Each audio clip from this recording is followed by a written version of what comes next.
We then come discuss the case. While you're in control. While you're in visit, that's it. Yes? Yes, you all understand that? Toss a coin, break, if it comes down and doesn't, toss again. Toss a coin. Alright, everyone else has stayed with, why are you stealing my pen? There, no. Well, you're pointing at me with a pen. Not talking. You're happy with that? Yes? Your Boy, you documentation. understand the test? Yeah, this one. Yeah? Right? Discuss it. Yeah? That's our going to two shots. Two shots? Discuss like that. I know it is.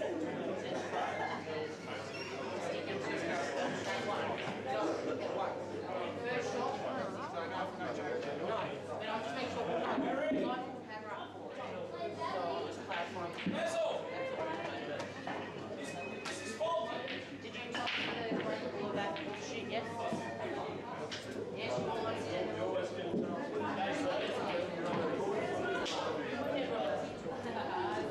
Why I told you to walk away? Yes?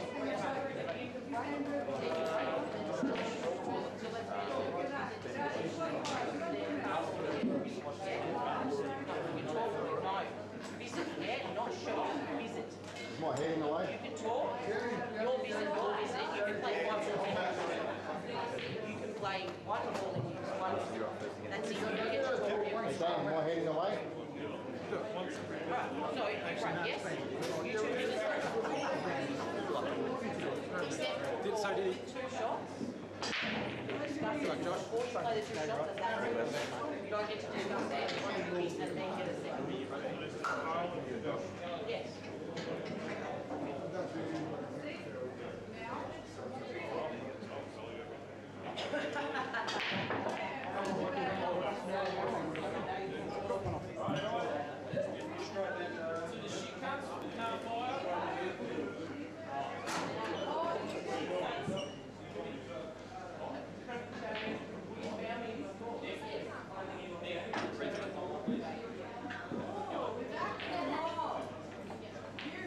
Hold on, hold please.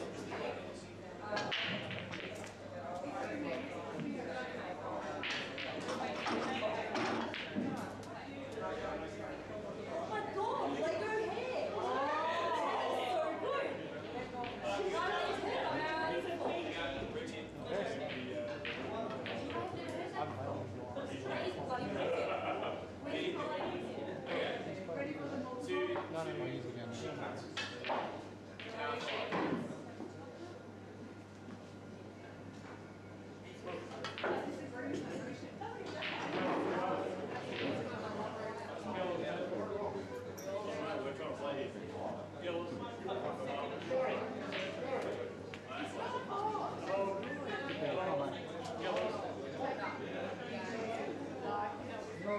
hair!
Oh, so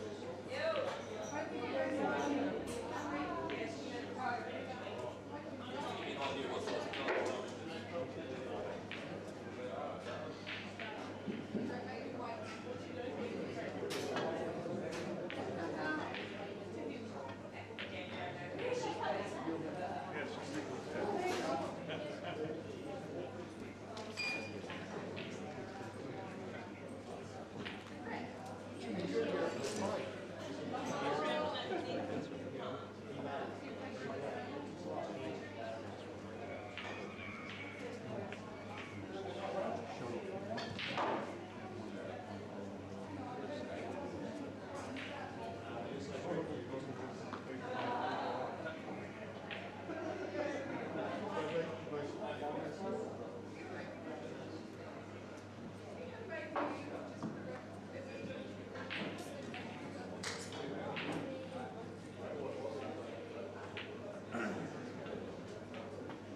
She's training herself up ready to win. We're just conducting an interview here, it's all right.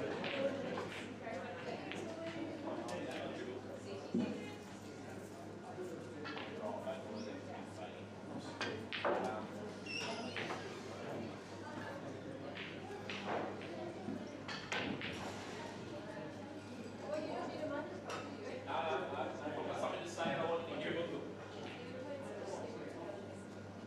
Yes, I'm coming. I'm on my own.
Tuesday, this stage, Tuesday I'm working, Wednesday I'm working, Thursday I'm working. I'm not sure about Friday, so Friday could be the game.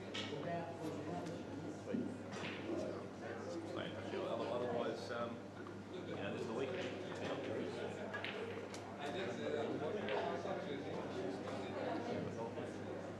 You do have the hour.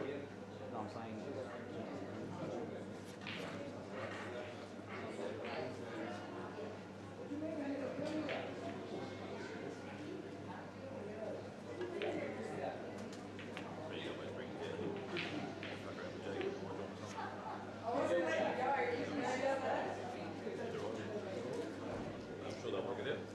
I'd be like your lawyer, they'll work it out. Hey?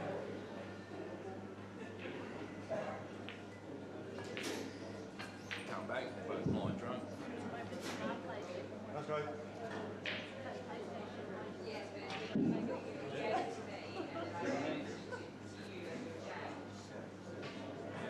Well, that could be my skills. I'll take it off. I'll take it off.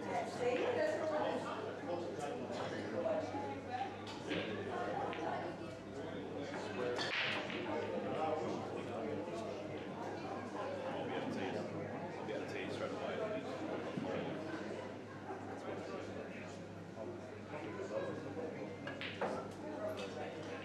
It's got brackets or secret? No brackets. Yeah, what's the fuck? It's got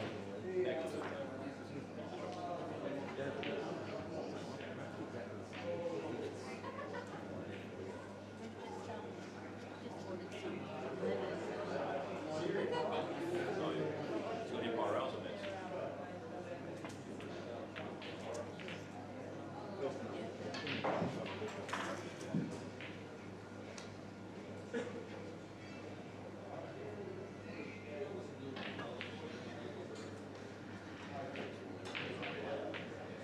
That's ready. Stay here.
Just there.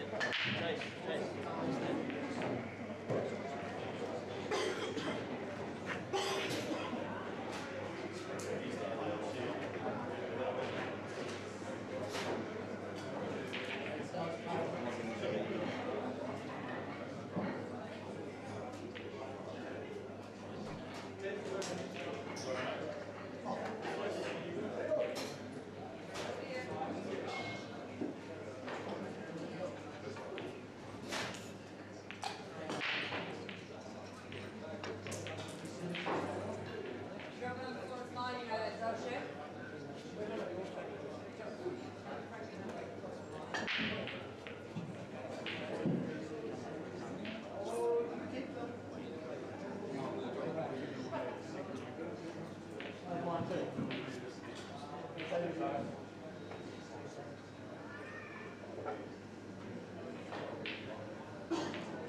Great shot, mate.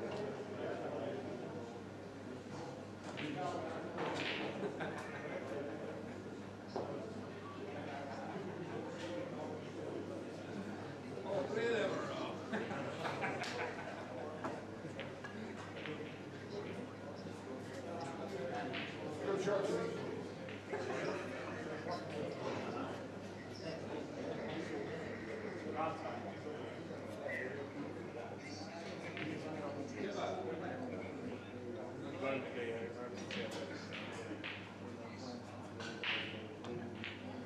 Great shot, mate.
Pretty.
Okay, so I think it is 2-1 to Mark and Josh.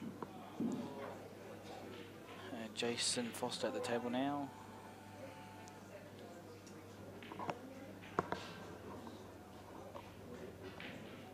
It's been a good tournament today. A lot of runners.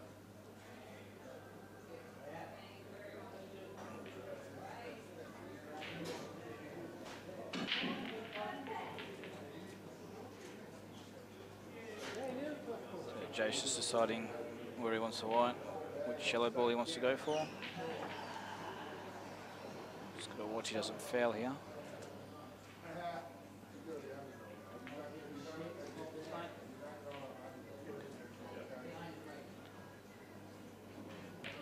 Just needs to watch now he doesn't snooker himself as he tries to play the yellow in the centre.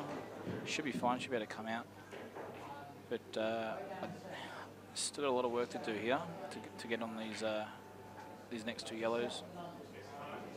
Not sure if the yellow down the rail goes in under the red. I would say there's a good chance it might pass, but a bit hard to say right now.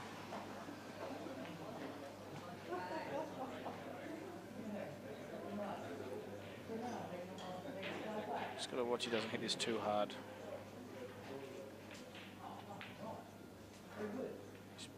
He's actually played it too well. So I would say maybe a double into the bottom right corner pocket and maybe drift back out. The other yellow is the go here. And I think, yeah, Josh is playing at the moment. So Josh needs this for the win, and Jace needs this for a 2-all draw for it to go into doubles.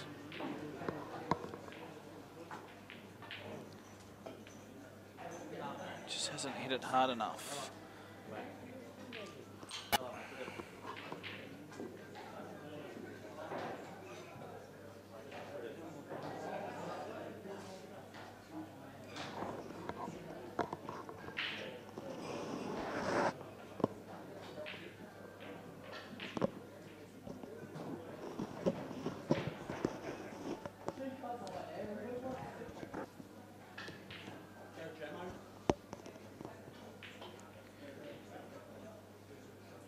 Josh just wants to make sure he gets this in front.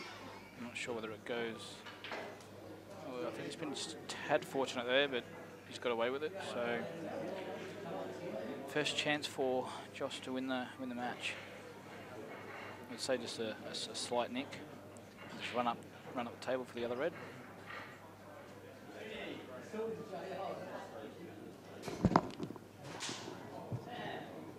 And I think Robbo's just going to join me for a sec. His partner.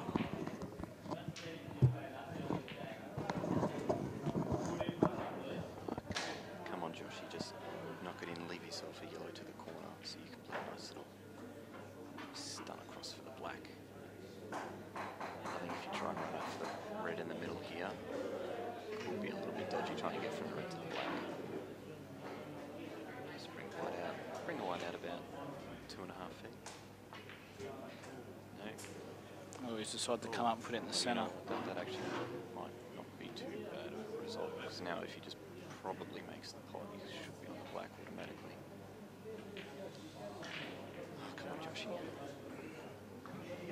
Team Ranger.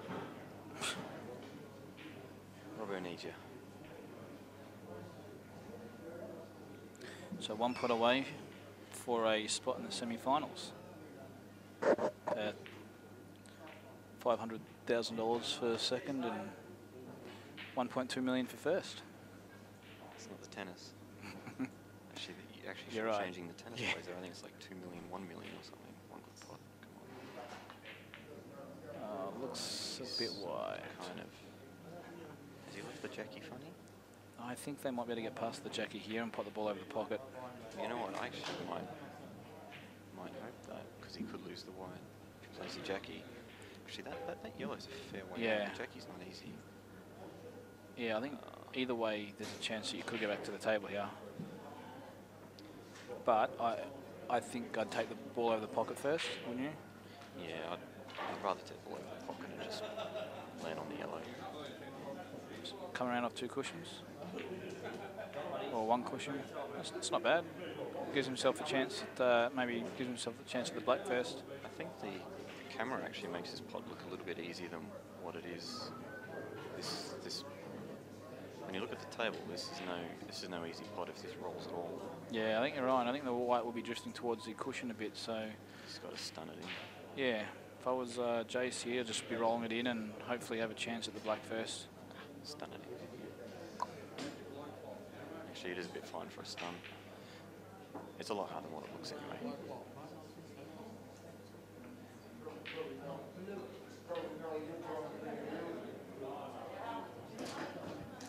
Just wants to roll this in, doesn't want to really hit it too hard. Looks like he's going to belt it. Hey, he's played that about as good as he could, I think. Couldn't do much more. Now just one good pot, and it's doubles time. And you're hoping it's 1 bad pot? Yeah. 1 bad miss? Well, this wouldn't be a bad miss. This is by no And, means an easy black at all. You are coaching Jason and Josh at the moment, which is quite They're ironic. doing all right. Yeah. That's good. Sticks had a set. I've been doing a little bit of coaching with Sticks, and he just lost to Gus 11-8 in a set. So that's good. It's really good. Bill just beat JR for $50. And offered him a start as well. I think Offered him a JR might take the start now. Oh, nice shot. Well done. All right. All right, I'm going to go to battle. Good luck.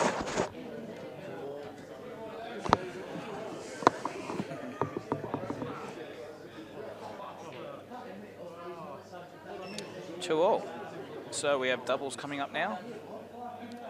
Not Scotch doubles, just normal doubles. And you actually can't, after your partner gets to the table, you can't actually talk to them. So you can talk to them before they play a shot, but once they start playing a shot and potting balls, then you cannot talk to them. You've got to let them be. Basically, I think it's meant for so the day runs a little bit quicker. So anything you need to say before they start, you need to say it, and then hopefully they go all right.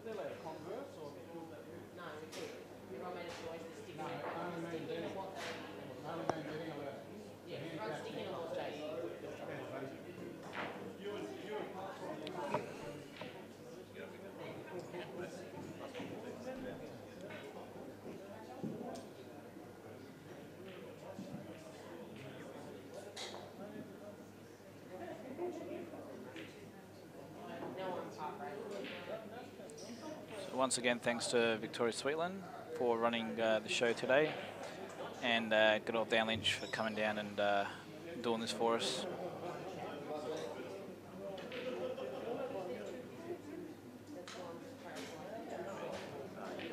And I'd heard that Dan's got some new cameras available now or shortly for us, which is going to make CueballTV a hell of a lot better. So, got to keep pitching in, everyone. Keep supporting CueballTV, and this will get bigger and better as the years go by.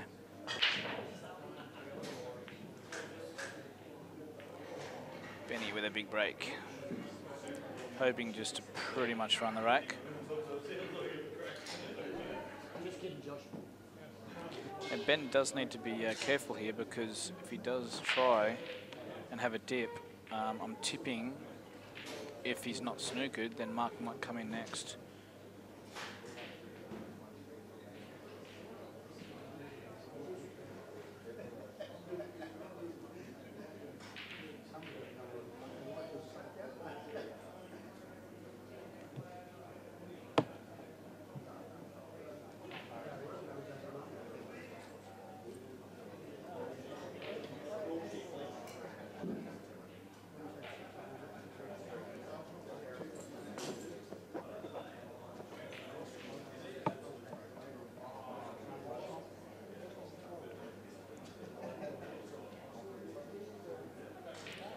So Benny just having a good think, and he's gone reds.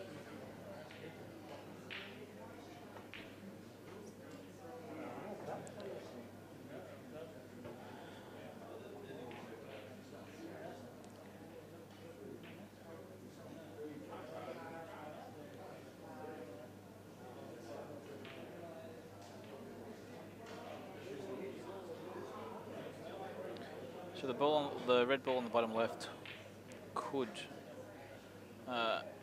stop him from making this out. Pretty much any problem I can see at the moment.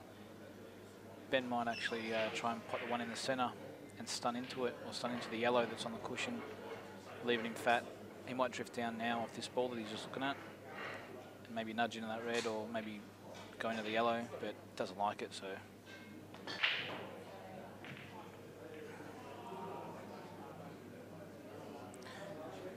What you might see him do, the red on the bottom left, he might use for second last, and then oh my god, okay, we'll stop there then.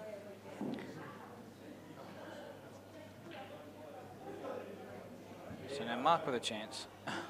Yeah, basically all Ben wanted to do there was to screw back and play the red at the right hand side of the table, and then come out for the red in the middle of the table, and basically leave the white where that red is in the middle, where the red in the middle of the table, that's where he wanted the white, and then basically roll in the bottom left red that's down the rail, and then come down for the bottom middle red and put that in the centre. Pretty sure that's the way he was planning to go, but that miscue could cost him the frame, but it also could be a blessing in disguise if Mark tries to pot out here and fails. So guess only time will tell.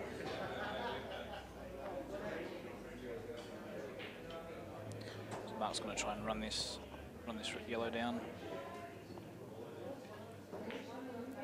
He's done that. Oh, he doesn't want to go in off. So you've probably seen two of the best players in the country foul there in a row, which is quite rare.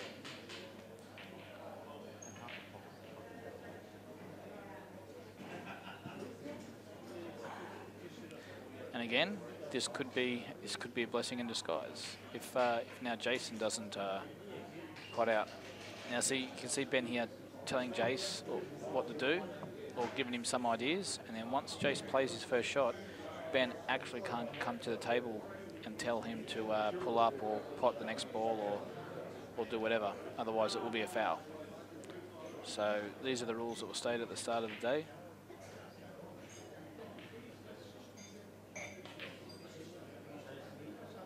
So basically, with the way I told you Ben was going to pot out before, I think this is the way Jace is going to pot out.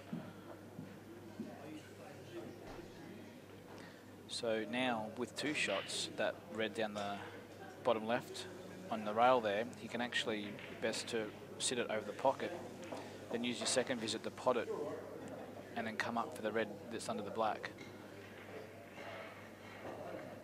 So just want a small stun out here. It's nice. And now he just wants to roll this in.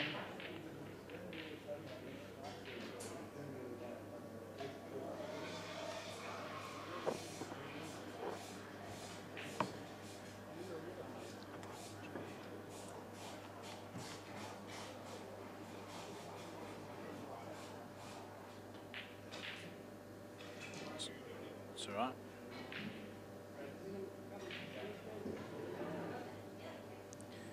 So you do have two options here. Sort of play it a little bit harder, try and pot it and make the white come across the table, maybe nudge into the red.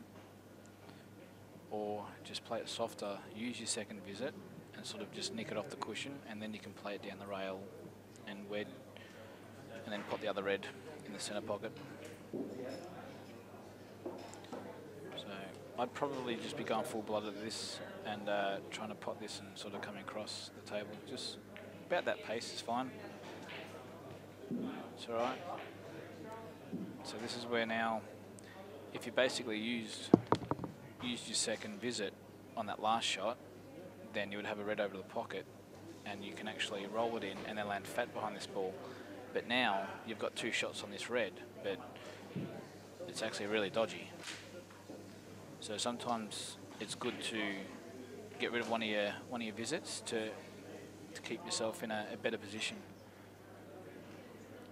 If you hold on to your visits too long, then you could be faced with something like this, where you got two visits, but basically it's still very difficult now to pot out. And now he's going to go for some cut in the center. The white's traveling. He's probably going to knock their only dead ball off the rail. So many things can happen here, and he's not guaranteed to pot it or land on this red. So I probably wouldn't be doing that.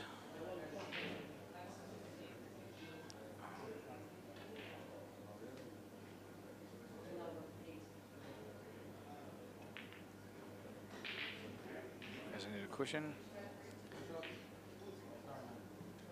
So another two shots.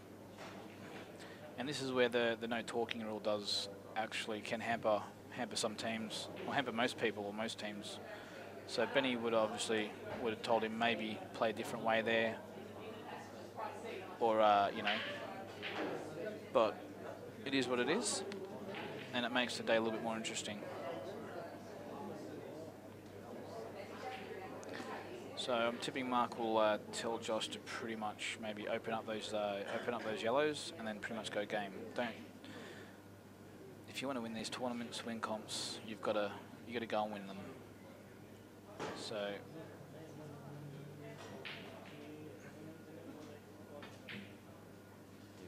it's very good. So now Josh can actually pot out here with one visit. The ball down the rail he can use to second last, and then the bottom right yellow he can use for last, and then come up the table for the black.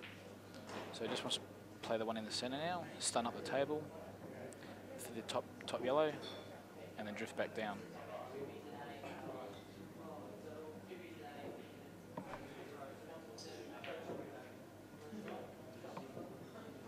He's probably overrun that a little bit, but he's actually, I think he's all right.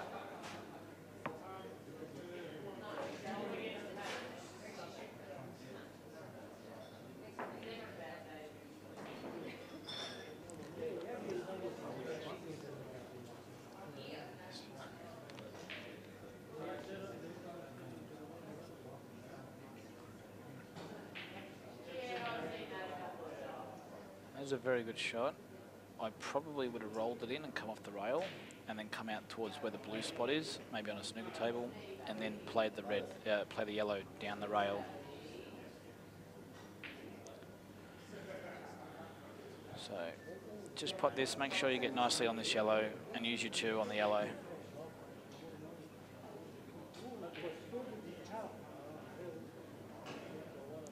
You know, even if Josh wanted to, he could roll up to the yellow that's near the cushion and bump it out.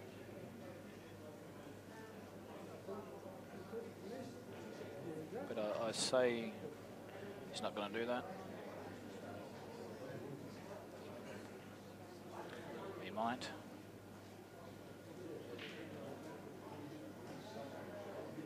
So this isn't a bad idea. You just pretty much want to half ball it, get the yellow out, sort of center of the table, and leave yourself an angle on the bottom yellow to come back up the table. So just back yourself if you're going to do this. This is fine. There's nothing wrong with this. Just want to hit this. And he's played that nice. Oh, I think he's fine. He's played that very nice. That is basically perfect. So now you want to play this with sort of middle ball. You don't want to play it with top because the white will stick and not come up the table. So you play plain ball and the white should come up the table. And I'd be aiming here, if I was Josh, I'd be aiming to pretty much come off the top rail here. That way you can't land short. You don't want to land short, you want to land high on this ball. So pot this and make sure you come up and bounce off the top cushion. He's playing with top, so this might not get there. It did. And he's landed pretty good. No, he hasn't.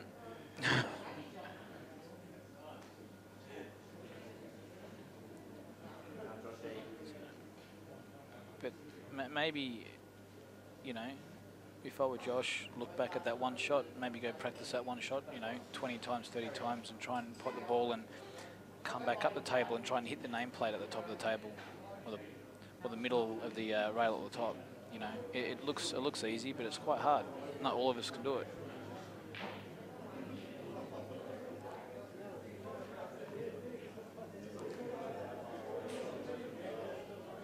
So maybe I think it's quite dodgy here, the cut. I think if he cuts it, he's going to go past the red. If it was a little bit thicker, he could drift into the red and black, which isn't a bad idea if he's not sure where the white's going. But I'd probably just concentrate on potting this yellow here, if I were Josh, and just hoping to land on the black. I think you will land on the black. Just roll this in, come up and down the table. Oh, I don't want to go in off.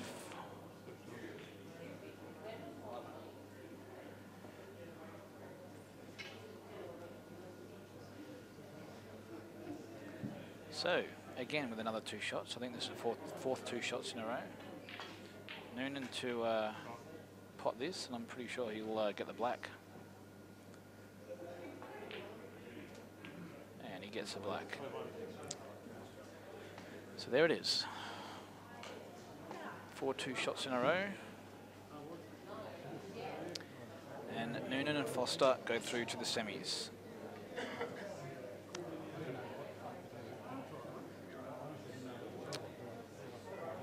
Yeah, not a good way to lose, also not a good way to win, but any win's a good win.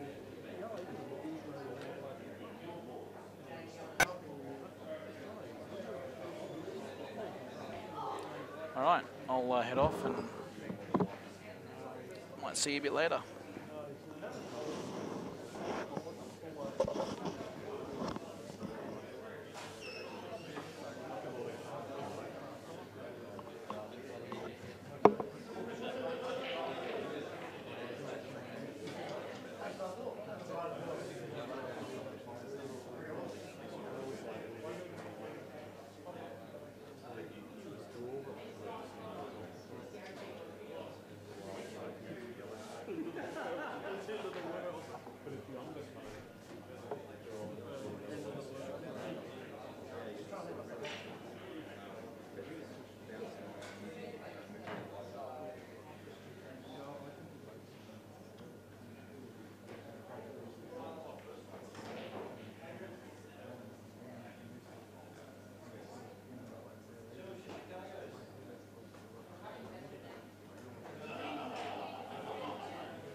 Doesn't need Panadol needed.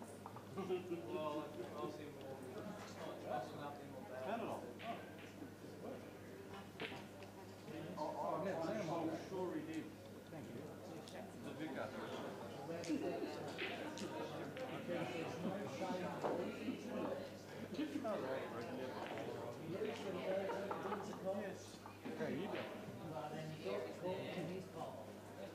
Yes, my son.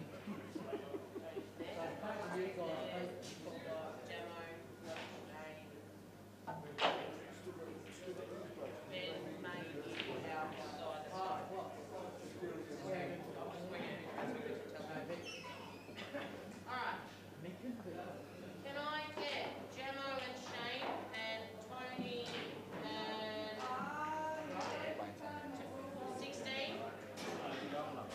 And can I get Ben and Jason and Scary Pink to take 15? Yeah. Yes.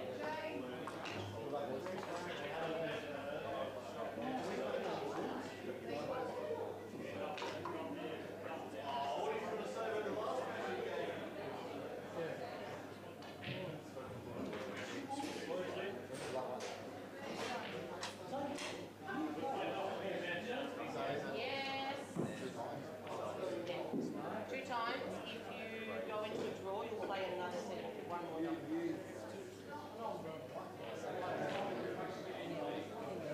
Yeah? Twice the amount? You play twice the amount.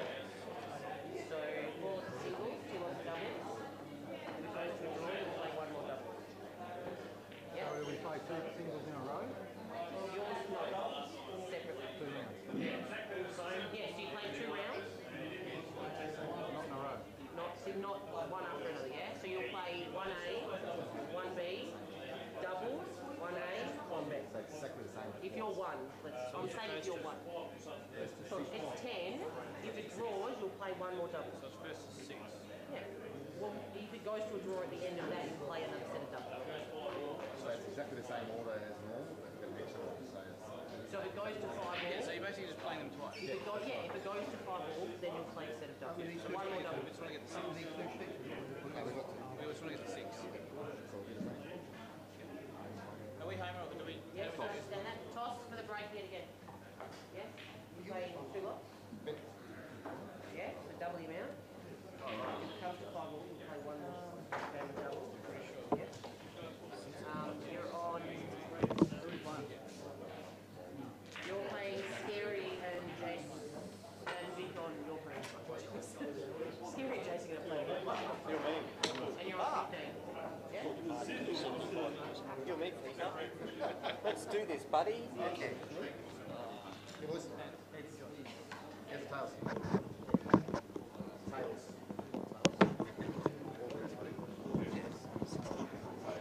So you're going to write down.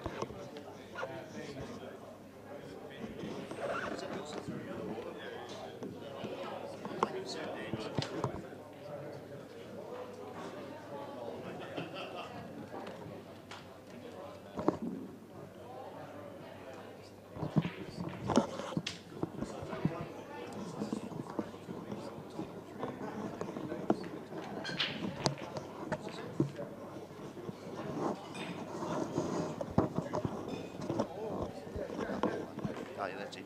That's it. Just whatever it is. Oh,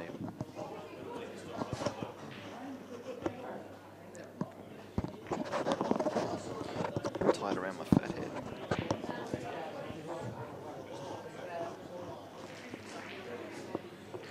No.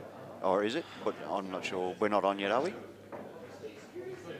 We are on. Sorry, Go viewers. time. We're just working out what the format is for the scoring.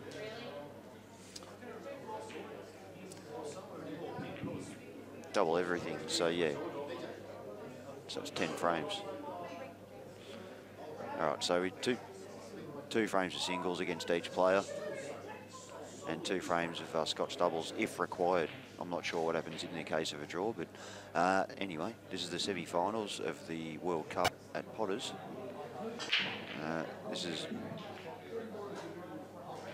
Butters speaking, and I'm joined by Mark Robertson. How are we today, Mark? Yeah, pretty good, Pete. Very enjoyable day by everyone. Nothing but good words spoken by everyone about the tournament, the format. I feel the vibe's been a bit different down here. Everyone seems to sort of be having a bit more fun.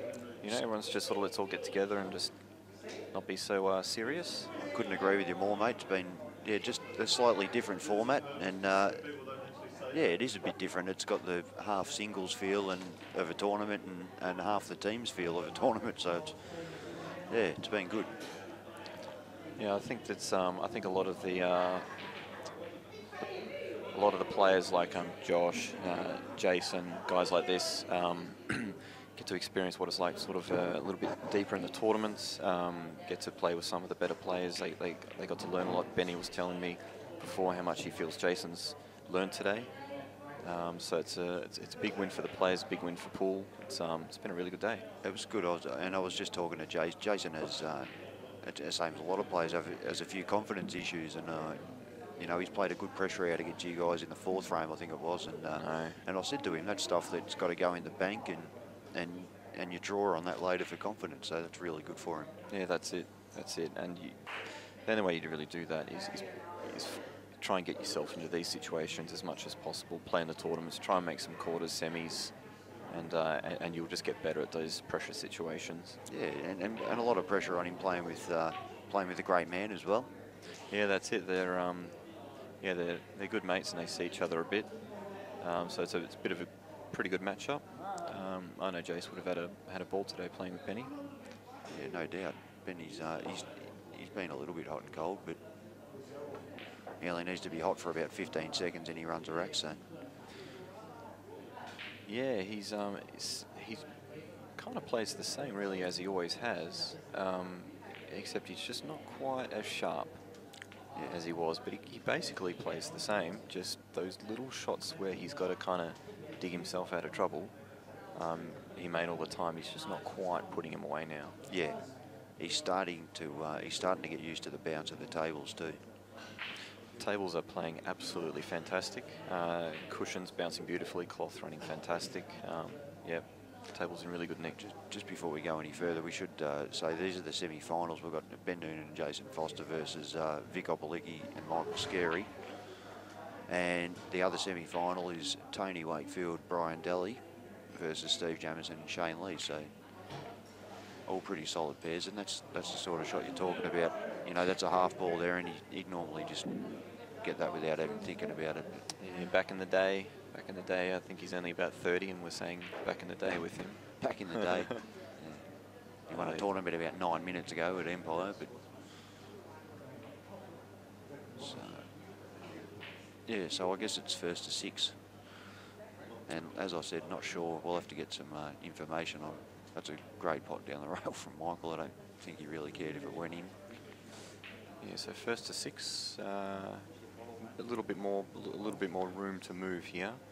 The format we were just using, very, very cutthroat, but and there was actually a lot of players down here today, a lot of teams, so you can't make it go for too long. Michael could have tightened that snooker up a bit more. He's probably allowed Ben the little swerve shot. She has. Just wants to chip these both out in the open. And that's a good result. I think he stopped him long, stopped him in the middle, so that's a pretty good shot. And Michael agrees.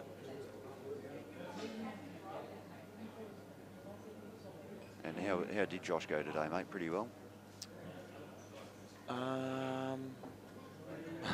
We would have felt a lot of pressure playing with you, of course. At the start, the first 3 or 4 frames, he was clearly pretty nervous, and then we had a bit of a chat, and he saw me miss a couple of balls, and I sort of pointed out, like, I'm going to play bad shots. You know, don't get upset with yourself. Don't say sorry in a team environment if you don't play well. I find that pretty annoying. And then around the middle, he started to come good, started to win some frames, and then I don't know if he got a bit tired or towards the end he maybe started to feel a little bit of nerves. Tighten up a little. Yeah. Don't think he really won many frames for the last third of the day. Okay. But yeah, like I said before, it's about these guys getting exposed to this pressure. They're not used to playing with the cameras on, and all of a sudden you're the last match on, and there's 40 people watching you. Yeah. And there's this pressure, you know. And he's gotten himself into this position a couple of times of late, Josh, and he's definitely improving. So he's got a future ahead of him if he keeps at it. Yeah, I said to Josh that sometimes when the pressure really kicks in, if you're not used to it, you can find yourself actually taking too long, and you start trying to find reasons why shots won't work. And then before you know it, nothing can work. What's the point in even hitting the white when in fact all you got to do is like talk stun a ball yourself in. out of it. Yeah. You just start to find reasons why you can't do anything. Yeah, and that's where routine comes into it. Decide what you're going to do, then get down and play the shot. Yeah. Probably just looking at flicking the white over to the left side of the table here, Pete, I think. Well, he's had half a crack at that, and he might have got a result. Good shot there, I think. Yeah, that's a good shot. By Mick. That was quite a difficult Pretty shot. sure Ben will be on this one in the corner. Oh, yellow's frozen. If you look at where the white is, that's a very tough shot. He'll just have to trust the table, just bump it in front. Is the white going to fly up and go in off the top corner? He may not try and pot it. He may just hit it dead straight. He's got to float this down a little bit hard. That's going to bounce up. Now Reds are in the box seat here. Yeah.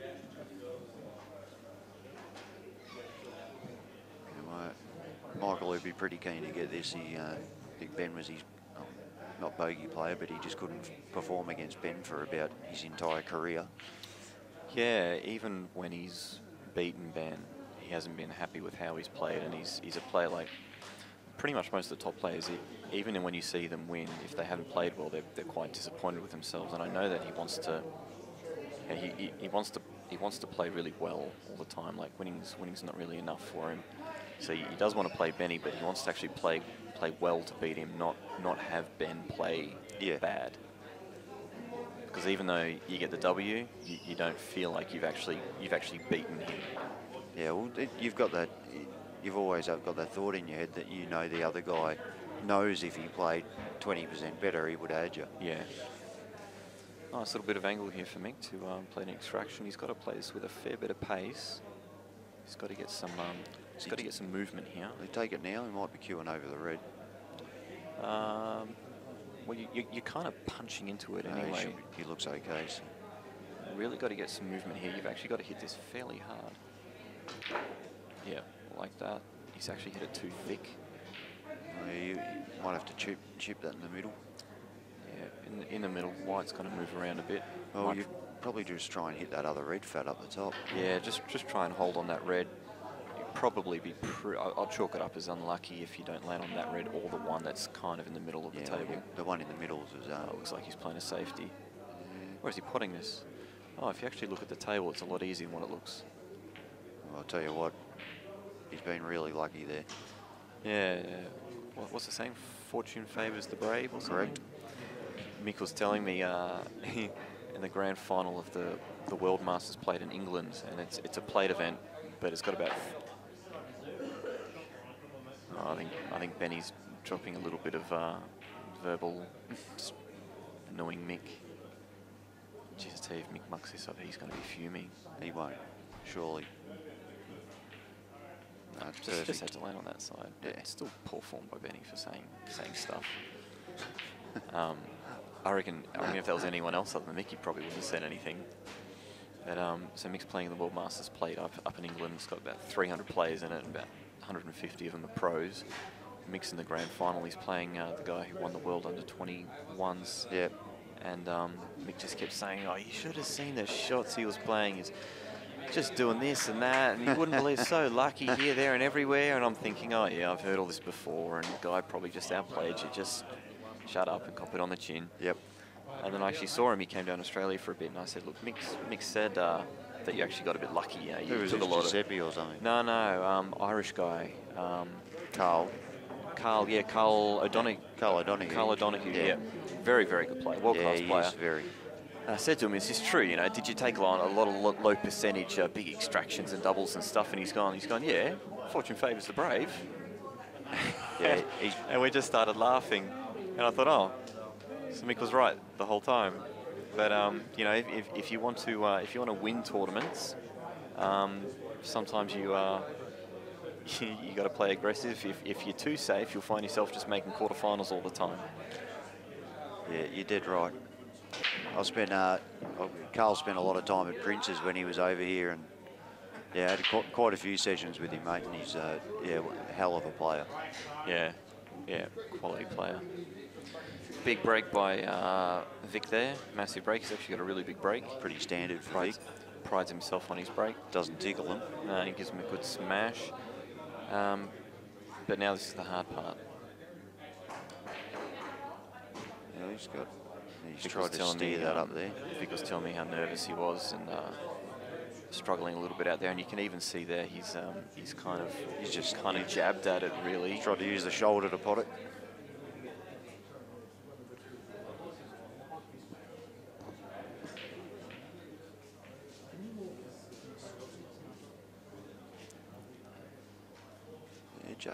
If Jace can just clear this red, or eventually get this red out of there, he's not looking terribly bad. I think if you just hit this red out, I mean, Vic's got to make it out on yellows, and he's got the dead red yellow on the right, and there's no real linking ball to extract it or get on it.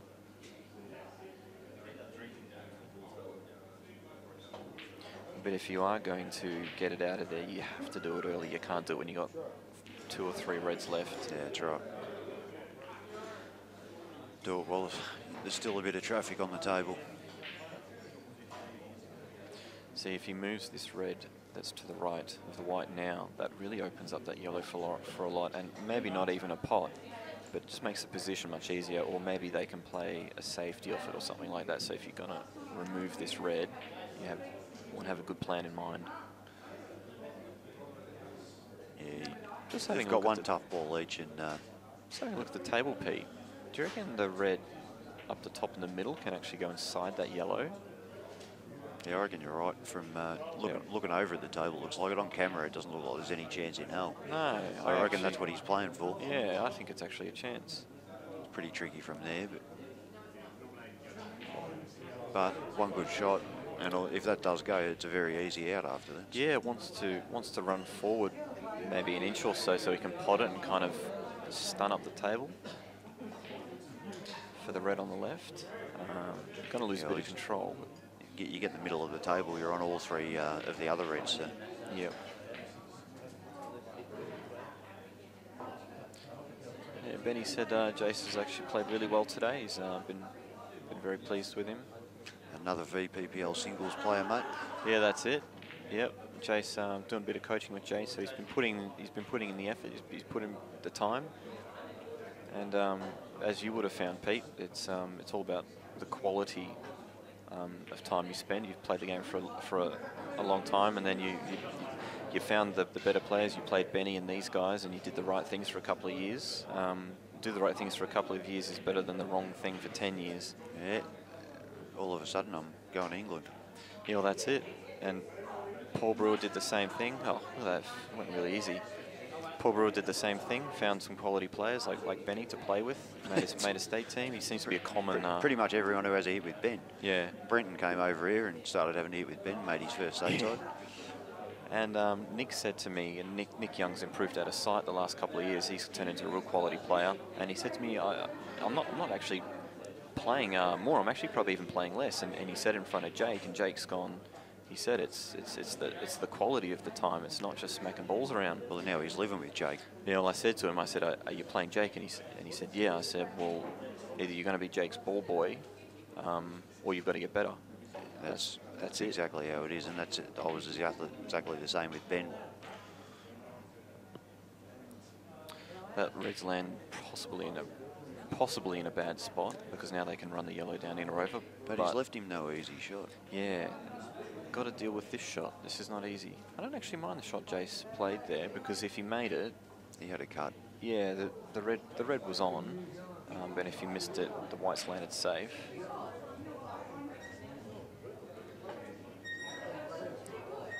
Vic's clearly not happy about it. I think I got a ham and cheese toasty or something ready. I'll be back in a second. No worries, mate. You go and have your dinner.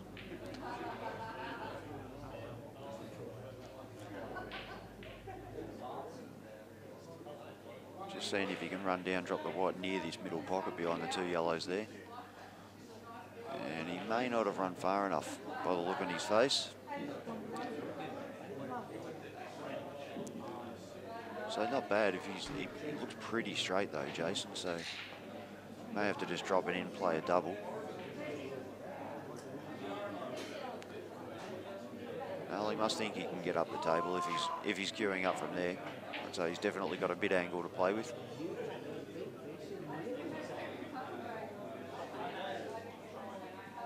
So one good shot here.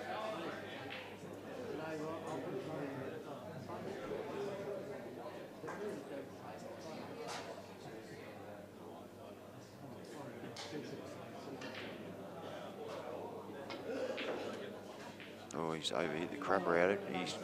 He's almost gone far enough to pot it on the other side. I think he has, because he's just apologised to Vic, so it's a very, very fortunate shot. It's gone twice as far as he wanted it to. He needs to forget that. Just get down and pot it, take advantage of it. So roll for everyone. Well, a few nervous times there, but he's got away with it again. Very tough black now, after you've just jagged position a couple of times. Just stay down and knock it in. And that's a really good black under the circumstances, so well done, Jace. 1-all. Yeah. The balls run for everyone at one time or another, so take advantage of them when they do, because they may not the next frame. How are we going on the scores there, Dan? Are we correct? We are correct. Tony and Buzz are 1-0 up on Jamo and Shane Lee. And looking like 2-0. Just one positional shot.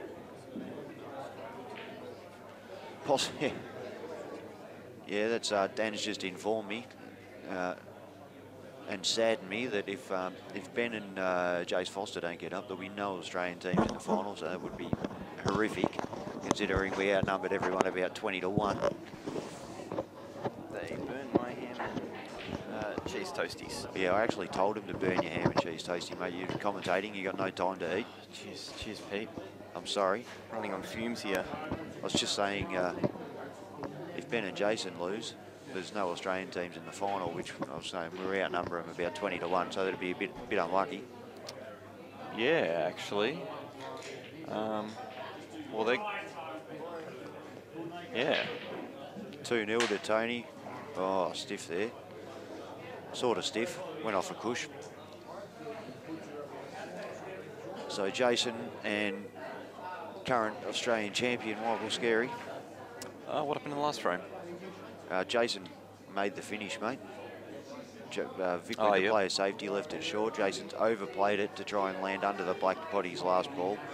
And he's overhit it, but he's overhit it by that much. He's got on it on the other side and knocked it in and sat fat on the jaw in the middle pocket. Dead straight black off the jaw, and he's knocked it in nicely, cued it well. Hunky-dory. And Benny would have breathed a sigh of relief after that one, I have no doubt. Cheers, Joshy. Josh has just bought Robbo a drink, and yeah, I'd like one too, Josh, but thanks very much, mate. I'm no ranger, but he could have got me a drink.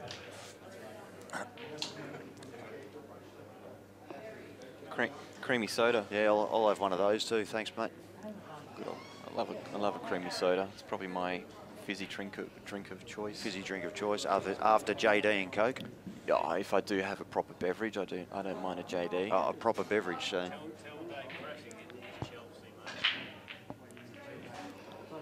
This is standard Barry Wakefield, comes and yells in the microphones.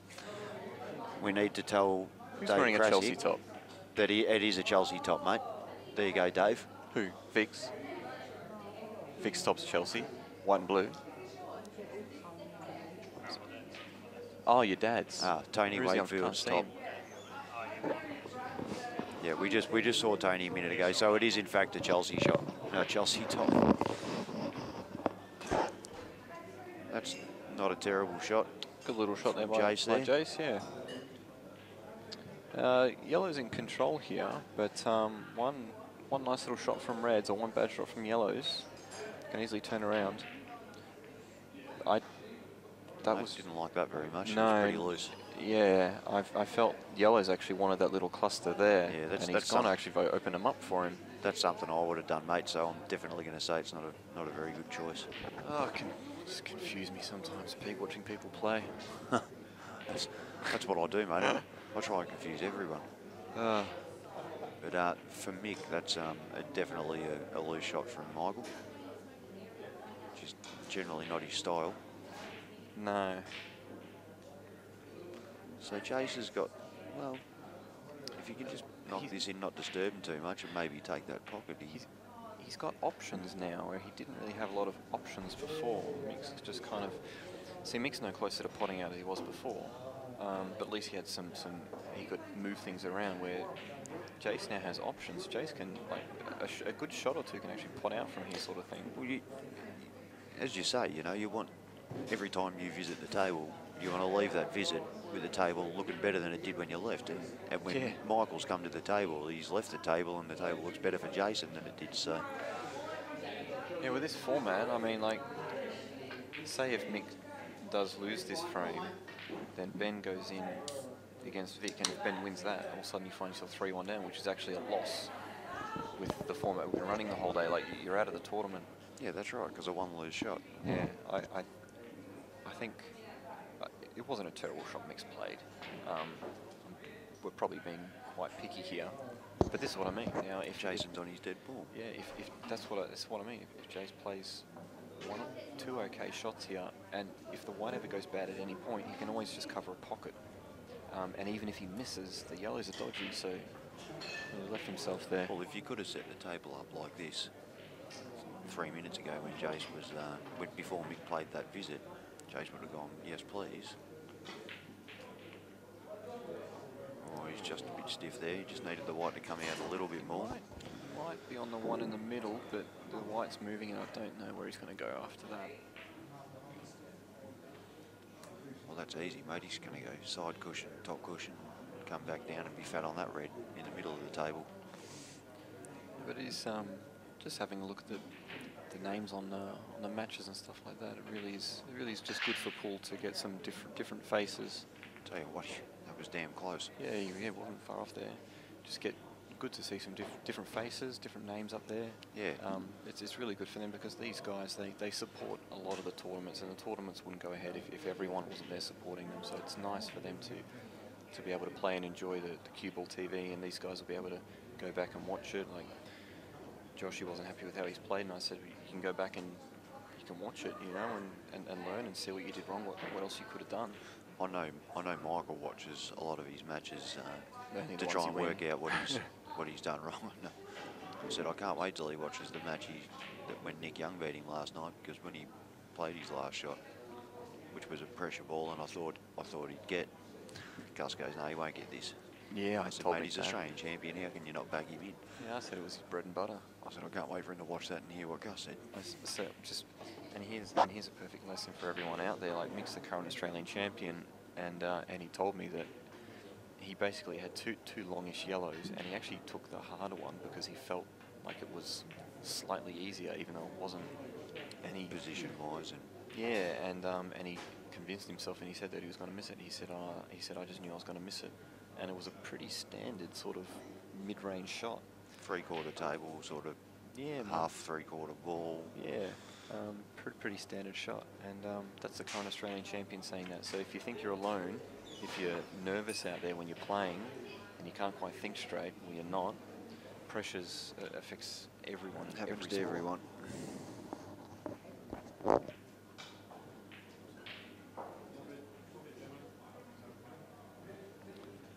I reckon my ham and cheese toasties take two. One, he's actually making these, so I'll let you know. My missus is making you dinner, mate. Yeah. Oh, have fun with that, Robbo. I told her to burn it again, but... Oh, he's pretty good, I think. Provided it goes in the middle, which it glancing at the table, looks like it does. Looks a bit tougher on the cameras, but I can assure you this goes in the middle. Yeah, it still looks tough, but thanks for trying, Dan.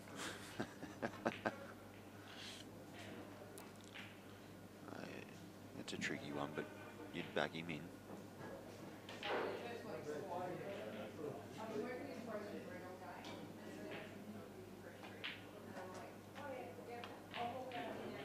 Oh, he's belted at him. Very confident shot. Or if he wasn't, he made it appear a very confident shot. Which still has the same effect. So, should be Ben versus Vic, I suppose, now. Here comes Robbo with his 14 toasted sandwiches.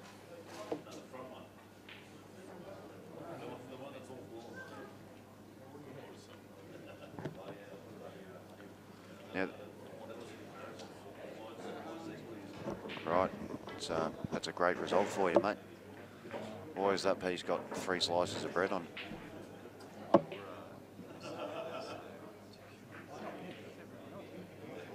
Jace, this is Jace trying to get some camera time. Smile, mate. He clearly doesn't realise that camera's there.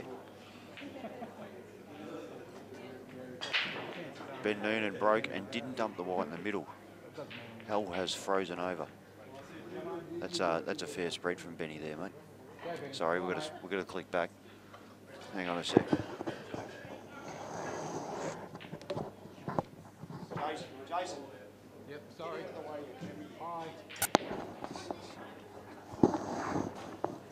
That's inexperienced from Jason, just standing right in front of the camera.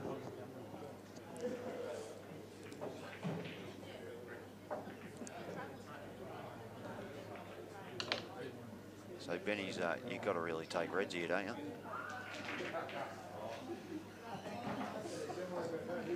Take the double on because he hates him.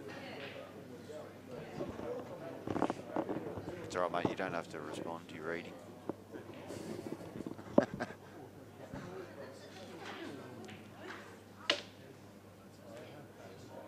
he's missed a double. He usually knocks them in even when he is playing bad. Box seat though. One poor little bastard yellow sitting in amongst all the reds with the pocket covered.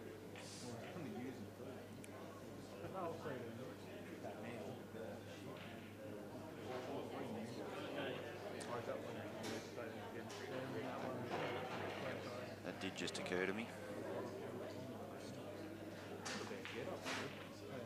Well, did. It's really limited his options now. Down to 0, actually. Yeah,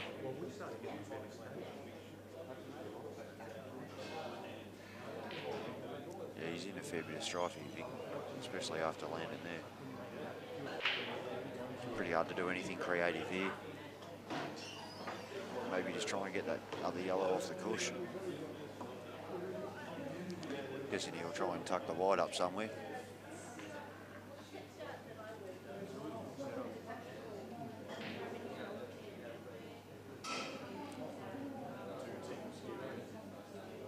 He's trying to get himself going. Ben just still play quick, but that's pretty much the lights are out. The party's over for Vic in this frame unless he does something miraculous.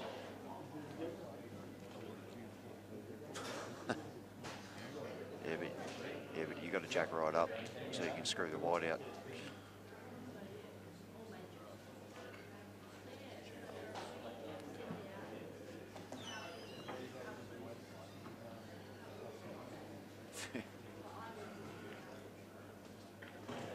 Yeah, just whoever wrote, I think it's Marty Andrews, feel free to feather Benny. He doesn't, oh, it was my brother.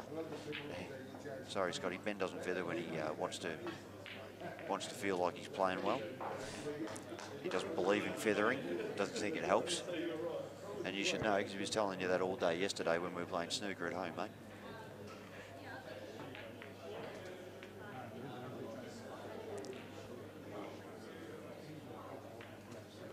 format, Marty. We started off the round robin groups and the first stage of the knockouts in the last 16 with you play both players one frame, and then one frame of doubles, not Scotch, just standard. Benny's won this frame comfortably. So it was just the 5 frames, which was, as I said, the round robin format with seven or eight in a group. So that worked out well. Benny won that frame, Dan. And in this format, you do the same thing, but you play everyone twice. So it must be just the singles twice and maybe one doubles, so, which would work out race 2. It is everything twice. A sudden death double. All right, so it is your 2 frames against both guys, 2 frames of doubles, and if it is 5-all at the end of it, a sudden death doubles frame. Now the rules in the doubles frame, I don't know if you've been made aware today, is it's just standard doubles, so 1 visit per player, not Scotch. But once your partner has touched the table and started his visit, you cannot speak to him until that visit's finished. So if they're going the wrong way about something, you can't pull them up. There's no coughing or star jumps or anything. You can't signal because you will be fouled, and you should be, because that's the rules. And if you try that, you're a dodgy bastard.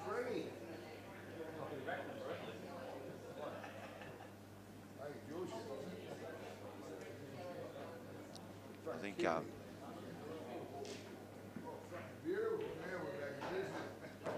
I don't know what's just happened then.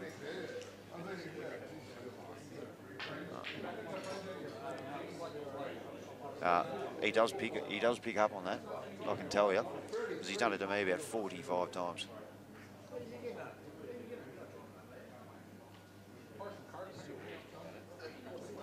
Yeah, I know. They can't hear. Commentators can't hear. The crowd, the listeners can't hear you speaking. But Robbo's just saying that these two always have a bit of a mental bash against each other, which is quite amusing for the rest of us. That'll be good viewing. Yeah, I reckon you should get over there and egg them on a little bit.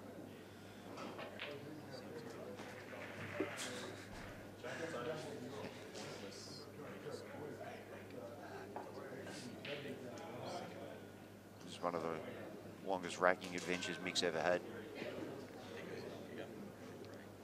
He's going to lose it if he goes in off.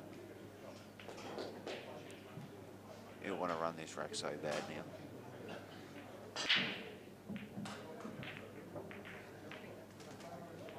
One of each.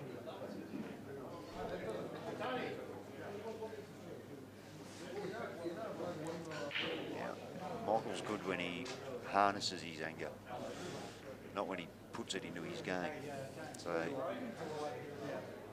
if you can control himself, control his aggression, he's a good chance of running these.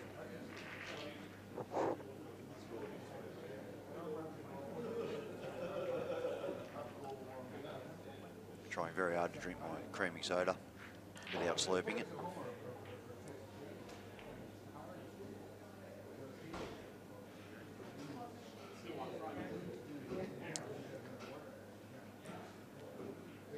So, is he half a chance of leaving this one in the middle and going up the top now?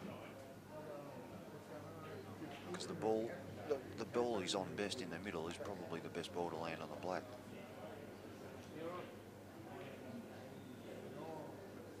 So it may go up the other end.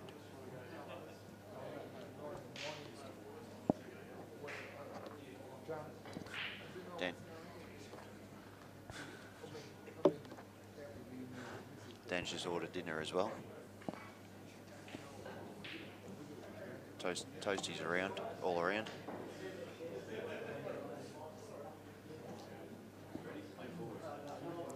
I don't know what Robbo's doing, but he's taking 17 minutes to eat three half toasties. And making excuses too. This is good fun because he can't respond at the moment. So.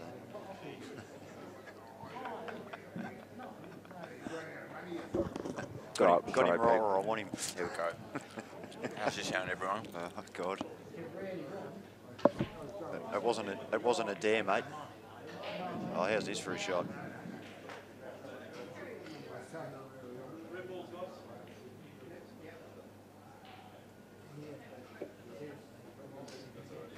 Just run around, land in between them.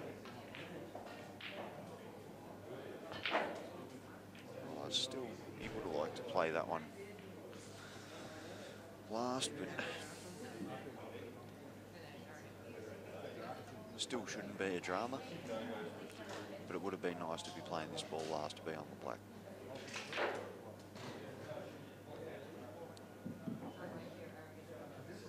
He's good.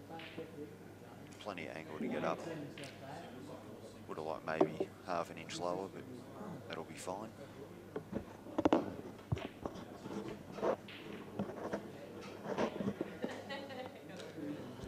He'd be pretty pumped with this one, I would imagine, Mick.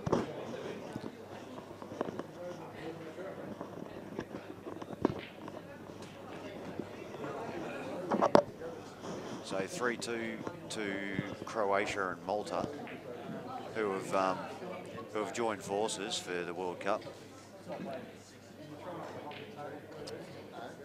Yeah, mixed team Malta, even though he's the current Australian champion. Yeah, no, good bloke. Really patriotic. Glad you're not going to Worlds, buddy. Oh, wow.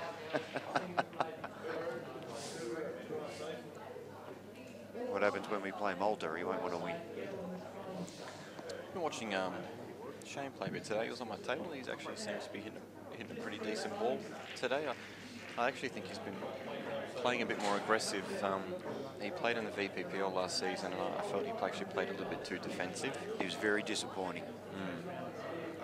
He's actually opened up a bit more. I don't know if it's because he's playing with Jadmo and they just sort of want to flow a little bit more. I'm not sure, but he's actually been playing fairly well. Mate, he's got a fantastic action. He times the ball very well when he's playing well, and now that he's playing with a bit of rhythm, he's a very good player. So it could just be he's playing a bit more mark and got a bit of the mojo back as well. Yeah, just like even that shot, that was no difficult shot, but he's cued that in nicely. It was a delicate little shot. If you ever hit that by a little bit too hard, all of a sudden things become dodgy. He's actually been playing pretty well today. I played him very first round of the VPPL singles. I beat him 11-2, I think it was, and I was extremely happy with the scoreline because I thought, as it goes on, he's going to get better and better, and he did to a degree, but nowhere near as much as I'd predicted. But yeah, very dangerous player. I think he made the final of Anzac, I think, 1 year. Yeah, that was a while ago, but the field of that tournament is very strong. I think he played James Delahunty in the final. No, he played James Delahunty in the semis and beat James Delahunty in semis. He played Alec Renardis in the final and didn't get the chocolates there.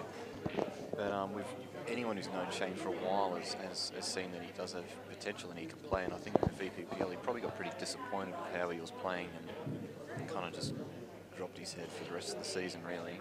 He was, but he still enjoyed playing every week. He actually just mentioned to me earlier today. He said he didn't do anywhere near as well as he would have liked to, but he still did enjoy it and look forward to going every week. So I believe he'd do it again in a heartbeat.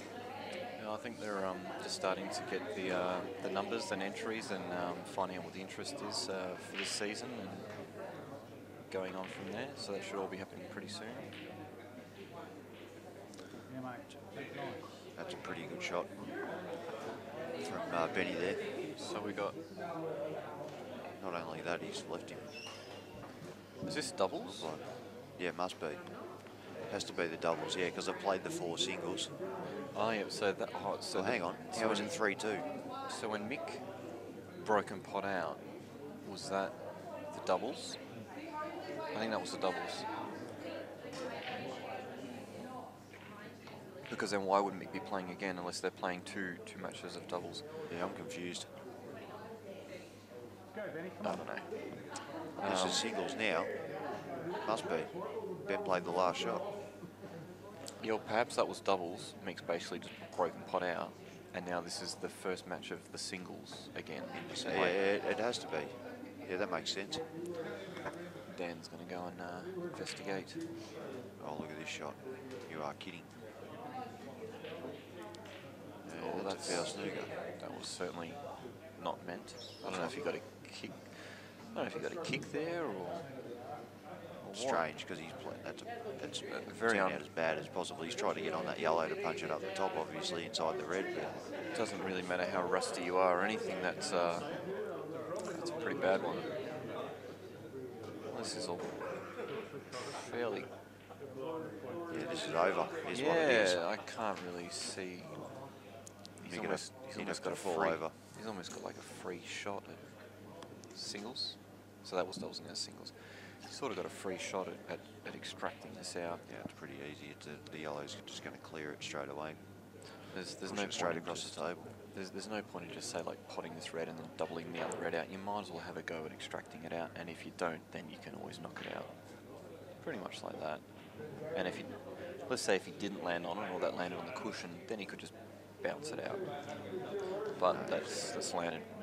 You can't ask for a better result than that, really.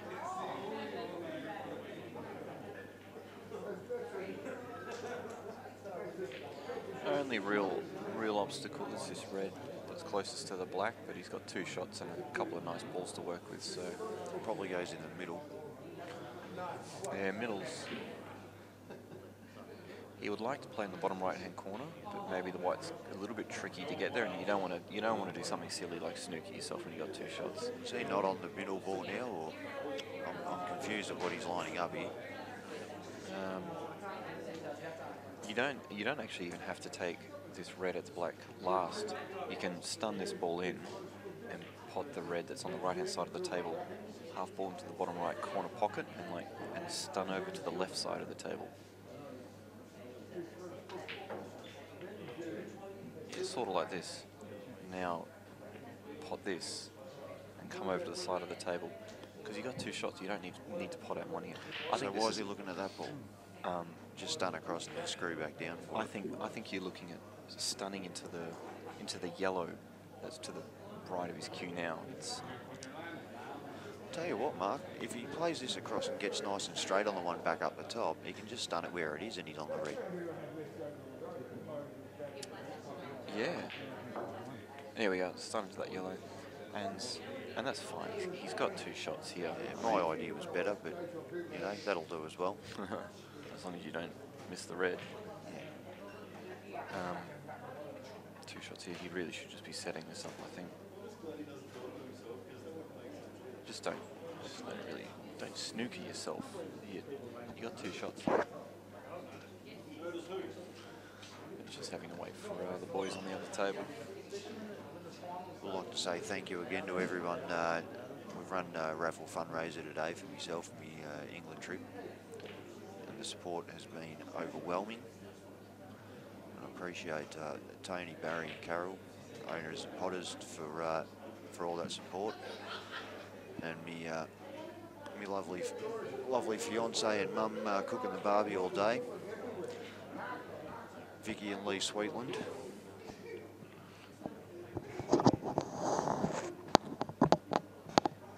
Yeah, good day all round. There's obviously a lot of support for you to go over in England. You're a player that's definitely capable of doing well over there. You've shot some good stats at the Nationals for a few years now, and you've got your ranking up, and especially going this year. Looks good for you for future years' selections, because it is very hard to make the Australian side, and sometimes they come down to if they pick someone, do they go? And that can really help in your selection in future years as well. Yeah, I hope so, mate. It's yeah, I'm obviously rapt to be going. Just quietly, yeah, Vicky and Lee Sweetland got a couple of friends and people they know donated all the barbecue food from Metro Meats in Brayside today, so that was fantastic as well. It's good. It's just it's good when everyone chips in. Everyone chips in. Just many hands make light work, and everyone chips in, and makes it a lot easier, mate. Because as you know, it's not a cheap trip. No, not at all. Very expensive. Flight accommodation the other side of the world. I think we only get a very minor sponsorship. I think the sponsorship may have improved a little bit lately, but it still wouldn't even cover a third or a quarter of the costs of the trip. Another big break by Vic. Yeah, he's busted the living crapper out of him. Just needs to take advantage of his break. It's sort of like you watch a big server in tennis, they bang down all these aces, but they can't ever break someone's serve. Can't do anything when it comes back. Yeah, exactly. That when it comes back, they don't know what to do. So you've got to take advantage of the big break. So you're calling Vic a bit of Wayne Arthurs, mate? Oh, there's been a few of them. You know, it's an advantage to have such a nice big break, but there's no point in just smashing it and going, oh, that was nice, and then missing. I think Wayne Arthurs had about 20 matches at Wimbledon, and he never broke serve on any of them. Yeah. Just wins every set in a tie-break. Yeah. So basically, if you back him in some sports betting, just back some 7-6s.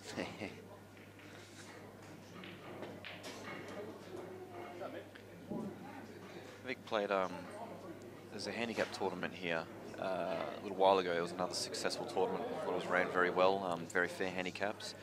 And he actually made the final of that, beat a lot of good players on the way. He played myself, the Golden Dew, Jamie mate. Stevens, yeah. Jamie Stevens, I think, beat Steve Gray. Jamie Stevens, who was the reigning champion. There was another good, like just Brett Rogers, all of us in a row, bang, bang, bang. He did have a big day, yeah, he was flying. Just, I think he eventually lost to, was it Glenn Close? Glenn Close in the final, yeah. Yeah, which was great for Glenn to get a result too. Yeah, these guys who support the tournaments, you know, it's yeah, Glenn's run deep in a lot of the tournaments, last eights, a couple of semis. And popped up and made some semis. Played you in the semi-finals of Slate, I believe. He did, mate, and wasn't that a great day? Tony here. Great day for me anyway, mate. Yeah. Any day you pick up winner's check and the trophy, especially beating Jake McCartney in the final, just makes it extra sweet. Yeah, it does. Tony here on a pretty standard black, just knocks it in. Well, it was a great out as far as Brian Daly's concerned. So we're, our score in the other table would be 4-2. 3-2. I think it's 4-2, but that's fine, Dan. Because they've played the doubles and one singles, so that's 6 frames. No, the other match. Dan thought he had me for a minute. But Shane's asking us what order they're supposed to do it in. Why the hell would you ask us? We don't have a clue. We don't know what's going on. We're just like calling the frames. Yeah. We just sit here and babble. We don't know how to run anything. That's all right. It's a nice, actually, nice little face double there by Jace. He is actually playing quite well today. He's actually got a good rhythm. I think if you had the stopwatch on him. I tell you, there's a queuing on that to pull the wide back from that close to it. I know. That's phenomenal. He's actually got really good touch. Really good touch in his game. And normally when the pressure's on, that's where the touch can go. But yeah, he's obviously been putting in the time. Let's not put the commentator's curse on him too much. No. Jace is playing like rubbish. There's no chance he can make this out. He's horrible. I can't believe he's still at the table. Why is he even trying? Why did he turn up? If you have just tuned in, we're trying to do like the reverse commentator's curse. And he's played that well as well. No, Pete, that's an awful shot. Yeah, it's terrible. He was trying to get through that gap. And land on nothing. All right, just 4 more terrible shots by Jason. It'll be a nice out. 4 more shots. That'll be a nice out, and then he'll be on the black. Well, I'm assuming he lands nice on the black, or bad on the black. Oh, I'm getting confused now. Good shots, bad shots.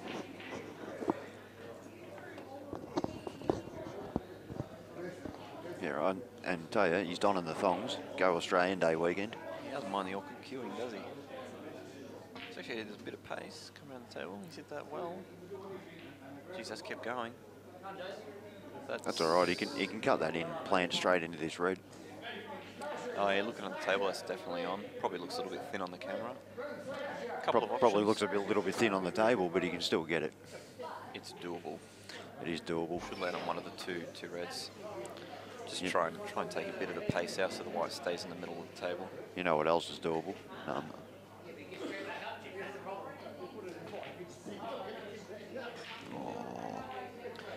That shot's very, very rarely missed thin. Tell you what, how's the leave? I think he meant to do that. How's the leave though? He's got. This is. It's a very classy safety shot, but Tippany will go in the pot. Creative. Vic's got a bit of work to do here. This isn't not really a good place he can hide the wide. No. This, the out's not really there, and I can't really see any good safety options. Pot this, bang the white around there. I don't see any value in that shot. No, see, I think Jace has almost a free crack at this. This one up at the top in the corner. Even if he doesn't get it, the white's just going to float down to the top left side of the table and leave Mate, it on nothing. even just hit it dead straight, bounce it off the back cushion, and leave the white sitting roughly where that is, and you're looking pretty good. Just, I would have liked to have seen Vic actually play shots he was playing more in the golden cue, where he probably would have tried to bang that in, bring the white off a couple of cushions, get an extraction, or get the white in a better position. He might be able to play a good safety. Kill a red, promote a yellow, something. I reckon this is pretty close to in off, unless it's straighter than it looks. He shouldn't be going for the pot here. He should just be doing pretty much what you said, just bouncing it out a bit, bring the white to just the top left, pretty much like that. That's, well, let's be honest, it's perfect. It's actually that, absolutely. Yeah, Vic glanced over at us after his last shot and sort of raised his eyebrows, and it looked like he thought that was okay, but maybe he heard us. I don't know. We're not that loud. That red's actually bounced quite high. Actually, when you look at the camera, that red that Jace just played looks like it's unmissable, sort of near the pocket. But when you actually look at the table, it's almost on the rail, and it's a foot out. Yeah, it's actually kind of a little bit tricky. He's looking at Greek in these. Oh, I tell you what, the Greek shot from the Croatian. That's definitely on. You got a slightly better view than me, Pete. Yeah, it's very, very close, mate. Is it a wrong way, Jackie? You have to hit on the left side or the right? The thing is, you got to. The other yellow might not come out. He's played that well. Why is he chalking? That's a good shot. Well, he was chalking up, ready to go again then. This thing is excited. Jason's just got to tug him up here. Well, actually, there's not a lot of value in that either. Well, this has turned around really in a couple of shots, hasn't it? It has. Maybe, just throwing some ideas out there, like a triple this red to the middle pocket where the black is, something like that. Maybe just play a simple snooker. I think we both know Jason. He's not going to play that shot. Trying to think of some entertaining little options. But I think just the snooker here. He's the run up and he's hit that well. Shot, I think. This is a good one. He might not have. It won't be a total. I think just from what I've seen, I don't know about the whole day, but Benny said he's done well. But I think Jace has done pretty well in these finals. Like on the camera, I think if Jace looks back and watches him on play these frames, I think he'll be quite happy with what he sees. Well, I've seen a bit of him, mate, and I'll be honest, he's carried Ben all day. Probably has, actually. Nenny Boonin. Is this on? Probably is on, but no, it wasn't on.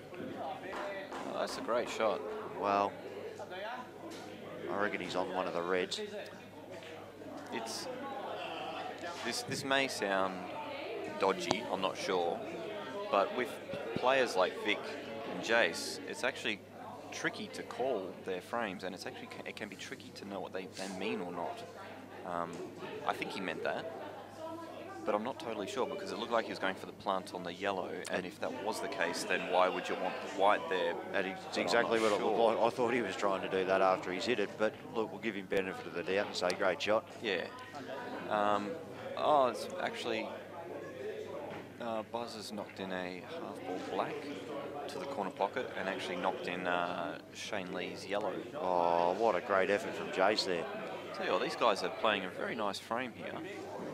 There's some quality safeties. I think both their partners will be give whoever loses this, I think their teammate will give them a little pat on the back because it's been a well-fought safety game.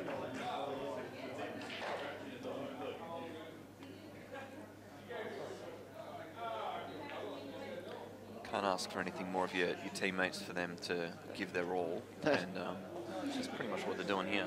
You're right now. Now that looked easy on the screen, but that was actually a pretty tough shot he's just rolled in then. Yeah. And did it as casual as you like.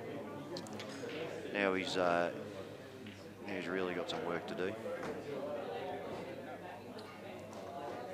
Can he sort of glance off this and, Now this leave the white tucked in? Well, this red is still over a foot from the hole, so. And he's nudged it. He might have left him up here though. Might just sort of be able to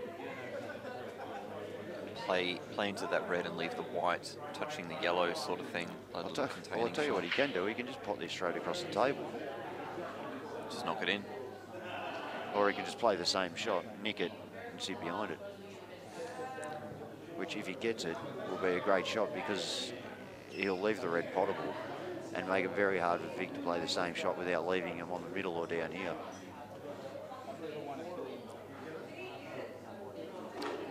Yes. 4-2 in 4-2 in the other match, or 3-all? 3-all the other match. 3-all in the other match. Tony and Buzz versus Jamo and Shane. Pretty even money match there, I think. I think so, Tony. Oh, reds look better, but Tony's at the table on the yellows, and they are all there. Yeah, out of Shane, Buzz, Tony, and Jamo, I think Jamo's got the firepower to. Well, this is to run some racks, but he's only trouble here, player Jace. For the record, once again, he is well over a foot between the white and yellow there, so this is a lot trickier than it appears on the screen, and probably a fair bit more angle.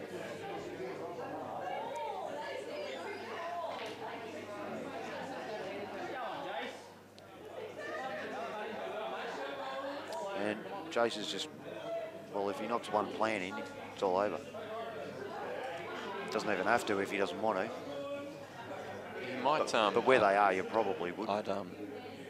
If this red in the middle of the table goes in the bottom right corner, I'd actually be playing the top red first, and the one in the middle, and then the red in the bottom right corner. He's having a look at it now. If it's even a little bit dodgy, you don't do it. Just the other issue is if you do play the plan, you can nick it in and leave the red, the one you play on the cush, but just hit this soft. Just hit it real soft. Yeah, played that well. Hit that beautifully, yeah. Now just make sure you bring the white over to the other side of the table.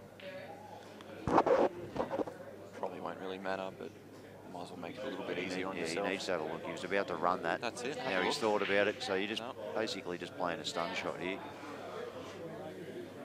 Yeah, you don't want to find yourself too straight on this red over the middle and stunning the white over for the black and snookering yourself. It's probably not going to happen, but you might as well just make it easier on yourself. Get it around the yellow spot. There we are, good shot. He's worked really hard for this game, so he might as well make it easy for himself. That's where I put the yellow spot, by the way, so I was right on the money then. Don't you have a snooker table at home? Yeah. That's why I win at home, mate, because no one knows where I spot my colours. Got your own rules. Really good frame by the boys there. If I'm Mick, I'm giving Vic a pat on the back there. Yeah, it was a very enjoyable frame. Yeah, very good frame, boys. I'll make a little mental note to tell them both to check that frame out. I think they both played very well. Yeah, I think Benny will be pretty stoked with that one.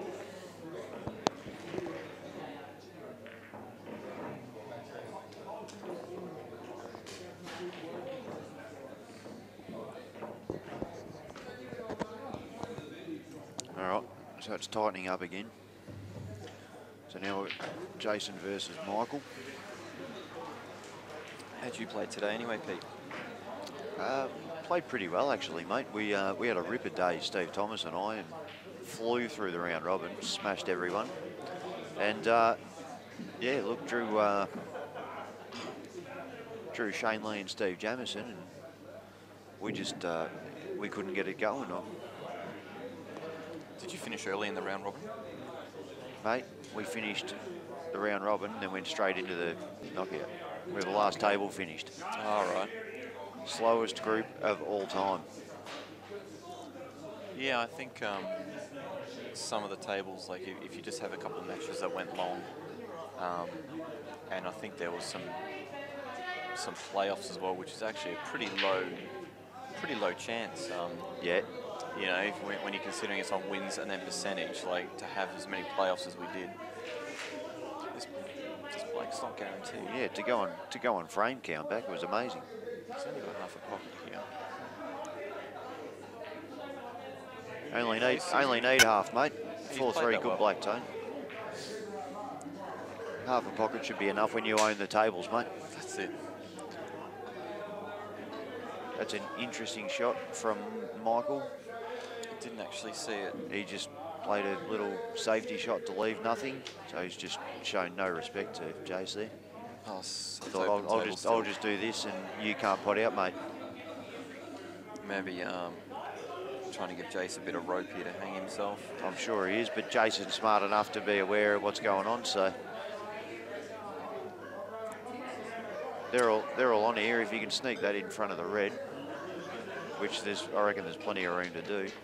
You got a double on the yellow up the top left, and then everything else is easy. Two dead yellows? No, they're not dead, mate. Can't play the plan. Yes. See you, Josh. You're right. I think there's a lot of work to be done here. I think the black's funny. I think he's got a lot of funky yellows.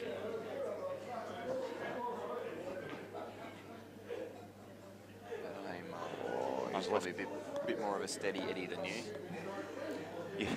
You think? Yeah, that's like saying you've probably got slightly more red hair than me, mate. Well, that is the good thing about this game. Is there's many different styles. That's what makes this game interesting for me. Is no two frames are the same. You break the balls and they're not going to land in the same way. It's not like darts or bowling or other games like that where you kind of just repeat it over and over. And you could put the balls out here like this, and you can get 10 top players and ask them which way they go, and they could all say a different thing. That's exactly right. Like if you snooker, for example, is a harder game than this to get good at. But you could get any B grade or just A grade local player to commentate on at the world snooker titles, and they do a good job, because with snooker, the shots are pretty obvious what they're going to do. Yeah. It's just about executing. That's the hard part. Where an 8-ball, even right now, there's so many things Mick can do here, and that's what makes it interesting. And he's underhit it, or no, it's got there. No, what a shot! He's played that well. If I'm Jason, I'm just knocking this in all day long. Yeah, just knock it in and just go. There you go. 2 shots, very tricky out. Just knock it straight in. He's got no shot with his opening shot, unless the plant's on. To the middle. The longer you leave this there, Mick's going to free up his dead reds. I'd actually play this yellow off the black. Try and push the black to maybe to the cushion and sit the yellow in front of the reds and just make it harder for him. But while that yellow is there, Mick can just do whatever he wants for the game. Yep. And it should only take Jason 1 shot to fix, but it's a guaranteed shot that Mick has up his sleeve. He still has to chip some balls out, but it can get to the point where very quickly Jason won't be able to foul up there. Might double. Now he hasn't left him the option. Yeah, Mick doesn't want him to play that shot yet. Wants him to play it maybe next shot, but he won't be able to. This is not a bad idea, mate. Yeah, make a mess of it now in yellows. You need time. Push the black right into those 2 yellows. That's it. If you find yourself in a position where you just need some more time, look at killing the black. Just make sure you get a cushion here. That might. It might be okay. Okay, I'm not sure. It looks close. If maybe that can go off the black or pot, I'm not too sure.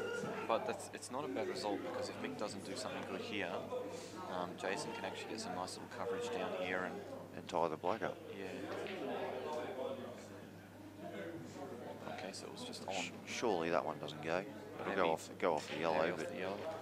What Mick doesn't want is to make it confusing down here and get tied up. He doesn't want to be playing shots and put himself further behind in the frame. He needs to look at trying to win his frame as soon as possible.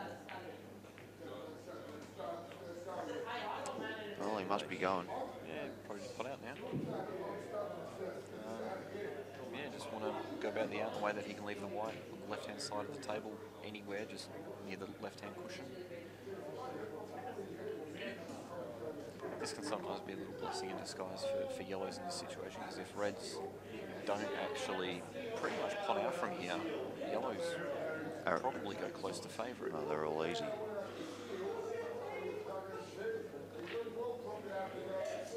I'd expect them to pot out from here, but this shot can definitely go wrong.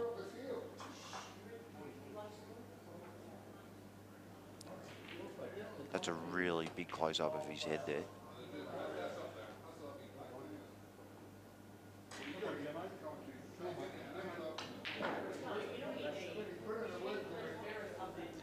Gave that a good smacking. And it's a mistake.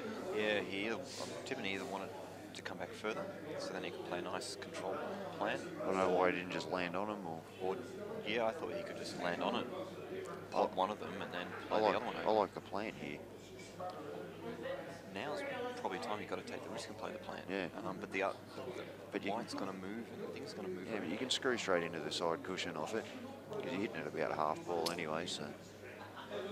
So if this shot goes well, the frame's over. If it goes bad, it's definitely game on, and I'm going to say yellows are favourites.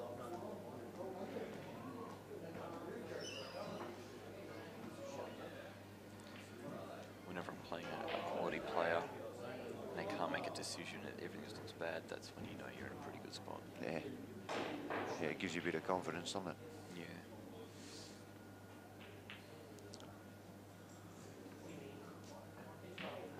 Some good battle going on the other table as well.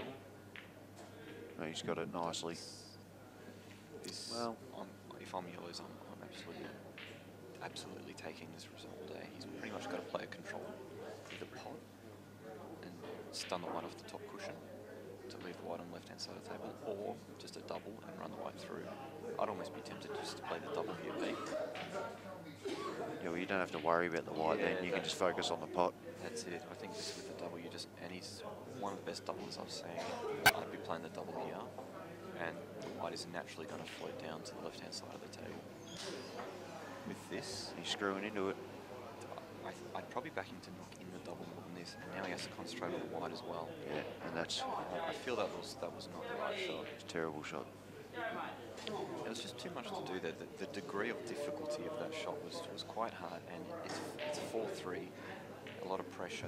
And that was a very delicate touch shot. I think you're just not going to double. And what do you do now if you're Jason? Just roll the other one and sit it over the hole up the top. Because you don't want to get this wrong, because you can leave him on a double and not cover the blacks. Yeah, it'd be nice to try and gain a little bit of control here. I'd be looking at trying to pot out, but in a way that He's playing shots to nothing the whole time. Is kind of risk-free. You can't really play this game totally risk-free. But you should be able to go about this out in a way that you'll leave me snookered on the red, not on easy double, cover the black, something. Yeah. You should at no point be playing a shot. Yeah, that's not good. He was trying, well, it wasn't, it was a bad shot because he was trying to pinch pocket. He was almost dead straight, yeah. Yeah, these pockets, even though they've been reclassed and the cushion's running great, the table's running great, they're a lot tighter than they used to be. Back in the day, you used to kind of just lob balls down rails and they'd just kind of fall in. It's not the case anymore. They actually run very well. You got to really knock balls in properly. Yeah, this end aren't as bad as the other end, obviously, but I feel like the middles seem a lot tighter as well. Well, they are because the cushions have been bored in, the rails have been bored in. Yeah, I've had so a that sets the drop back. I've had a couple of balls to middles and blacks, and thought, geez, this middle pocket's looking tight. Am I feeling the pinch here, or Now, Robbo, if he just plays the one up the other end and forces him to play off the cushion at the red, is it worth doing that? Or is he snookered? Yeah, but leave him an easy one cushion. So then he plays the. Geez, that's a good shot. He's I was saying, if you play the snooker, you leave him an easy one cushion escape, make him play off the cushion and push the red further out of the pocket. Yeah, basically, Mick wants that red's actually in quite a good spot for Mick, just because it's in Jason's way. Oh, you might be able to sneak this under. Oh, he's gone in off. That's a really, really poor shot. That white was only going in that direction. He could have so easily played that with a little bit of side Touch aside or something to avoid it. that. Yep. That's pure laziness. I don't know if it's tired or lazy. But honestly, the Aussie champ should not be going in off like that. No, you're right. We expect more.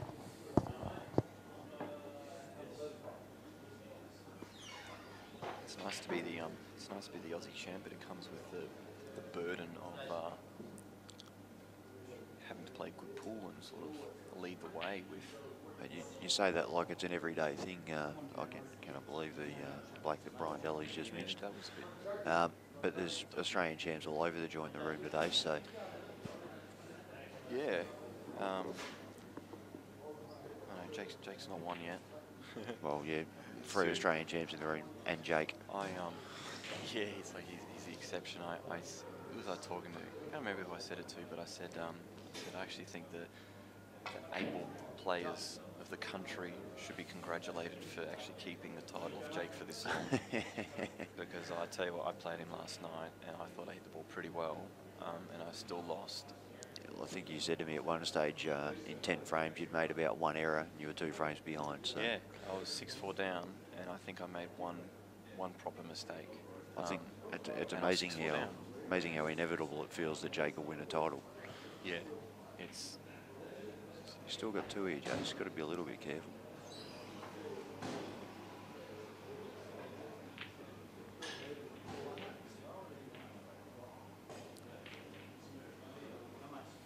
Now what? You really need to take advantage of situations like that. Like, just because the balls look a little bit bad and you got 2 shots.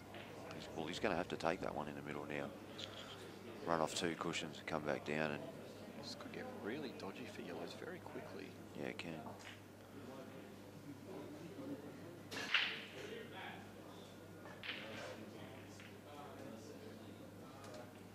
He's played that well. I'm not sure what to do here, Pete. Yeah, me neither now. I was hoping you'd have an idea, because he's potting balls and I'm not sure why. Like, I'm looking, does he play the snooker here on the Well, boards? if he plays the one in the middle, pretty firm, just above centre, I reckon he'll go 2 cushions and hit the black and knock the yellow in and be fat on the other yellow. What do you reckon? Did you hear my option? I said, what do you reckon, Pete? The snooker on the yellow on the cushion? Yeah. And you've called a 2-shot extraction black on yellow, knock other yellow down rail, and then knock black in that hopefully isn't sitting behind. Well, mate, I'm still looking and I can't see how it can go wrong. Yeah. Geez. I don't know what I'm doing here. The snookers are because the table can roll, and then you're leaving him straight on his red with an easy extraction. I really don't know what's going on here. Yeah, I'm really confused now. What in the name of God is he doing? He must be on the yellow. I heard a nervous, come on buddy, from Benny. Yeah, he'll be trying to say it without stressing him out. No, he's going for the If Shane Lee would get out of our way. No, he's going for the pot. Jeez, he's really committing himself here. Like if he goes. Now Tony's in the way. He thinks he owns the joint. Must be close to the table too. 5-3 up Tony and Brian Daly. People might not have seen Brian Daly on CueballTV for a long time, but he is the once winner of the White Horse tournament. So he doesn't. Aubrey. Runner up at Aubrey. He doesn't play as much as he used to. It's still very handy. Tell you what. That's actually a good result. The red's gone up the other end of the table. Now this is where you need to play the little soft screw. I think he's too high to even do it. But yeah. You might even What do you reckon? Just play it off 2 cushions out in the middle of the table and screw in behind the black. Yeah. See, bit of percentage from you, mate. No, that's right. You basically just make sure you don't kill the yellow on the cushion, and even if you don't get the snooker, that red's in a very tricky position. Yeah, and you can hit it firm enough to come out and be a backup snooker ball as well. The reason why I like that shot is it pretty much can't go wrong, even if you play it bad and don't get the snooker and the yellow lands on the cushion. It's a it's a tough pot. Mind you, the red is sitting out, what, an inch past the balk line, so, sorry, an inch inside the balk line, so it's still a potable ball from almost anywhere. Definitely playing the snooker behind the black here. Yeah, Getting just the don't want to yellows. screw straight into the pocket.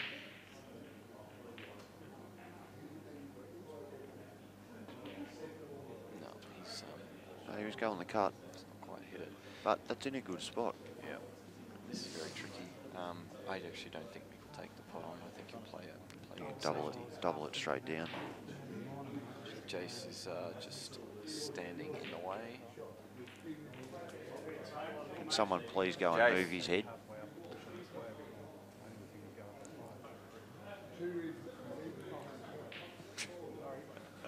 I'm not used to playing in cameras. He's played the not used to playing on the cameras card again. Surely he's going to run out of them. He's used half the deck. Might see Mick kind of bounce the red into the middle of the table. I think he's having a go here. I thought he might go the double. Oh, all right. I thought it was a lot thinner than that. Yeah, that was on the balk line, so. All right. Will he punch this or will he just roll it? I think he's just got to cue it in and just knock it in. But this is definitely missable. Oh, that's rattled too. No, good finish from Mick. Well, Jason gave him a good run there. Even if he looks back on that frame, he'll be able to learn a lot. So 5-3. 5-3 and 5-3. So I kind of want... So this is Ben and Vic. Well, we'd like to see it go to the doubles, mate. And we'd like to see more than one person get a shot at the doubles. Yeah, otherwise it's not really doubles.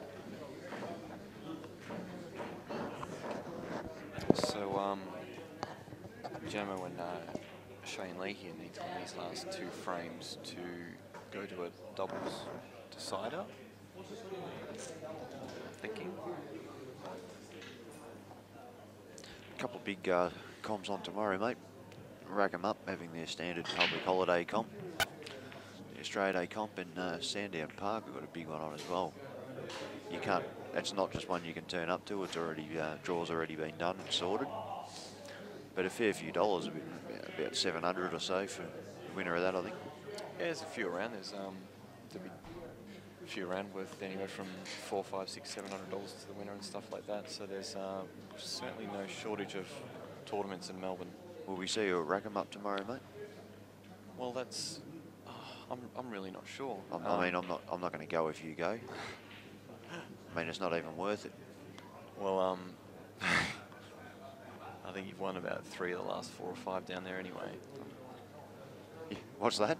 I think you've won about 3 of the last 4 or 5 down there. Yeah, you've only been to one of them, though. Oh, jeez, I just can't let it give you a compliment, can I? It's, no, don't worry, I'd like Gus to win one, actually. He's been going on about that trophy for a long time. So really, mate, I've got 4 of them, so... Whenever Mick brings up the Australian title, I say, yeah, well, I wasn't there. He actually got pretty annoyed one time at that. Really? Can't imagine that getting a Mick. Oh, no. Jeez. I think Benny's tired.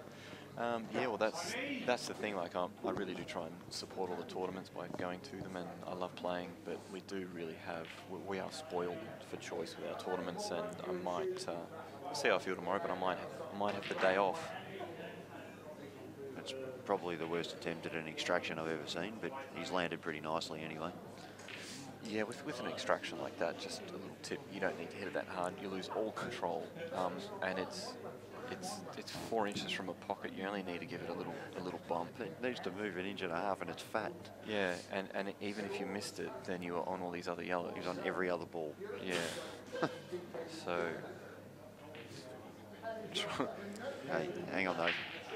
Vic's been playing in Queensland, so he knows best. Yeah, you're right, actually. Come on, Benny. Come on, mate. Let's go.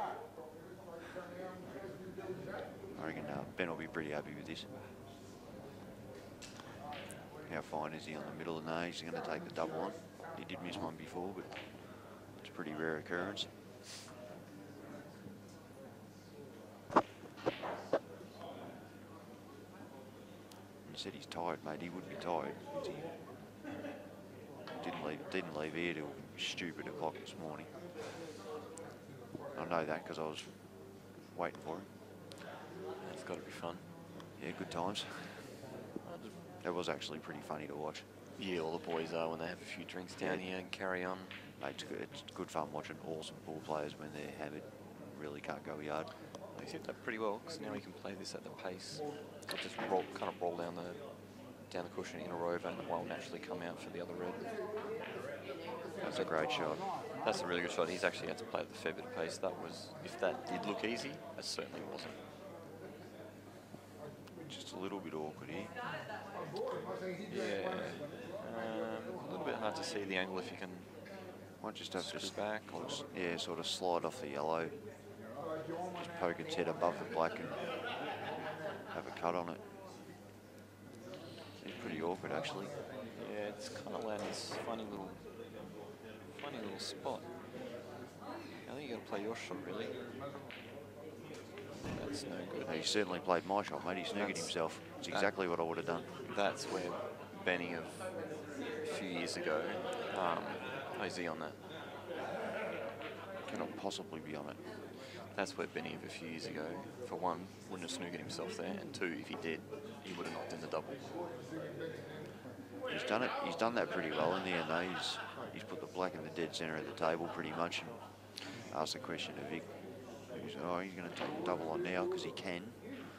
Because he won't be leaving Ben on the black in that other corner. Oh, no. Wow. Well, that's take the double on there because you have to. Ben, like, I know you're freeing up a dead ball there, but you're leaving Benny a one cushion escape. And I tell you what, Benny's a good chance to knock that in. He's letting him cut anyway. Knock it in. The black's a good chance to go safe. He's missed everything completely. This is so frustrating to watch, I must say, Pete. And pretty happy with that, Ben.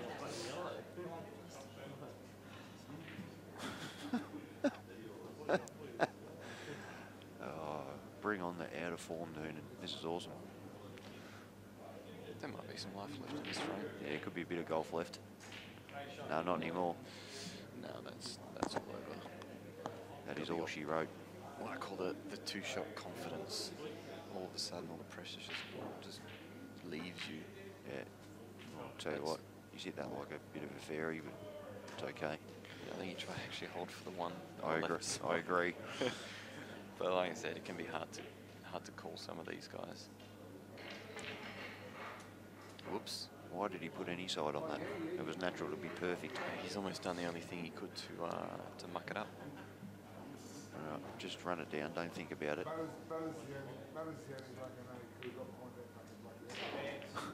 JR said exactly what I did when Ben snookered himself. He goes, Butter's the only one who could have done that.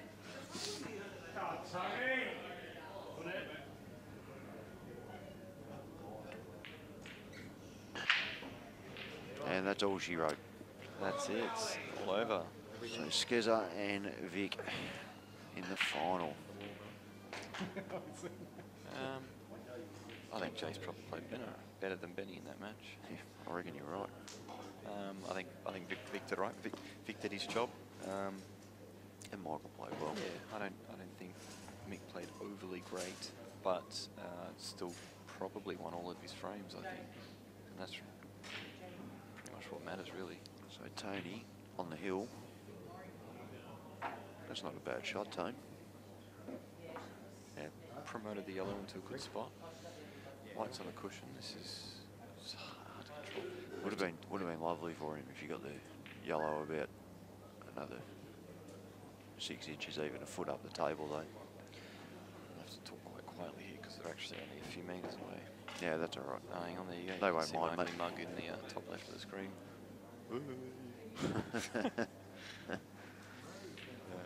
Oh, look, there's you.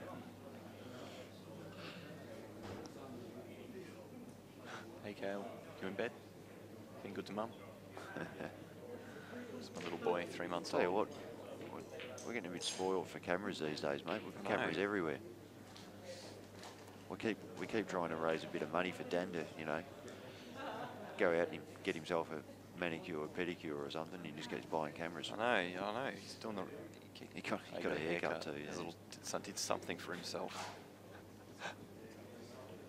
Oh, Cutting himself, saving coin. I'm looking forward to Dan. Whatever you need us to do to get you like the little screen where we can draw circles, like little white circles and stuff. He's working on it. Good. I think there's another lookalike coming up on Facebook, but I'm not going to say what it is.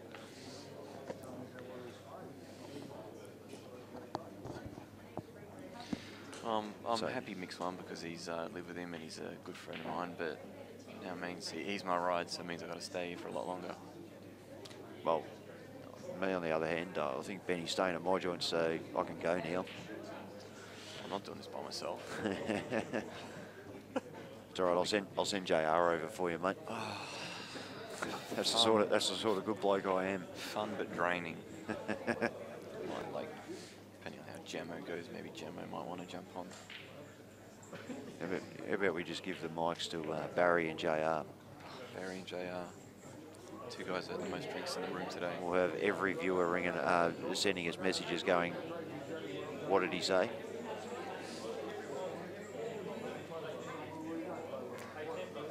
All right, in a bit of strife for your tone. Can he jam it out? Definitely room to jam it out there, Robbo. Yeah, what's going to happen after that? What's going to happen? You think too far ahead. Too much planning, you think? Yeah. There's really no other options anyway. Maybe just keep it tight. Yeah, it's a good shot. Really? I'd be so happy if my opponent did that to me. I can't even explain how happy I'd be. I say it. I'd actually say thank you. I say it's a good shot because of who's playing and the situation and the time and everything. Yeah. Now, what do you think of it? Well, he's sort of got this and come back for the black. But he's played a good shot there. If your opponent did that to you, what would you think? Yeah, but I'm making the call based on who's playing and the situation. Fair enough. We're allowed to disagree anyway. And he's car parked it. Oh, he's car parked it to perfection. Yeah. If that went another 2 inches, I would have been so right. But as it turns out, I was. Yeah, dead wrong. All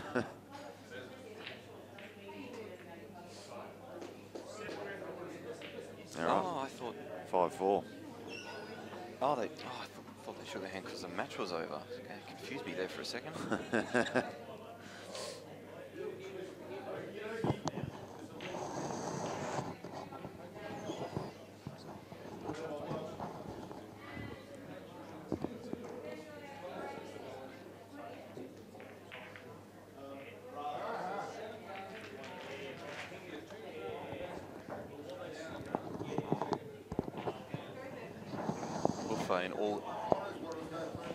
In all his glory.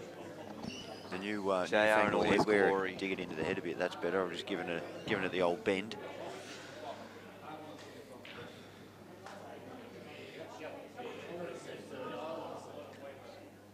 All How right. many cameras do we have going here, Dan? We've got 5? We've got about 1, 2, 3, 4 cameras going. Cameras now. 4 cameras. This is just super stuff. Soon we're going to have like the guys are going to have like sunnies on with a little cam on the sunnies. We're going to get to see like a first person angle.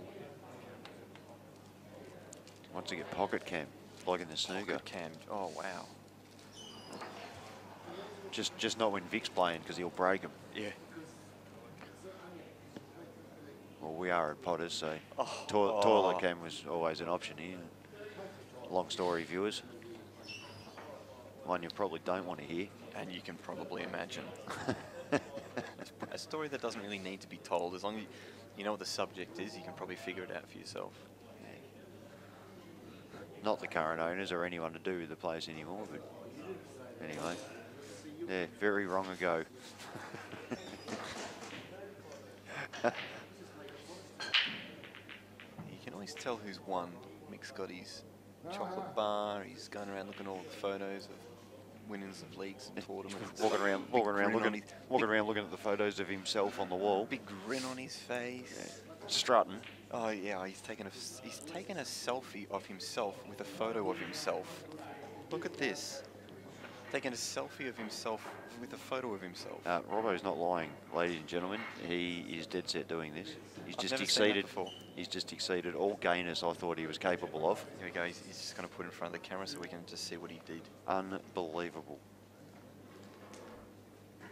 And here it comes. What's he done? What's he going to do? Yeah, he's trying to figure out which one to put in front of. And there you go. Here we go. Oh my goodness. So that ladies and gentlemen, is the sign of someone who's just won and into the final. Australian champion, ladies and gentlemen. I actually can't see Jason or Benny, and that tends to be what happens when you... Well, Ben will be smoking. There's Jace. I think Jason would probably be pretty happy with the day and how he's played.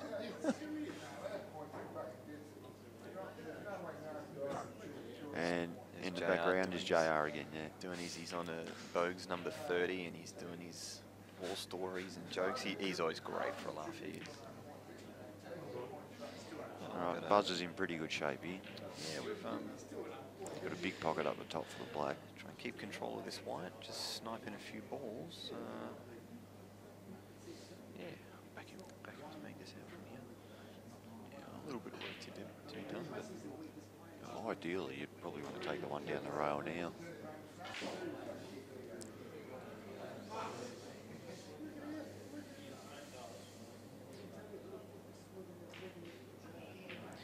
pretty much can't say anything when they're down on a shot because they can really probably hear us. Well, it's perfect here. He can run through, no worries. Run this in and play the one on the rail and leave yourself the red in the bottom right corner and then probably like a long half ball black down the rail.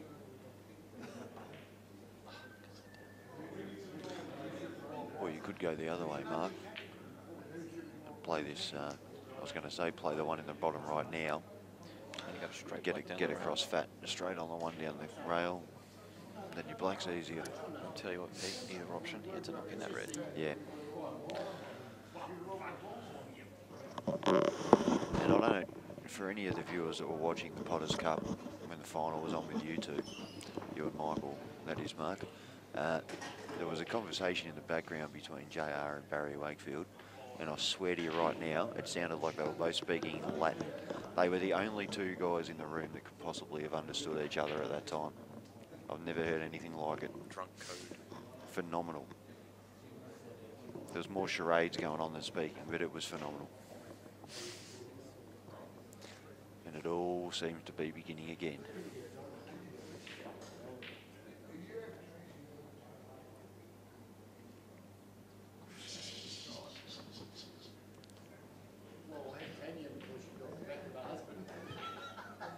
A fair bit of trouble here for Shane. You want to do something with that top pocket so he doesn't leave the gaping big opening for the black to run down into.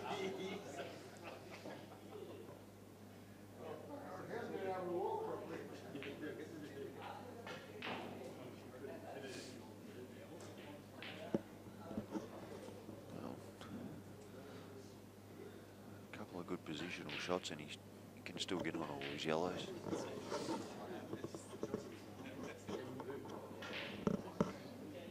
Vic's just promised us a very good show, like none of us have ever seen before. Mate. He said he's going to break. He said he's going to break so hard, but not put the white off the table. It's the Queensland thing, mate. They're capable of things we only dream of. I want to see this legendary break of Vic. I want to see him crush the white into. That is actually a fantastic shot there by Shane. Landed very well. Oh, Vic's just crushed Mick's shoulder. Now he can't play. I'll fill in.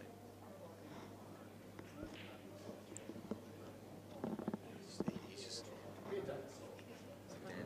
just got so much gear now. He's got tripods and cameras and everything going on. He's losing track of all his hardware. Why did you have tripods and cameras of Dan's at your place? Does Susie know? Maybe she's involved. No, I'm just kidding. And, Well, if there was 3, our tripod would work well, wouldn't it? Oh my God! Stop. Susie's a lovely girl. She's got average judgment. Mick and I went up to Western Australia recently, and we had to take some gear up for Dan. So that's how.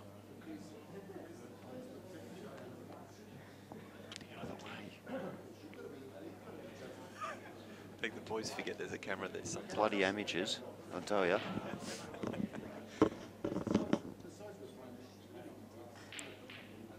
How come everyone that stood in front of us had an abnormally large head as well? Why can't a pinhead like Noonan stand in front of it? We'll still be alright then. Pinhead Noonan. Or myself, or, yeah. Tony's a good chance here. Just put this.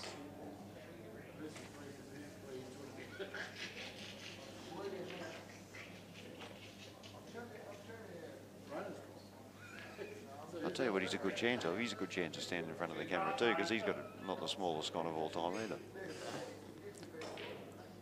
Pretty much just put the wide in a position that's comfortable to cue. I mean, you're not going to be able to get close to the place. Yeah, just a few inches off the cush. Yeah. All good. So whatever's comfortable. Just make the pot. This plug up the rail is, it may look like a big pocket. He could be queuing over the yellow here. That's what I said about the queuing. This is very tricky. You pretty much got to pot for this to go in like pot and clean.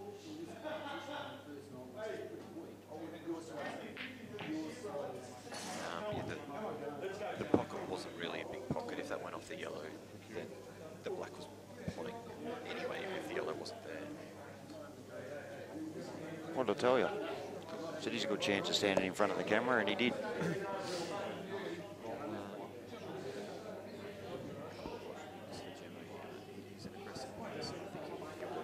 He'll finish these, yeah. I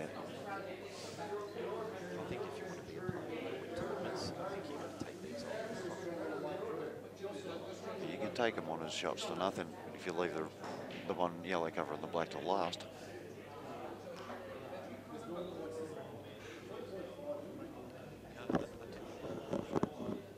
It's not, I would have played the one over the pocket first, got a nice position.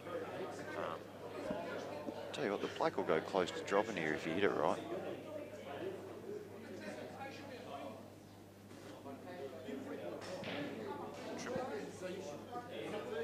Or I can jam it inside, you'll get pretty close to it going in. Really? Yeah.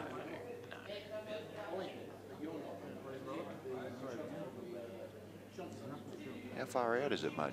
I reckon it's... If you think of it as black, like where it has to get to with the yellow.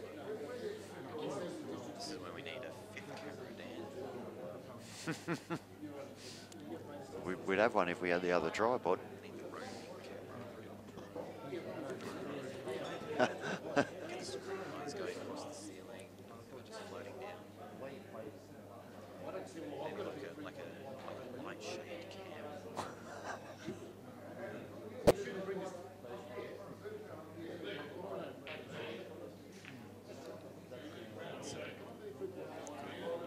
Shot almost. Be good if you get out of the way so we could see. I'll tell you what's actually landed. He hasn't left him much. No.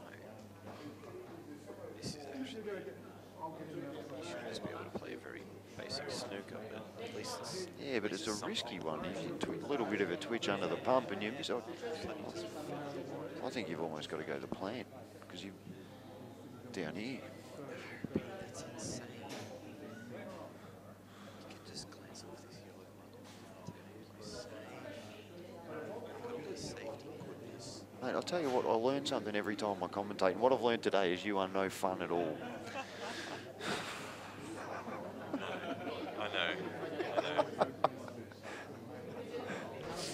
Had a few arrogant comments there, but I'm going to try and put my head in now. No, go for your life, mate. No. Unleash. I'm sick of being this guy. I'm just going to be a good boy I'm going to be a good, boring boy from now on. What are you lying for? You know, you don't say stuff you know you can't keep to.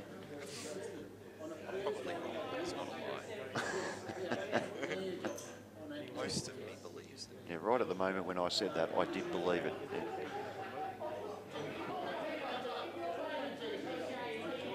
If they are going to play the snooker, getting in a higher temperature shot. So I think he's actually going to probably just Sneak in between them and going off. Oh, tell you what, he's going to end up in the same spot. That's, he can still put that in, but the whites still, they can't get the white at the table. It's not, they're going to be presented with the same problem again. We should have a competition right now and get all the viewers to guess who can guess the closest to how unhappy he actually is with that shot. See, should have taken the plan in the first place, like I said. Oh, mate. I was way off. I was way off. Still got to make sure you hit this right. Yeah, just rattle it trying to pinch to get position.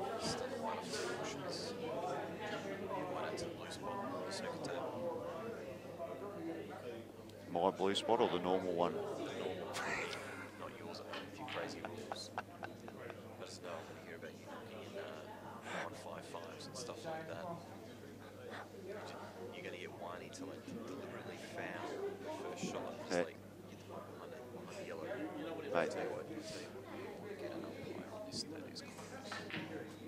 Tell you what, the chances of me potting, I don't even want to count how many balls that is. What's that? 37, 38 balls in a row, not going to happen. Basically, just hit the white up towards the blue, give it oh my goodness. There's a little bit of tension there. Shane schwinked it up a bit on that one. 5 all, the decider doubles makes it exciting. Hey, what played today? Hang on. So Jason saying goodbye. We're very happy with him.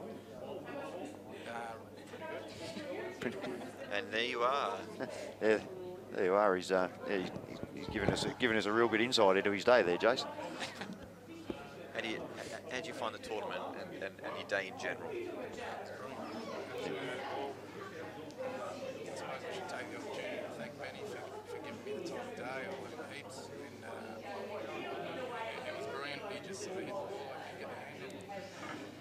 You seem to deal with the cameras. I kept feeding him water, but it wasn't enough. You seem to deal with the cameras pretty well. You looked comfy out there. Yeah. Sorry about that. I didn't actually not used to playing already. It's inexperience, mate. We can forgive you. No, I had a ball. Good stuff. We're happy for you, mate. You've had a good day. Thanks, Jace. No worries. And we'll see you at the next one. All right, it's all come down to this, mate, in the semi. Whoever wins this frame will go on to play Skezzer and Vig in the next one.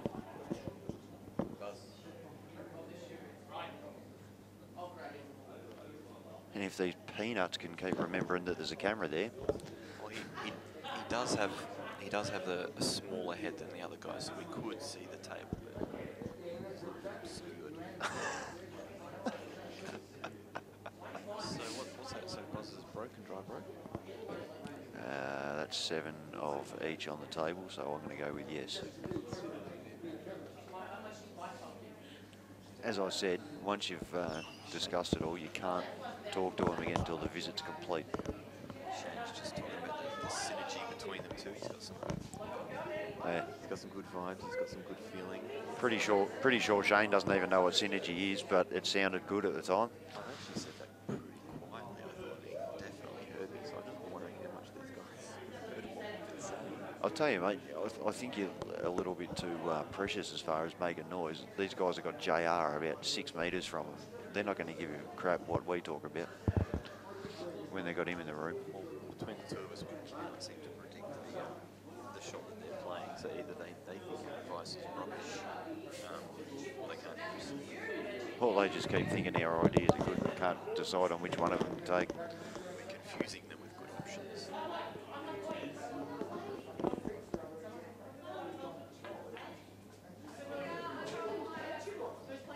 Oh no, Jamo. Almost a good shot. Almost a good shot is often a terrible bad shot he showed very good self-control to actually just place the white ball there then. Looked like he wanted to throw it through a window. He probably wanted to smash the white side on the cushion. Actually, I think he wanted to throw it straight at JR, but well, maybe that's just me.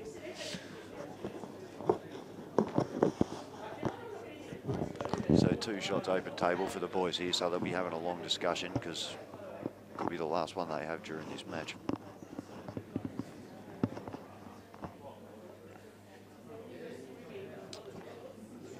A little bit of a delicate out here. You're definitely having a crack here.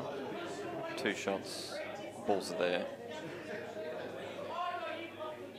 Excuse me, mate, while I just squeeze a ingrain little pimple on my knee. Looking at there, that's quite a sight. I'm glad Dan didn't have the commentary camera straight on us then. I think we didn't have the 6th commentator's cam on. would have had all the viewers looking straight up his shorts. I actually think he's mishit that slightly, but it's actually landed perfect.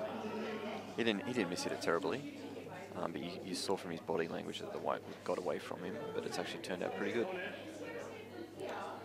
He can do anything with this. Got 2 shots here. You pretty much just plan it so you can use your 2 shots to make the out, you know. Probably wouldn't take that one.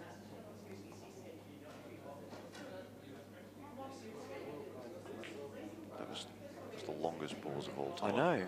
I thought he'd frozen up. But it all got to him too much and just froze. Yeah. Run the white forward about a foot. Yeah, just around there.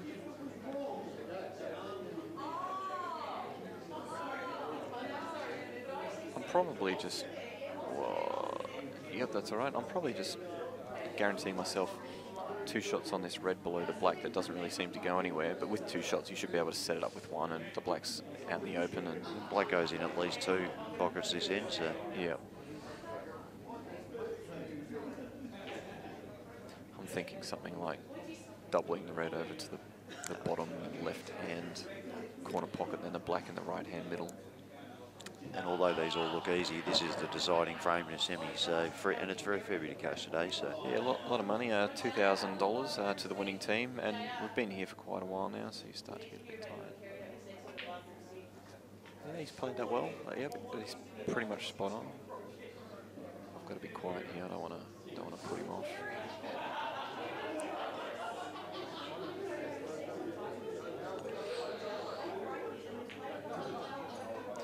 See what he's trying to play into the yellow.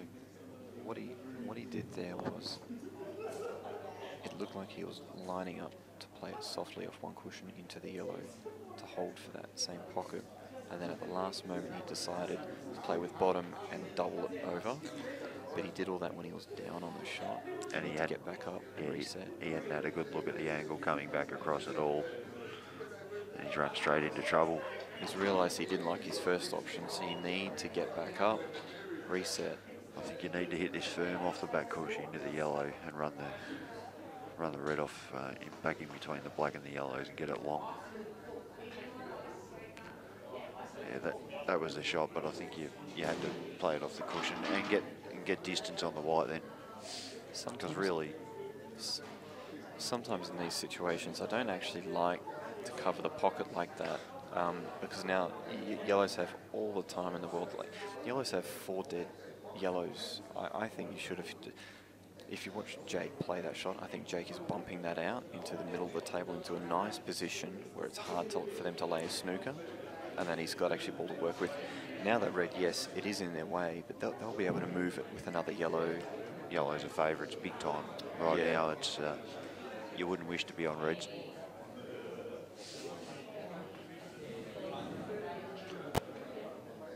And this is another one of those times, Mark, where you can leave them just the 1 edge or just the easy 1 cushion, and it makes them play it and push it further out of the hole. Yeah, you just want to make it tricky for them to not plant the red closer to the pocket. While the red's still hanging out a bit like that, reds are very vulnerable if they can get that red closer to the pocket. It makes things a bit trickier for yellows. Yellows will still be favourite in this game for quite a while though. Well, There's certainly no one reffing or timing at the moment. I think I'll be playing the double and bringing the white down to maybe the bottom cushion and then playing a snooker if you get the double. It's a little bit risky though. It is a bit risky. Pops up, you lose the match, mate. Yeah, you play that and it cannot go wrong. The only thing I don't like about that is if reds play a good shot here by planting the black onto the yellow and the red closer to the pocket, it is a risk, but maybe it's a risk that you Is that a good shot though? I think if you play it well. But how? You play that shot? I don't like it. You play black onto yellow. It gives you control of the black. I know. Promotes your red closer to the pocket. Yeah, but if they can get one in there as well, the black's going nowhere. Most likely you'll have two shots on a black that's a bit tied up. Could be more than a bit tied up though. That's a bad case scenario. There's lots of bad case scenarios you can run here, but reds actually need to find actually a way to win this game. And right now with that red there, they're not going to win. All I know is JR would know exactly what to do. JR's never made a wrong decision from the sidelines over there. Never ever Always made a glory. mistake. There he is in the background. Bogues in hand, telling Jimmy Reen and Glenn Ferris some more war stories. JR and Jimmy representing New Zealand. He's played my shot. No, he hasn't. That's rolled. I don't even think that is possible. Possibly the biggest anticlimax to a match I've ever been involved in my life. Yeah, that's really surprising that actually went in. Well, Jamo and Shane Lee have got back from 5-3 behind there, so I've really got nothing there, Mark. Yeah, it's a bit of a bad way to lose, really. It must have drifted off or something. It looked like it was a little bit high to begin with, but I think it did. Yeah. Weren't expecting that, were you? Weren't expecting that. They just gave up. They just gave up. They just had enough. I don't know which table they're playing. We're playing this table. Catch you later on then, Robbo. Thanks for that, mate. Commiserations are brought early and tell you Brian will take a couple of days to stop thinking about that, I think. Yeah, A couple of days into October. Well, it was enjoyable, Pete. I think I'm going to hang around and call the final. I guess I'm mixing my rides, so might as well make some fun of him. But I do. No. Maybe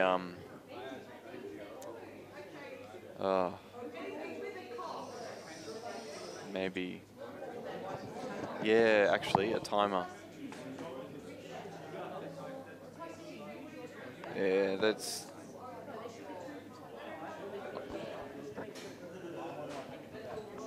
It is going a bit slow.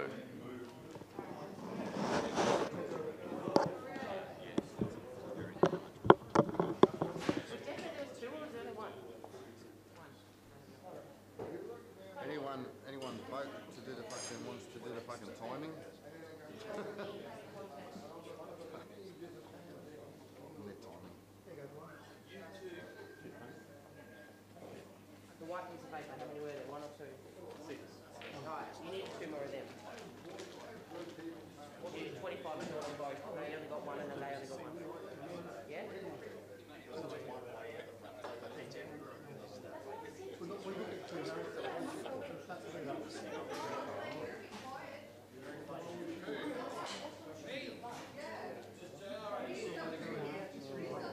He's over here trying to sell me a set of shoes. Cheers, buddy. Thank you, mate.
we haven't asked no one.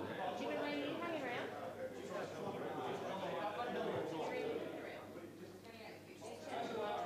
Just timing. Well, you probably saw which one out of the is why I'm asking. I'm going to find you a sheet. Hold on, I'll put it down there. That's why I'm like, hold on. That's all.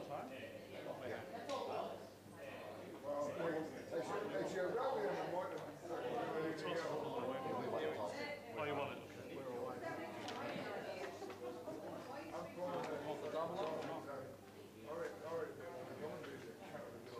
Here you go, boys. Yeah, top, up here. Sorry, I had one. I just go get it.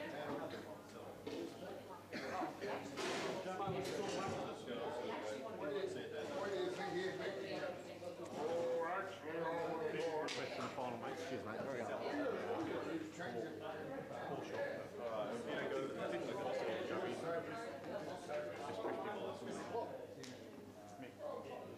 Give me an eye for them paper bits.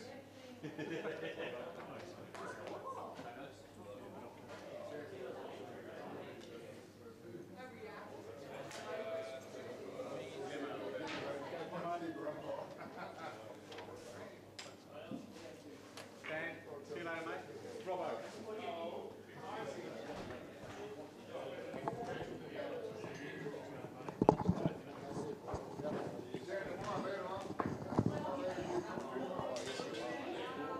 Yes, please.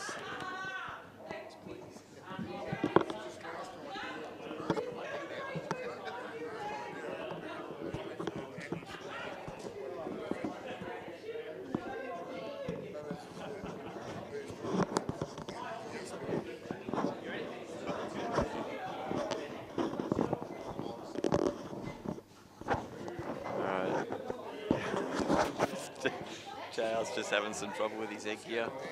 It's a bit of a riddle for him. All right, we have the grand final of the World Pairs Doubles Tournament. Mark Robertson here in the commentary, joined by JR. I think he's got his headset on. Give it a test, Buffer. My head's on, but yeah, we're working on it. Your head's on, but we're getting there. We're getting there. I think JR's had a few bogues today, just to mix things up. But fortunately, we've now moved on to Jack Daniels, so we'll have a quiet one with you as we get on to this. As I have my Kirk's creamy soda. So which countries we got playing here, mate? We've got the team of Malta and Malta, Croatia, is it? And Croatia. How do you get a country? Well, you got a team representing two different countries here, obviously, Malta and Croatia. And against Team England. Team England. So no Australia. Who's representing Team England? We got Steve Jamison and Shane Lee.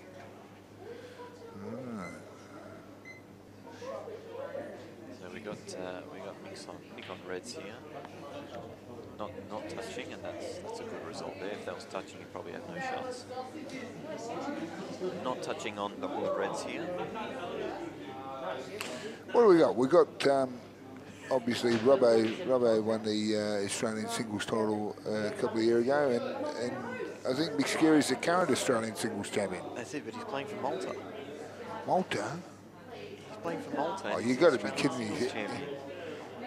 Something's going on. He should be deported. He should be deported. I just realised we got Vic behind us. He's looking at the commentary while his teammates out there on the battlefield at war. He's landed pretty high there. Yeah. This is probably going to drift up, I reckon, too. I reckon he's going to hit this good. He's right. He's got enough angle to drift back up. No, but the red's going to drift up. Watch this red drift up. Oh, you see him straight into the cushion. He didn't even get a chance to prove me right.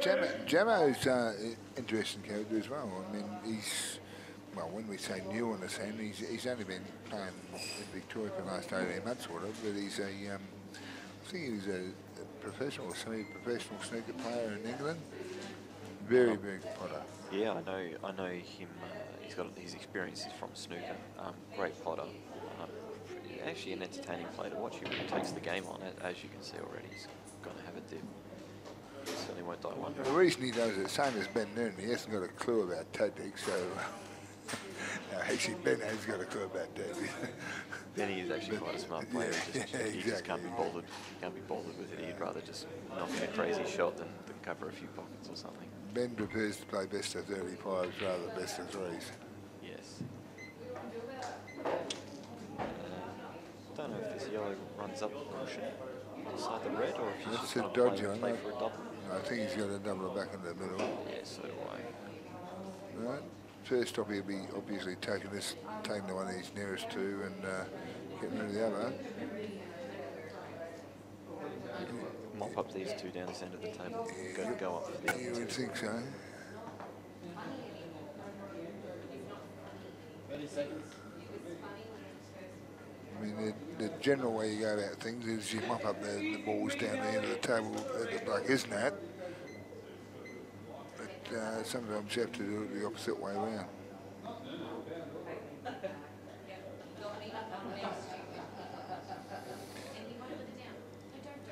Let's go here. He's got a little bit of angle here, hasn't he? Yeah, he's just under the yellow. Yeah, pretty much. He's got a little bit of angle, but he really wants to get out. If he's got two options here, he gets on the double next shot, or he gets to be on this ball where he can be on a double.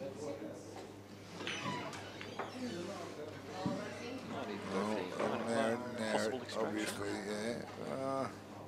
Would you? Well, no, I'd like to play for. I think most players would pop this ball and get in a position where they know they've got the double on. Yeah, I'd agree with that. So if you're trying to extract it, you might end up not having an angle where you can get the double. Oh, it's on too, I think it's on. Yeah, it's just not bad. You can put this. See you later, Benny. Love you, buddy. It's a tough play, but this is the sort of shot. This is the sort of shot we'll put us knock in. Yeah, and Gemma, he can be a very dangerous player, that's for sure. Because he takes the balls on like that, and he's got a lot of confidence. He knows how well he can play. He's made a good out there. He's actually made a very good out there. I mean, that's what the top players do. But once again, if you had a look at it where the balls were before he started that out, it's only the very good players who do make those outs.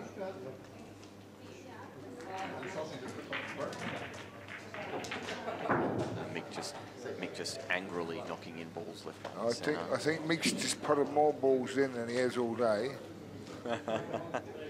No, Vic's promises the world's biggest break right now, so anyone in front of the pack is in danger.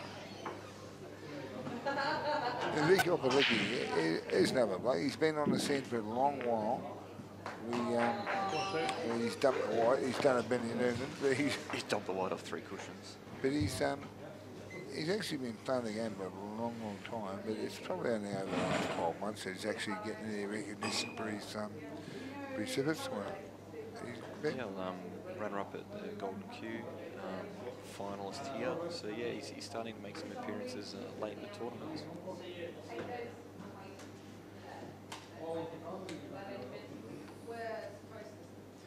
Shane's been playing pretty well today, actually. I think he was on my table. He played some pretty good pool.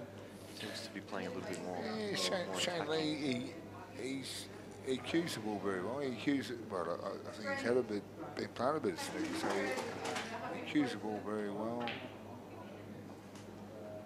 And another one of these places, not to be underestimated. Well, he's been playing a fair bit more attacking today than what I've seen him play recently, and it seems to be working for him. He's starting to convert a few more outs. A few blokes out in the back blocks of the other parts that aren't Victorians. You've got to realise these blokes are dime a dozen in Victoria. There's that many players here. When we get down to our final 40 and whatever, half these blokes can't make the final 40. That's how tough it is. But very, very tough in Victoria. But by the same token, that breeds a little bit of competitiveness into every one of them, and they all try harder. Yeah, I believe that if right now for football, if you want to get as good as you can, it's definitely an advantage living in Victoria. We've got most of the best players in the country here. There's a lot of good players all around the country, but we've got a large amount of them here. But we also have a huge amount of tournaments and leagues going on right now. So plenty of options to gain so much experience. On that note, it's a good thing to mention that we've got a new tournament being run. I think it's been run by Ron Kelly over in WA, and his qualifiers being played in every state in Australia and whatnot. Pretty sure it ends up being $30,000 to the winner, which $16,000 to the winner. I think it's a $40,000 tournament altogether. That as well as a big guns tournament, which is $10,000 to the winner. And let's say if you happen to win the Australian title, that's another $5,500 there. So if you can dominate ball right now, which is it can be a tricky thing to do, there is some decent prize money, respectable amount of prize money up for grabs. I'm pretty sure Danny's doing all the CueballTV, he's doing all the qualifiers he can get to. I know we had one that where was that, Bar 8 last weekend, and Jamie Stevens took that one out. Yeah, good effort by Jamie. He absolutely played very well all weekend. And it was good to see the re-emergence of blokes like Aaron Marnie, who we haven't seen on the scene for 10 years. Yeah, well, it's interesting what a $16,000 purse can bring out. He's a very accomplished able player, and he's told me won many tournaments. And I haven't seen him forever, and he rocks up and loses in the final 5-4 to Jamie Stevens. So can obviously still play. Yeah, we've got the satellite down here soon. Very tough, very tough field. Rivals winning our state title pretty much. That's going to be a very tough one to win. I saw the list. It's going to be interesting to see who wins that.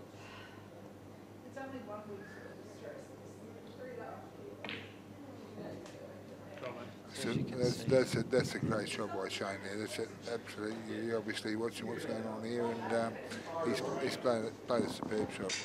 Well, I think he'd even just roll this and have the black in the other corner, or he can stun across and have the black in the same bottom. I think he's played That's a very good shot by Shane. Yeah. He's played a lot more aggressive this Sunday, and it seems to be working for him. These tables here, which I forget, I think it's all-star pool tables make these tables. Yes, JR, they are your tables. But no, I'm just trying to say, and like the finals over in Perth, a lot of these blokes that play here, I think the finals are going to be on the same tables over in Perth. Yeah, we just come from there, and the tables were absolutely fantastic. I think I actually helped you install those tables there about 10 years ago or something. But they ran beautifully up there in these tables right now. These are the best I've been playing at this venue for a long time, and I think these are the best tables I've ran here so far. I feel they've got the foundations quite well with the cushions and the size of the pockets and cloth now. They just need a little bit of just a bit of care, and we can all enjoy them. It's the same old story. I mean, Tony's always said he maintains the tables, but I don't think he really knew what maintaining the tables meant. But now he is starting to put in a little bit of care into his table, and he's getting Sean to reclop them fairly regularly. And yeah, I mean, the templates are the same. So when you go and play away at the Australian titles or whatever, these are the templates you play on. That's not and great. I mean, people can still run racks on these. The good players do run racks on these, but that's why they're great players, because that's the ability they've got. Yeah, you got to play real pool on these tables. By the same token, you can still play the other game as well. You can tighten things up and play a bit of safety and whatever as well. But at the end of the day, the tables probably suit the attacking players. but if they miss, the other blokes have got a chance as well. That's right. You're going to be accountable if you play bad ball. The tables here will quickly pull you up on it. If you play bad, you're going to miss. If you miss a ball, they will miss. Where they used to be on the generous side here, if you miss, they still kind of wobble in. So, Robert, what's going on here? You got your housemate playing here. Is he going to go game? Oh, jeez, that's obviously. No, my wife's not going to put out from there. Well, that's not Susie. That's actually me. That's his other wife. Oh, I get confused. Yeah, I I get know. them mixed up sometimes. When he jumps into bed at night, he doesn't know which way to turn sometimes. But anyway, I don't know. Nick's got the king size bed up the other end of the house. I tell you now, you can't get it much better when you got two Australian champions living together, playing at home on a table all day long. Some of them go to work once in a while, but I go to work to be able to practice against another Australian champion and whatever all day long, that's probably what helped Mick win the Australian. Mick Skerry, being the current Australian champion, probably what's helped him to actually win it was playing with Bravo day in day out at home. Yeah, it's about the quality of practice you do, not the quantity. We actually really don't spend that much time actually on the tables, but the time we do spend is always of the highest quality we can actually practice. So we'd rather play for 2 hours and 100% rather than 6 hours 4 times a week and just slap balls around. Like we probably have like one proper hit a week. That one proper hit is pretty much all we need to do. If we want to improve and get a lot better, then you're going to have to put a lot more time into that. I think that was 2. That looked dodgy, yeah. I was going to say, what happened there? Is it 2 shots or not? I think he put his hand up for 2 shots.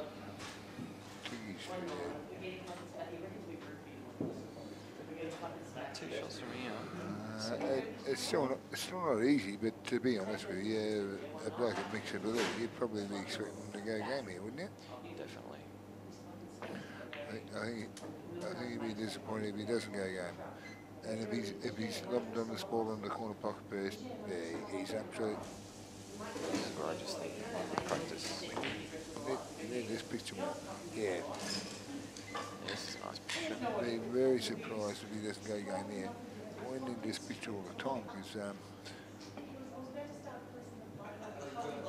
He's really only got the one tricky red that's, on the yeah, right one tricky ball, but if he takes this first and takes that one next.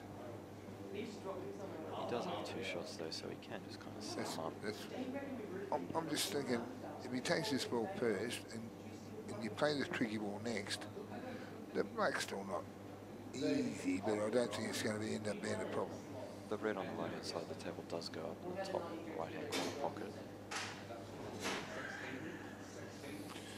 But would you be trying to get on in that pocket?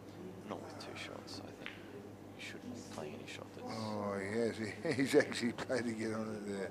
That's a great top shot. left hand pocket. Yeah, it's a great shot. He's misses. Sorry, his room housemates picked the shot he was going to play. No, I thought he was going to go the top right hand. Maybe it was on in the middle.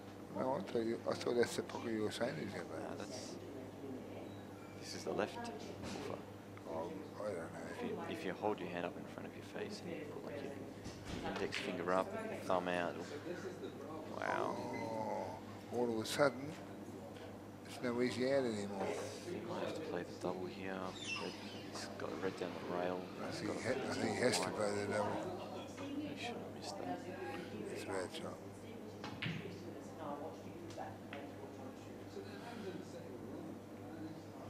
Oh, there is. Some might say unlucky. Some might say it's dead. But the simple fact of the matter is, having missed that, played a terrible shot, the last shot, he's brought it on himself. So it's sometimes you get a good bounce, sometimes you don't get.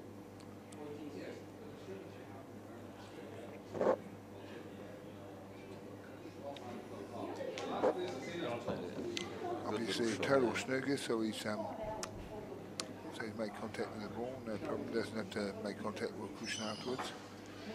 And it's a pretty handy shot, to be honest with you, from where he was. I don't know if this yellow's on the left-hand side of the table. I don't know if it's on or not. I'd still say he's favourite from here. The yellows are absolutely in a beautiful position, but you have to be on one for a start off. Yeah, You've got to knock a ball in. If he can knock If this he yellow can knock a ball in, all of a sudden you'd expect him to go game. Shane's a good cue, he's a good player. Yeah, he's been playing well today. If he's on this, I'm going to back him to knock it out. Yeah, he's been playing well today. He really has. That's a good pot. That's a very good pot. It's nice to see Shane to see Shane play well again. Oh, the pump. He knows if he misses that ball, he probably doesn't get back to the table. He's off. So it's a good pot under pressure. He's been around a long time, Shane. He knows the game, and I think lately he's been frustrated with the way he's been playing. But today, I've seen some pretty good pull out of him. Yeah, I can understand this. It's just pretty much one of those outs where you just keep control of the white. It's a lazy shot, though. That's a lazy shot. Realistically, I was surprised when I see him queuing up for the shot. I thought he had better options, and to be honest, that's a poor effort, to be honest. He's knocked the ball in, but knocking the ball in is only 50% of the equation. You have to have the pot to get the next shot, but realistically, you'd be disappointed on the positional play he's made there, wouldn't you, Robbo? Yeah, definitely. The white ball is most of the game. If you've got a good white ball control, you don't need to make big pots. If your white ball's really bad, you've got to find yourself having to knock in big shots left, right, and centre. Yeah, the white's going to move around here. It's going to cut the middle. Cut the white's going to yes. Hang on a minute. Hang on a minute. No. He's got ABS. He's got ABS. He's a good pot once again because he's in an awkward position. He lost the white. The white was travelling everywhere. He didn't have much control over that. The simple fact of the matter is things haven't appreciated that much from there. He's still got a dodgy situation. Whether he takes the ball across the table in the middle pocket or cuts this one down the corner, same thing. The white's going to be troubling. He's going to have an awkward situation. White's travelling over towards the other corner, yeah. And you'd have to think that's just game over. Yeah, especially if this red's on. If this red's on, it's all over. Even if it's the red's definitely on. It's a little bit tricky, but players with disability are going to go out from here all day, every day. Just a little bit of right-hand side, just square it up off the cushion. The Maltese marvel, what's his name? Mick Skerry, your husband. No, he's my wife. I'm sorry, you're the bitch. No, he's the bitch. Anyway, the current Australian champion looks like he's going to dish out here, and yeah.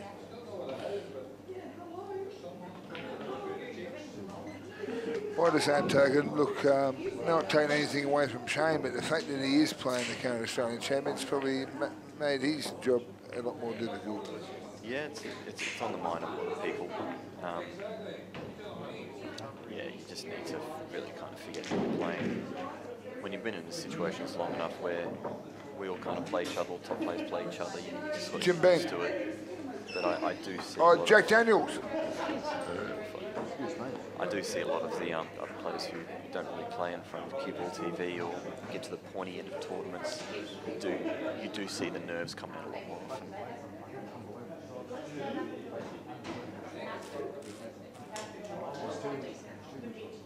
You know, a player who is going to be a great player, she's actually really quality now, is Isabella. To Giorgio, I'll tell you, I saw her play today. Quality.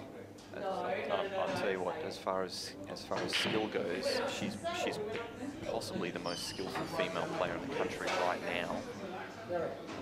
The way she goes about shots, walks around the table, and her thought process is actually very, very fast. I was very impressed. But not only that, she actually cues the ball so well. Her cue action is beautiful. Yeah. And to be honest with you, I mean, I've done a lot of things in the game, and my cue action isn't as good as her cue action. And I just wish I had a Q action when I was younger, because yeah, it's going to hold a very good set. At the end of the day, it doesn't matter what level you play the game at, whether it be amateur, junior, pub pool, whatever.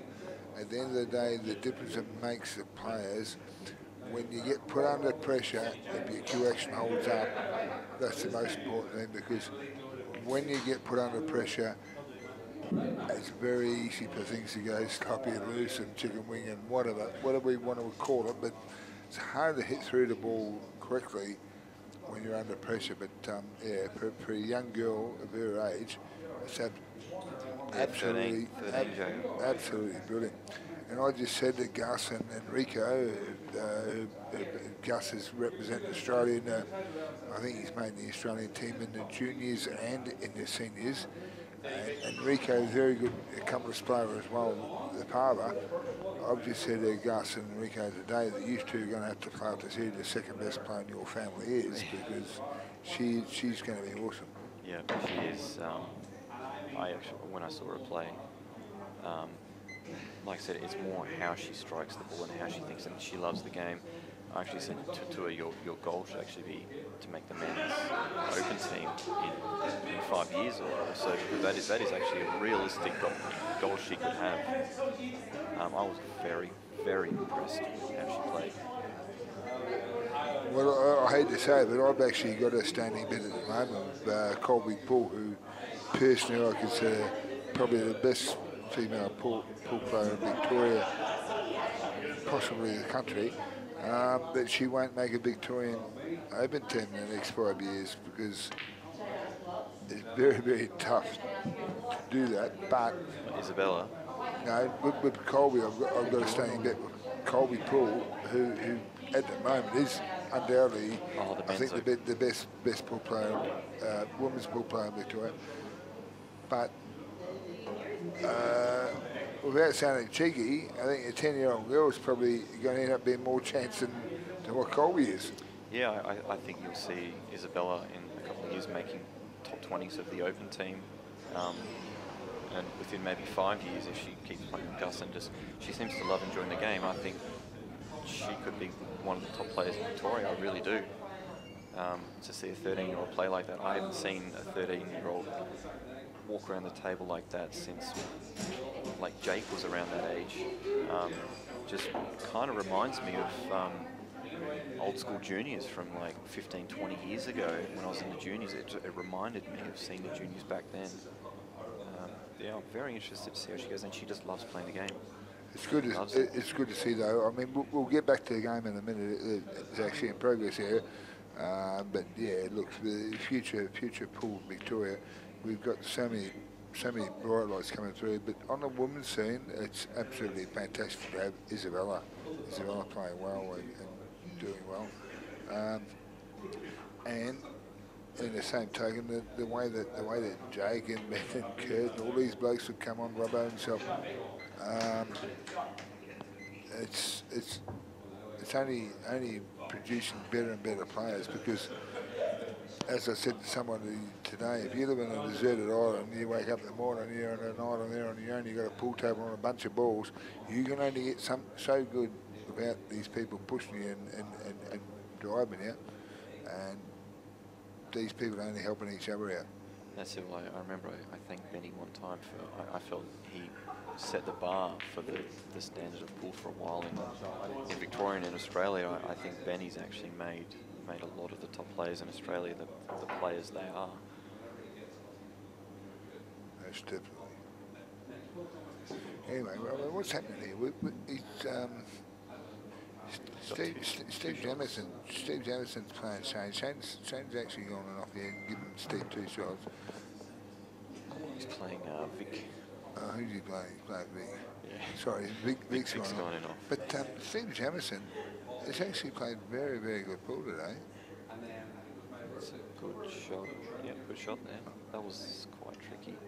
I don't know what he's going to do this. Now he can actually knock this ball in. He plays the same ball he just played a minute ago. What's that? And he takes the ball near the bloke in the middle. No, he's going to play this. But he comes out and plays. I don't know how he's landed there. He might have landed Yeah, a dodgy angle. I think he's got a dodgy angle now. It's fairly straight. I think he's got to force this, and he's got to get the white to the exact spot, so you really don't want to be forcing it. He needed it where it was last shot. Jeez, that's a good shot. Yeah, that's a good shot. That's a good shot. He's a good QS. He's a very good QS. I think he was a semi-professional snooker player in England. He's not short on confidence. Yeah, he loves playing the attacking game. He can knock balls in. See how he just like he struck that in. He struck that really well. Most people sort of like push that in and have a bit of a dodgy shot on the black. And even there, how he's still like struck the black in. What did he do? He played Tony Wakefield, the owner of this venue. Played Tony last night. I think it was race to 11. And I think he's 9-1 up, and Tony threw the towel in. He said you'd too good and handed over the cash. Yeah, I didn't see that, but I heard about it. I'm not a fan of the forfeit. I think you should just play it out, but each to their own. One thing I will say for Jamo, as you just saw there, he takes the game, he takes the balls on. Very, very dangerous. Yeah, very dangerous. I'm not saying he's the most the best technical player you've ever come across, but if you leave him 5 or 6 balls that he's got to knock in, he's more than capable of knocking them in. Don't worry about that. It's very dangerous when the balls are sort of around the open and he's got say 1 dead ball. He's very good at finding a way to extract it, like we've already seen tonight. That was a very nice break there by Mick. So who we got? Mick Sherry versus Shane Lee. Yep. The score at the moment is 3-1 to England. Shane Lee and Steve Jamison against Mick and Mick Sherry. So Mick really needs to win this round to get things back on course and be 3-2 down. Because from 4-1 down, it's going to be an uphill battle. And 4-1 down, Mick won't be at the table either. Vic will be at the table. So out of the Australian champion's hands, yeah, this I think is a must-win for him. Is he playing a double? Yeah, he must be playing a double. As I've mentioned 2 or 3 times, to his credit, Mick Sherry, current Australian champion, won the Australian title up in Darwin back in October or November, or whatever it was. But yeah, just a long list of players that. Yeah, very hard tournament. Very hard tournament to win. Got to play a lot of good pool over a long period of time. I think recently, in the last 5 or 6 years, you've got Kurt Dunham, Mick Sherry, Robbo, and who else was there? There's someone else from Victoria. Yeah. The last 3 has been Victorians. And the one before that was Rusty. But then again, I mean, I still maintain, I mean, I might not be the best judge, whatever, but I still maintain that Jake McCartney is probably the best player in Victoria, yet to win an Australian title. Yeah, in my opinion, I've played, over the last year, I've played all the best players in the country for lots of money and in tournaments. Beaten them all, and Jake was the last on my list, and I played well against him, and he still beat me. So in my opinion, Jake is the best player in the country, without a doubt. Beat Rusty in a big $30,000 match as well. So for Jake not to have won the Australian title just says how hard it is, because Jake knows how to win. He's got no problem crossing the winning line. He's a professional on the table. That tournament is just simply so hard to win. Yeah, I think Jake is. I think Jake is a level above everyone else. It's not that he can do things other players can't. He just does it so consistently. His bad game just seems to still be good and hard to beat, and he still wins tournaments from playing bad. I think Mick's going to make this out pretty easy. He's just concentrating on making sure he gets the angle he wants and whatever. Pretty much wants to get the white in the line where the white is he wants to get the white back to where it is. It'd love to be exactly where he is now. I don't think you'll see him try and get as close to the black as that, but you'll try and see it on that line, yeah, just like that. That's pretty much exactly where he was trying to put it. Just back your queuing to knock this in. Best is queuing to knock this ball. This is exactly what you were talking about with good queuing earlier on. Good players pot these balls, and average players miss them all day long. You put him under the pump there, and he came through for you. Well, probably only said it about 8 times, but he's the current Australian champion, so you expect him to knock those balls in. And to be honest with you, blokes who aren't good players still miss those balls. But under the pump, the champions knock them in all day, every day. Yeah. Well, you sort of have no doubt that they're going to knock it in, they just seem to.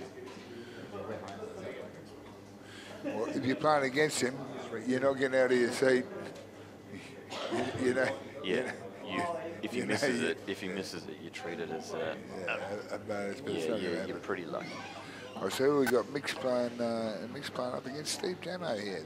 This is going to be an interesting game. They're very attacking players. He's given that an almighty wallop there. Come on, try it. He's actually done a really nice break there. So at the table, Jamo's going to have a look at these, and he'll sum up the situation.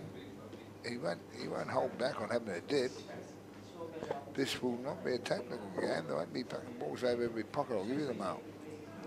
No, Jamo doesn't muck around. Entertaining player to watch, that's for sure. To be honest with you, there's only one red here that's dodgy, and that's the one that near the middle pocket. It's probably too much angle, but the red that's near the top row, you can leave that out from there on that sort of angle. The angle might be funny, the yellow.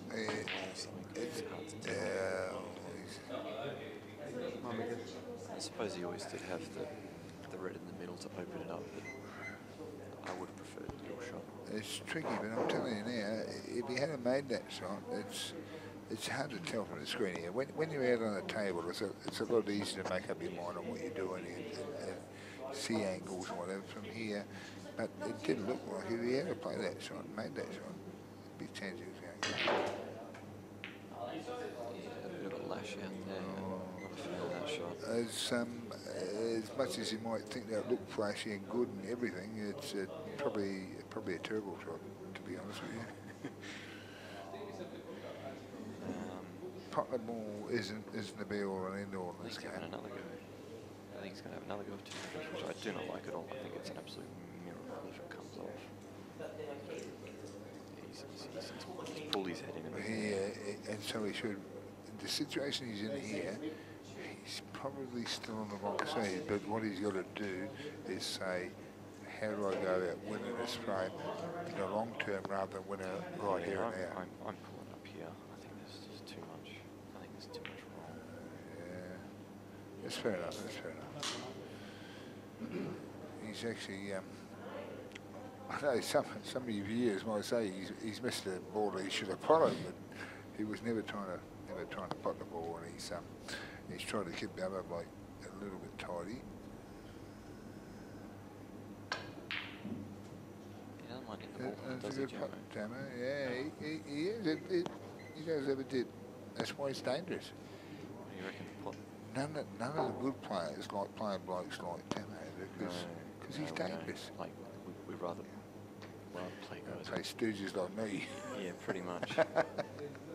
But even when you got 2 shots in the easy, I think you're still a chance. Do you reckon pot this red to the middle, bring the white back about a foot, and then basically play the shot that you were talking about at the start of the frame?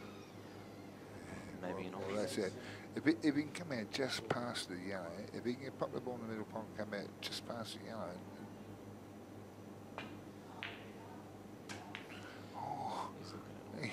He's just killed Mix Yellow. It's a little bit dodgy the shot he's played. He didn't mean to go off the yellow, but he's made contact with the yellow and still made the pot, which is probably a little bit lucky, and he'd put his hand up and admit that. But at the end of the day, that's 8 ball.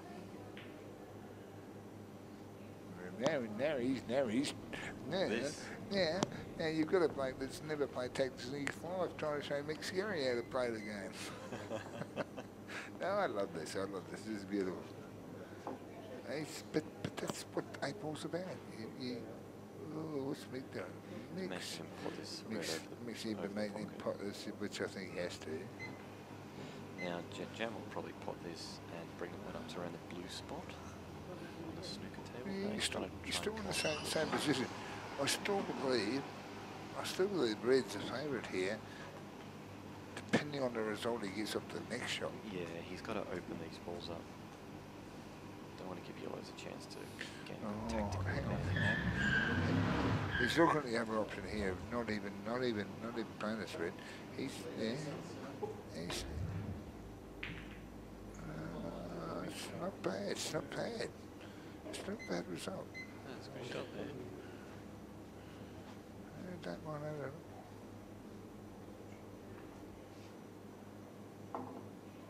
Keeping in mind, pretty much perfect result, really. Keeping in mind, he's actually kept them off I think he's kept them off of every yellow, and the simple fact of the matter was, he's opened a lot of balls up in the first place and still left the dirty yellow down at his snooding behind. So he's got a dream result. He's got the best result you can get from the situation he's in. Well, that's where maybe when we played that little safety shot, he should have had it really tight on the yellow so Jammer could just come off the pocket like that. Off the cushion like that. That's a good shot. Good shot from Mick. He's played with a lot of side to keep him underneath these reds where he hasn't got a ball on. But I'd still rather on reds myself. Look at this, Jammer. No fear, no fear. He's like a young teenage junior player who just he's like an 18-year-old Ben Noonan, except he's a lot better looking. But anyway,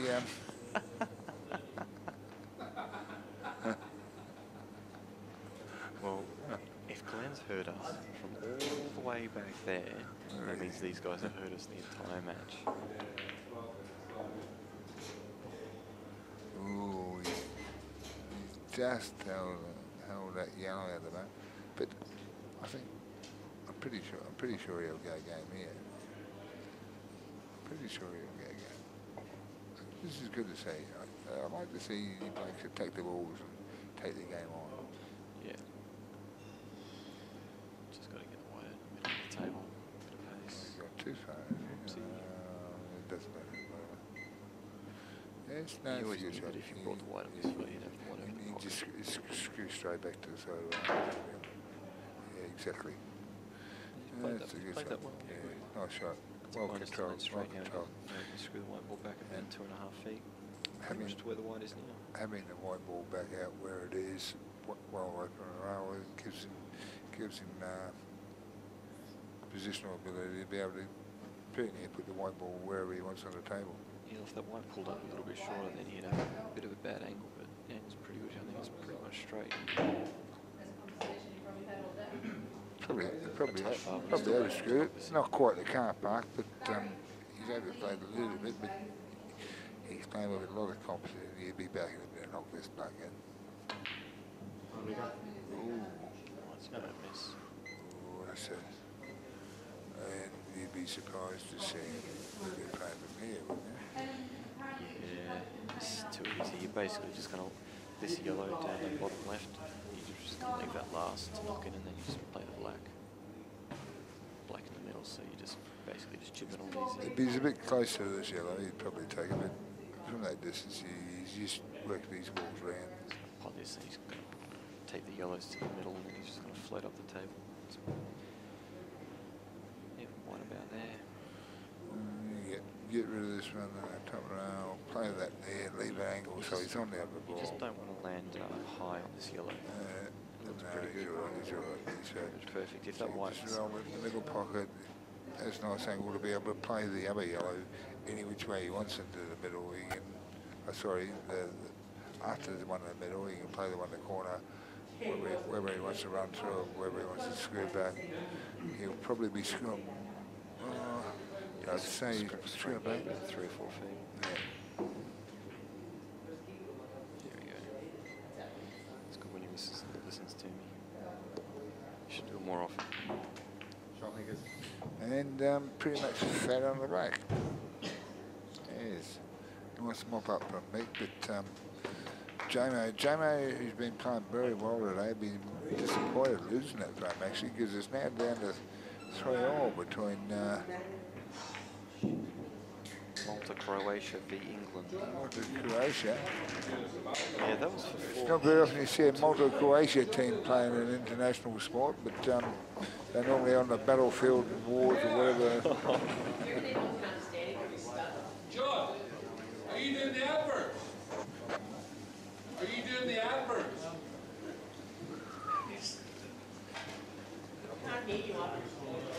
Yeah, that was for 4-2 or 3 all. Very big difference there.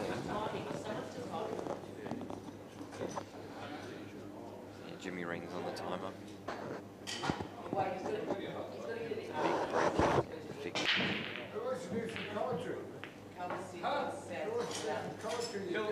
Bill Vaseline.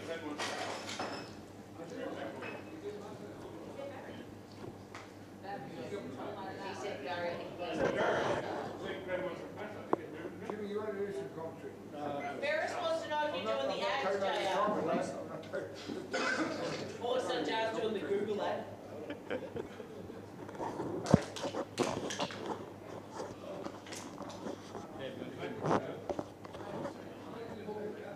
No, he won't. He says. If this was me, I'd pop the ball and not get anyone on control. Race to 6. So it's a best of 5 from here. And Malta. You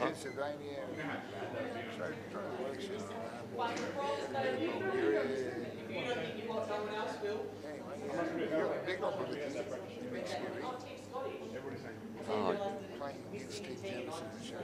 Mick Scary said he can jump in for this frame and call this frame. I think Jar needs a drink. He can play, but I don't know what he's like on commentary, but we'll give him a chance. Anyway, welcome Mick Scary. Joining us, player/commentator Michael Scary going to jump on for a frame.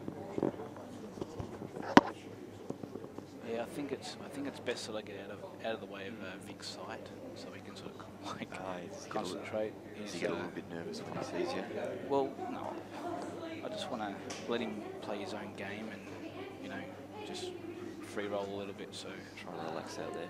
Yeah, I was saying that I actually think he needs to open up a little bit more. Yeah, that's how he did well in the Golden Q and stuff like that. Like, he can be a dangerous player. Yeah, I've told him to open up a bit more, but he's still very tentative. I think him and Jason in the semis, they had a tactical frame. I thought was actually a really good frame by both of them. Well, they both played very well for anyone's standard. Not too sure what Shane was. I got trying to land on the red long. Got let off the hook last frame. I was I should have doubled my yellow out, but I tried to tuck the white in and make him force him to play the red. I think that was an okay shot, but you had to tuck the white in closer to the yellow, so he can't just come off the cushion with these other yellows. The reason why I didn't want to just double it out and try and tuck it in there and make him play the one over the pocket is that as soon as he plays the one over the pocket, he loses that pocket, and I gain that pocket by having my yellow there. Yeah. But I didn't do it. I didn't do it right, and he got out of it, opened up his dead balls, and he was massive favourite after that, so I was very lucky. It just goes to show you how important it is to play every shot to the best of your ability, not just play the shots that you think are not as important to half of your ability. It's kind of like thereabouts, because before you know it, they play one good shot, and the whole frame turns around. Commentating's he's a little bit biased here. Just wanted to put out. Vic's on yellows. What do you want him to do here as his teammate at 3 on the grand final? I want him to go out guns blazing. Blazing, hey? Yeah. How would you suggest he would do that from here? I'll tell you what, taking on this ball is not a bad start. I think this is kind of what you're talking about. He's just kind of playing these shots.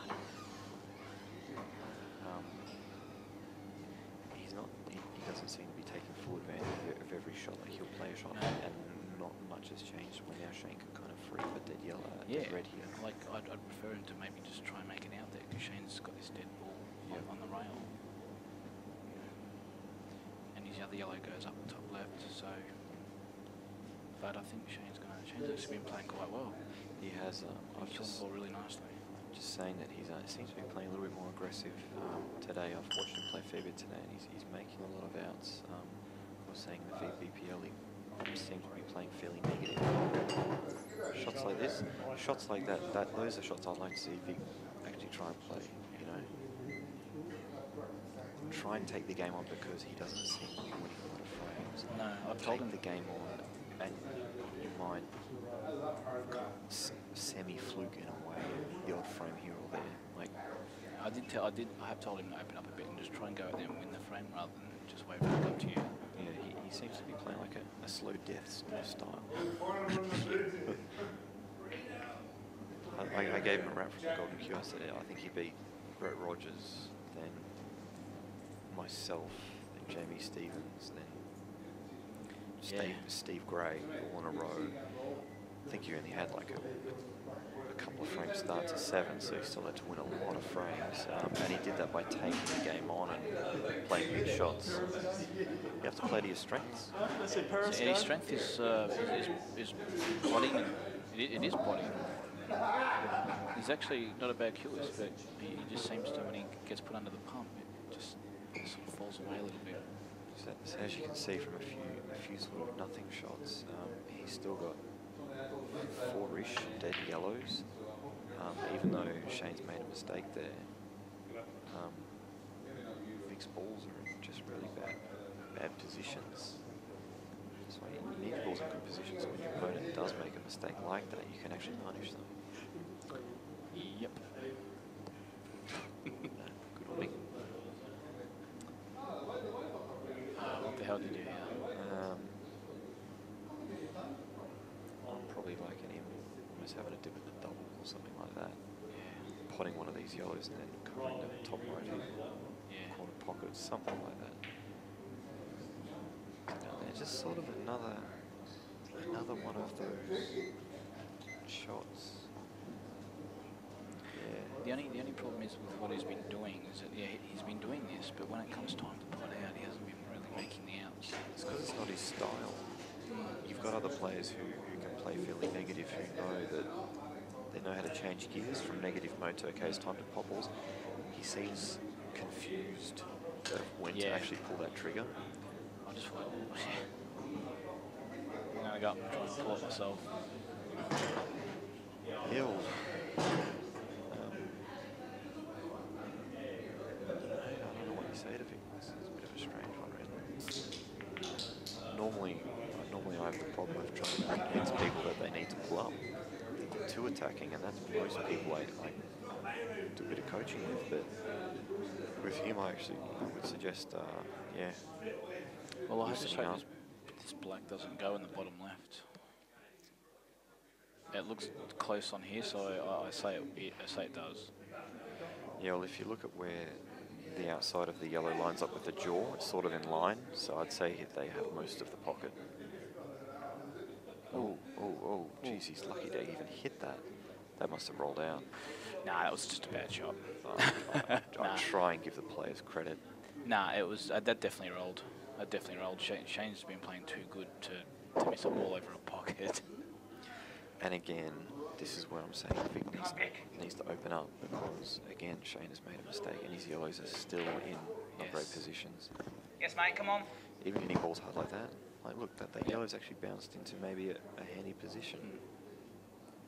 Don't really know what he's going to do now, but just roll this one in the centre. Roll this one in the centre. Maybe play it hard, come off the cushion and try and extract something. Can he stun into the ball next to him?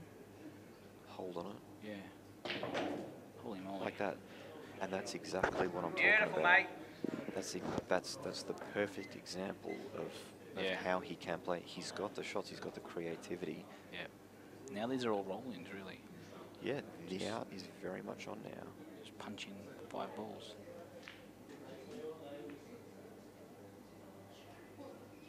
Just got a little bit of a funny way about this, but that's okay. Right. I'm happy to have this chance.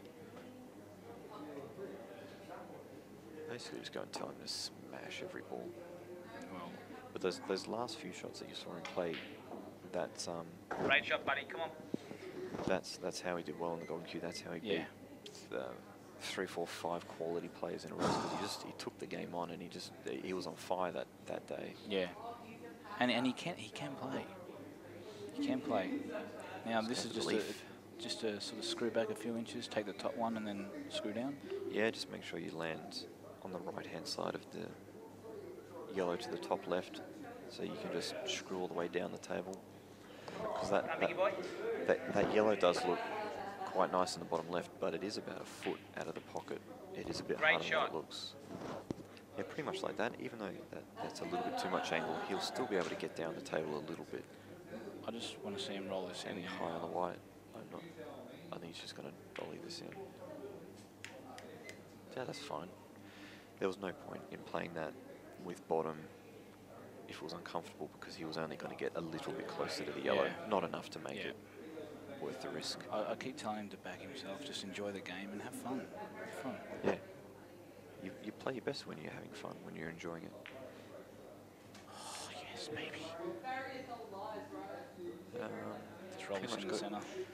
Well, the white's going to run a bit, go right down towards that big I think you can pull up. Top left. I think it'll pull up about a foot before. I think there's a lot of angle. I think you got to play this long. There we go. Yeah. And that's a great out. That was a top out. That's what we need. I know there's only a couple more frames to go, but that's what you got to. That's what he's got to do. Great out.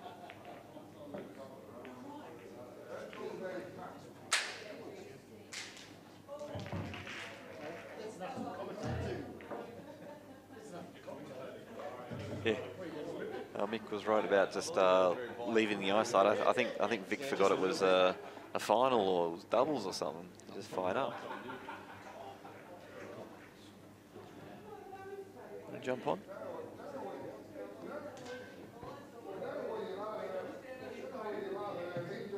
I might just pretend to be multiple people. I'm here by myself now. So I don't know. So Benny Noonan, what would you do here? Oh well, I'd take 2 seconds a shot, and I would have already potted 3 reds by now, and snooker myself and come off cushion and knock that ball in and just knock the black in. Jeez, Benny.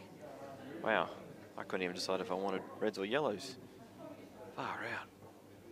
Pete, what would you do here, Pete? Well, I'd triple that. I'd double that. I'd snooker myself accidentally, come off 2 cushions, knock that in, and then you know what? I've actually snookered myself on the black. Then I'll come off 2 cushions and then knock that in, but not without doing 3 massays. Jeez, Pete, 3 massays coming off cushions. I don't know how you do it. It seems exhausting. Jake, what would you do? Oh, well, Robbo, I just never make a mistake, and I just put the white exactly where I wanted every shot and never give my opponents any hope of winning at all. Jeez, Jake, well, that doesn't sound very fun for your opponents now, does it? That was my best.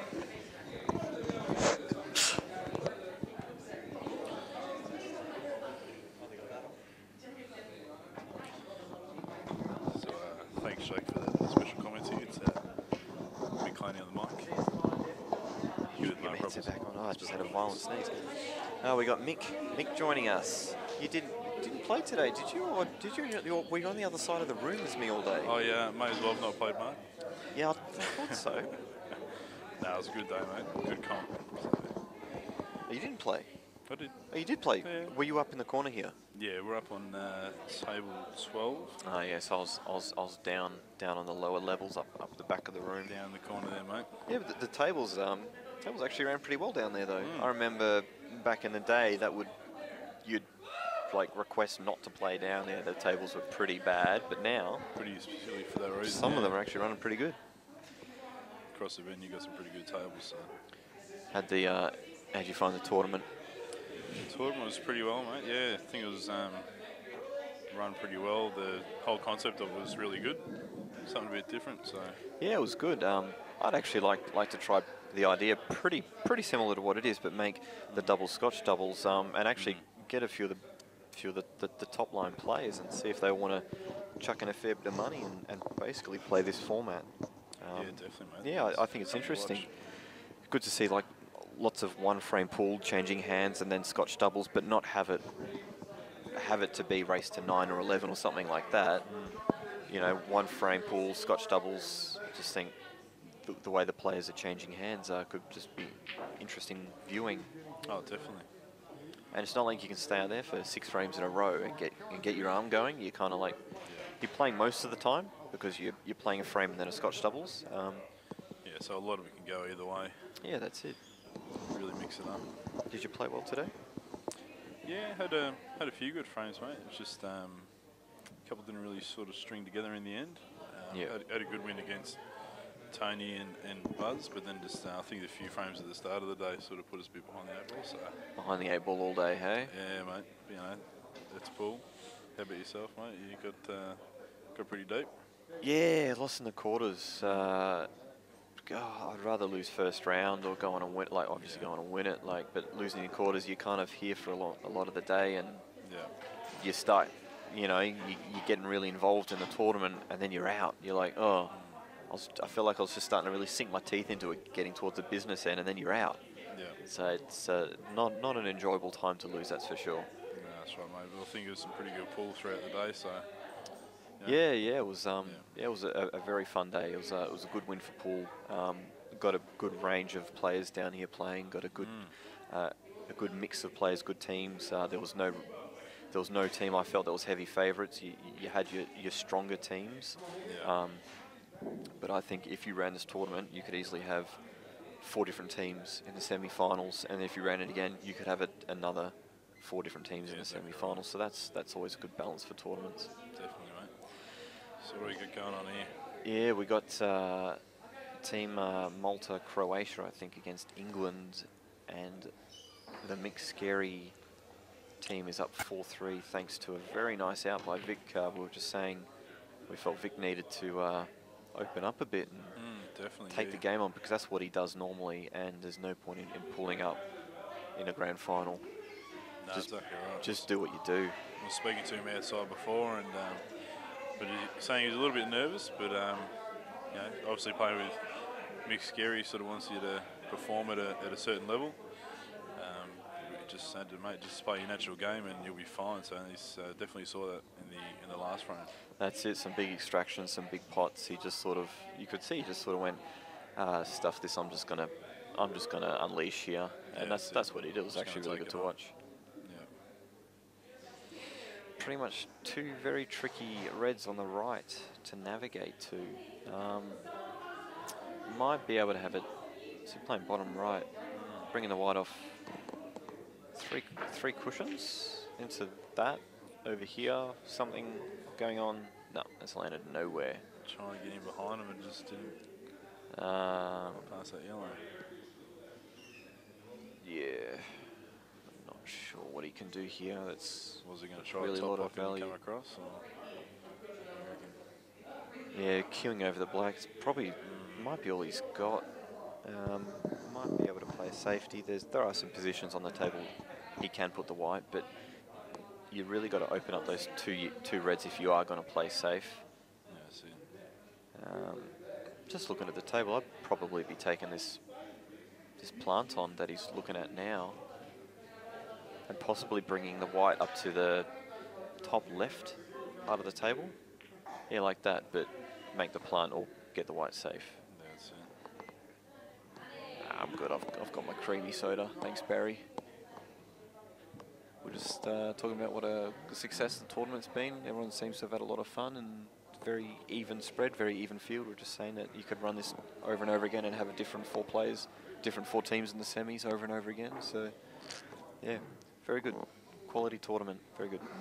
Nice, just something a little bit different too. It's good to see some different faces, you know, some different players on CueballTV. Just kind of surprised he's taken this one on. No, he's played that pretty well. He hasn't landed the greatest. Yeah, he might. He can half ball this one in down the rail. It's a bit of a blind pocket, and the white's hard to control. Or he can snick the other one over to the top left-hand corner pocket, and the white's going to come sort of back to where it is now, but maybe going off. So definite pros and cons of both. Which actually shot would you be taking on here? I probably would take on the one to the top left. Top left? Yeah, Yeah, I think it's a preference. Yeah. I think it's a preference thing. I don't think there's a right or a wrong shot here. If you hit this at the right pace, you'd be right. Oh, he's played that well. Yeah, it's a good shot. He's striking the ball very well, Shane Lee. I don't know if he's just clicked today because of the format, or he's in a good mood, or if he's actually been putting a bit of practice in. I'm not sure, but he is playing very well today. Definitely been a credit to Gemma. I think of all the teams, they've probably done the best combined teamwork, you know? Yeah. Like, if you ask them who's been the better player of the day, if that's how you want to put it, they probably don't know. You know, out of respect, they'd probably say the other guy, you know? Well, I have heard that Jamo's been hitting the ball quite well. Look at that. You praise them, you give them a big rap. Commentator's curse. And he's actually even made a big pocket to the middle for the red on the right-hand side of the table like that. That's just what Malta's looked at now. You can actually even play it now. Oh, that's just gone real bad. You can play it now. Play the red in the middle. Then he's got the red on the left-hand side of the table. Easy hold for the black. That's not good. That's not good. Now he's... So you can try off the yellow there. That's the safer option, because your chance of not leaving on the yellow. It's a great shot. Yeah, he's played that well. That was a lot harder than what it looked. Definitely.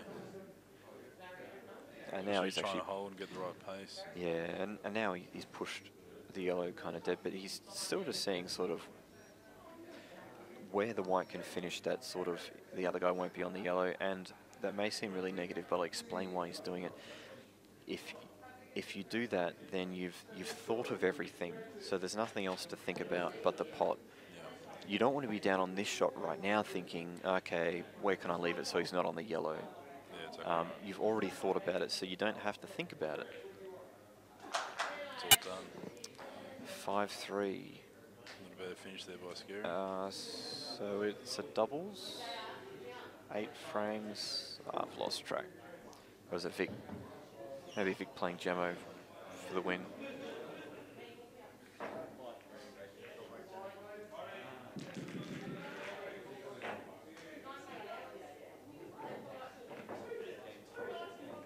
It's good to see a few people sticking around as well.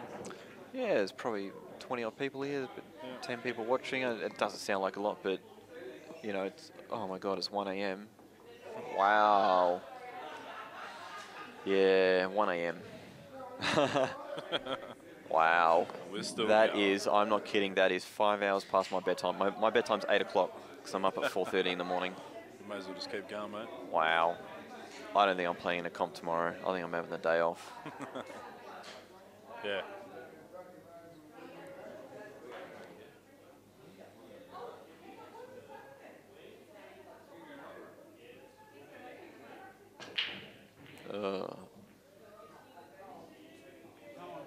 I think he's been fortunate to get a ball in there because not many balls really come out, and they've actually chipped out quite nicely. They've landed pretty good. What I don't like about that break is see how they all have that natural spread. It looks like a big break, but not many balls actually hit a cushion there. Yeah. Probably only 5 balls actually even hit a cushion there. Yeah, that's right. So what's going to happen is you're not giving enough balls a chance to go in, but what happens is if you leave the table open, you've chipped them all out nicely for your opponent. Yeah. So you've got the result of a big break, but without the actual chance of a ball going in, big break. So not a fan of the style of break he's chosen there.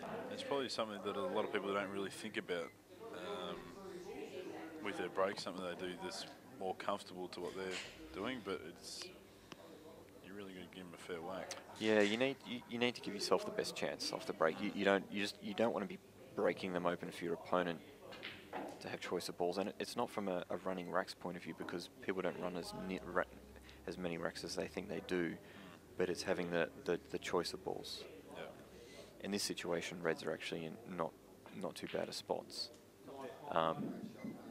But if reds were in a really bad position, then you choose yellows and you have the big advantage that way. Geez, he really does just get on with it, doesn't he? got a pretty good flow happening.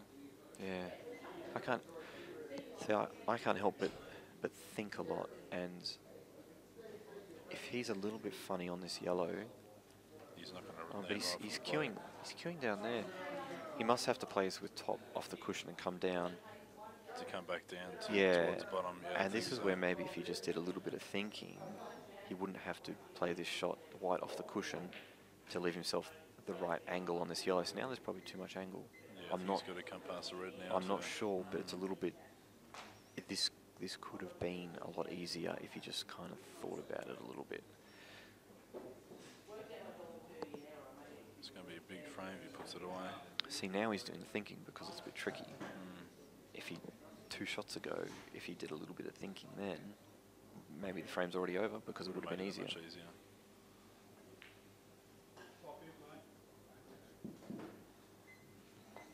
I back him to knock this in. Pretty much back Jamo to knock in every ball. He's playing pretty well today. Yeah, good potter. Yeah. Very good potter. Very confident.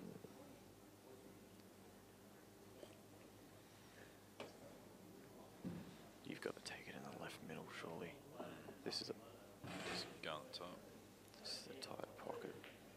Just go on the center. Oh, nice one.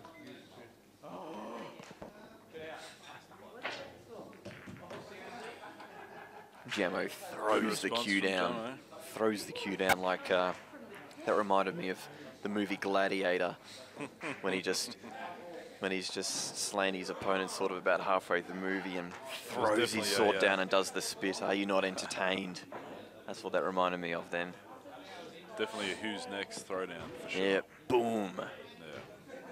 Oh, and it's his break now. Gotta love the old little message on the back of his shirt there. Yeah.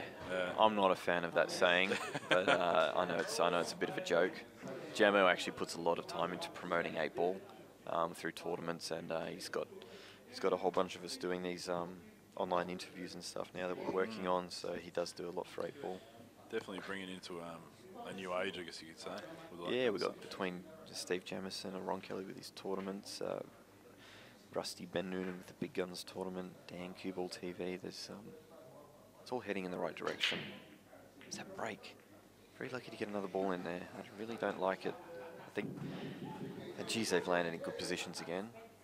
But that just reinforces what I'm saying, is that yes, he's gotten a ball in twice, but there's really only been a few balls that have had a chance of going in. And imagine if you dry break here, look what you're leaving. Exactly right. That's my opinion anyway.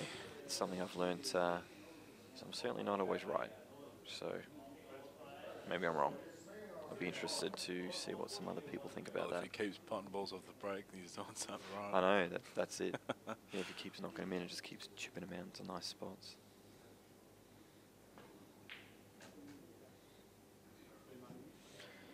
Oh, my first glance was yellows, but I didn't actually...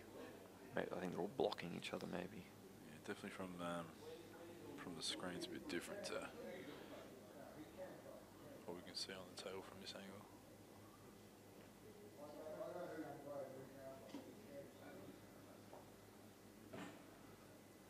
Definitely goes to the centre there.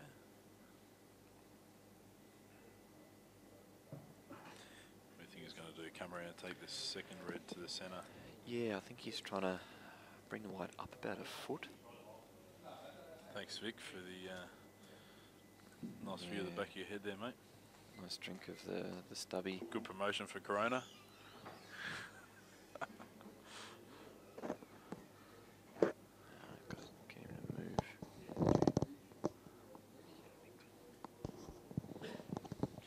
Just getting to scooch over a little bit, eh?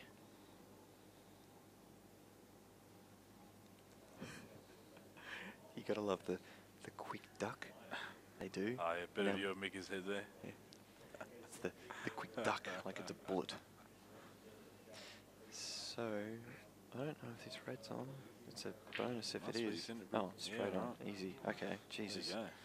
From here, it didn't look like it at all. Jamo, you gotta stop prodding out when I'm saying your break's rubbish, because you're really making me look like a fool here. Bagging the guy's break and he keeps running racks. How's he broken twice in a row?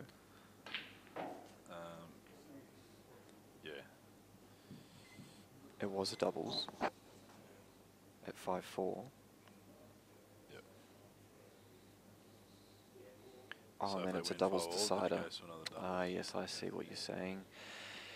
Gemmo makes shines in sense the doubles because he doesn't want Shane to play a shot. Ah, Shane's playing good. This black goes in the bottom right corner pocket. You reckon? Yep. I reckon it does. Yeah, for sure. Yeah, looking at the table, I'd say Land it with a does. little bit of angle on this top red and come back down. Jeez, too much, too much, too much. He's trying to get too nice there. Not what I expected. He's maybe got to come off the cushion, try and drop it in, have a tricky shot on the black. At least the red will get some cover and leave Mick a long shot.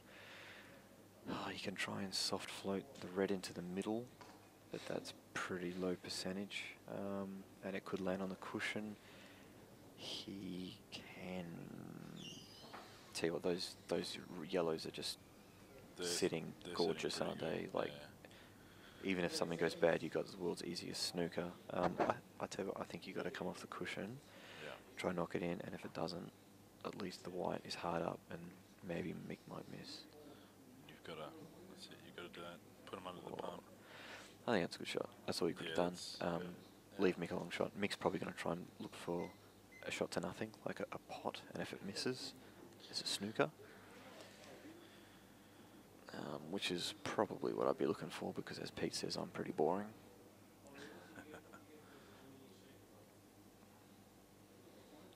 It's pretty good of Benny, Pete and Jake to have a little quick appearance earlier, just to put in their thoughts about what they'd do on one particular frame.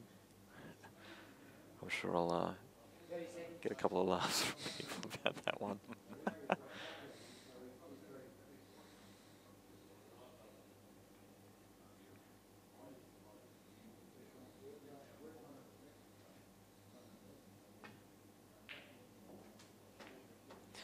He's played that as priority safety, which I think he may have left a gap. But he just wanted to try and gain a bit of control now. Now he'd be looking at laying a good snooker.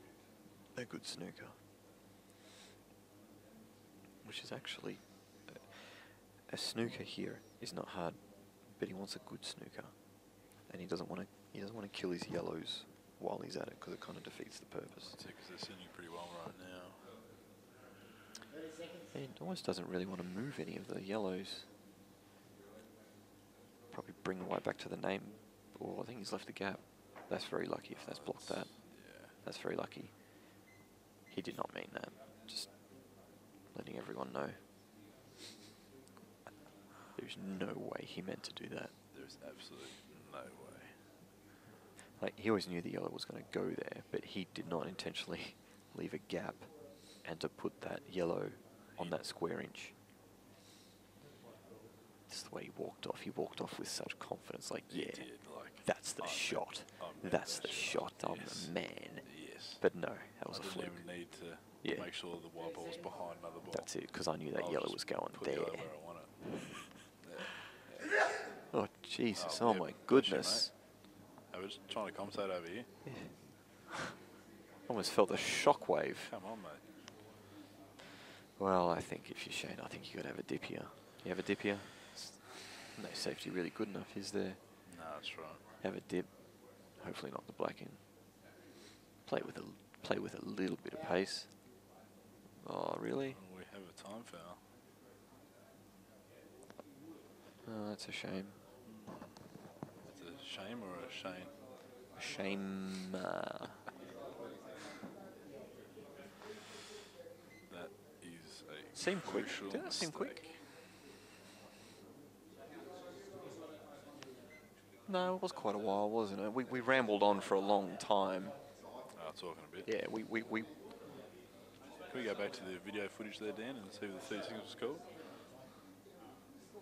yeah, we rambled on a long time about that yellow, and then we had time to talk about him getting out of it and stuff. It was quite a while. True.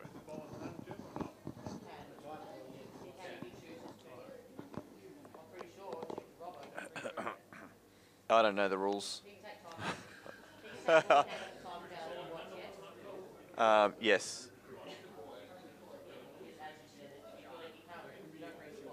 This is Mark's stunt double. This is not really Mark Robinson. So I just try and pot the balls. see ball, hit ball. Yeah.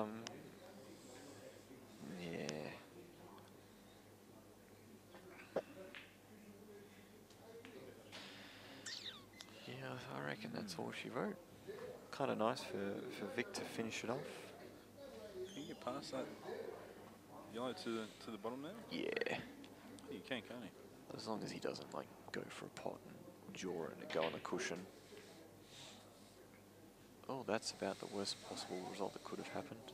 Mick just says it's fine, and it is not fine. If I ever play a shot like that, and someone's on my team, or my partner, if you could see the reaction that Mick just gave there, it kind of looked like he was choking on himself slightly, even though he said it was all right. That was a good shot. That was a good shot. All right. Vic just hold his nerve for a few more shots. I wouldn't mind trying to... little shots there. Yeah, it's all right. That's it. Push through. Run through probably 6 inches or so, and then bring the white up to the balk line, roll the other yellow in, and roll the black in, and a couple of foul. Looks like he's pretty straight on that.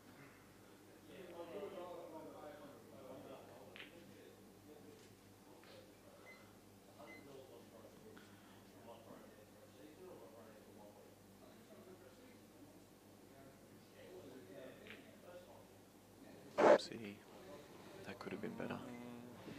Could have done himself a little bit of a favour there and just run down the table. Yeah, that's just a little bit more. He's going to have to... Oh, like a mixed anyway, he can't watch. He can't watch. Put a bit on this. Oh, no. This is definitely missable. This is definitely missable. I'm going to call a miss. I'm going to call a miss. I'll back him.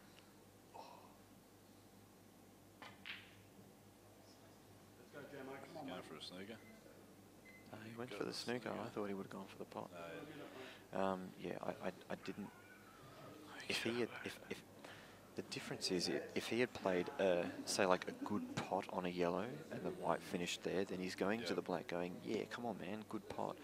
But he's lost the white. He had 2 shots. He wasn't feeling good.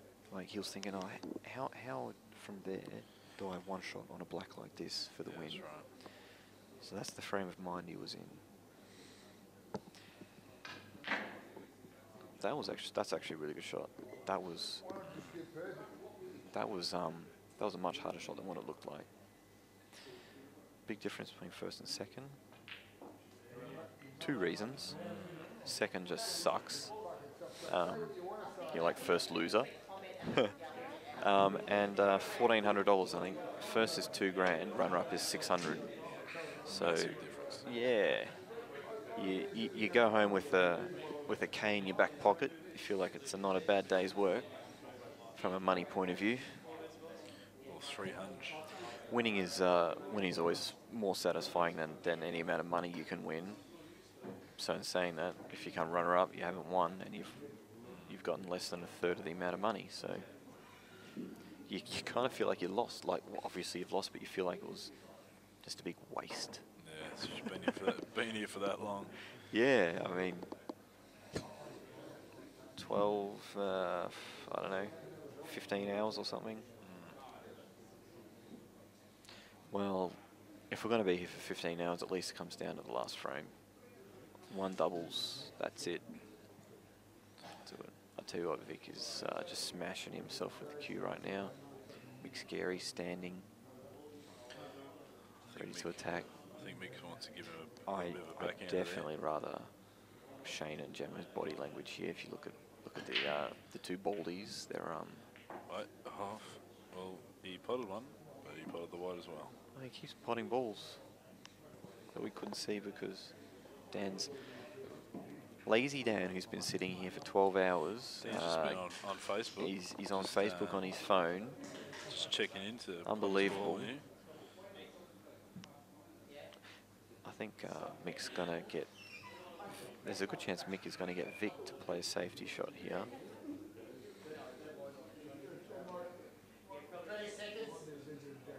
Yeah, I think he's getting Vic to pot this yellow in the middle and then just cover this pocket down the bottom right. Let's see, take control of that pocket. We're sitting alright.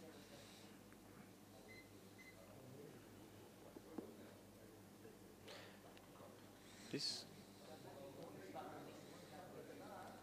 I thought the out was very makeable from here. I guess he just wants to keep it tight, just get as much play as possible. I thought the out was definitely makeable there, but it's I'm sitting here. I'm not really emotionally involved in the match. They're 5-all and nervous and stuff. So that's it. So I want to make 100% sure of the frame. yeah, I think Mick just wants to really kind of play this frame out.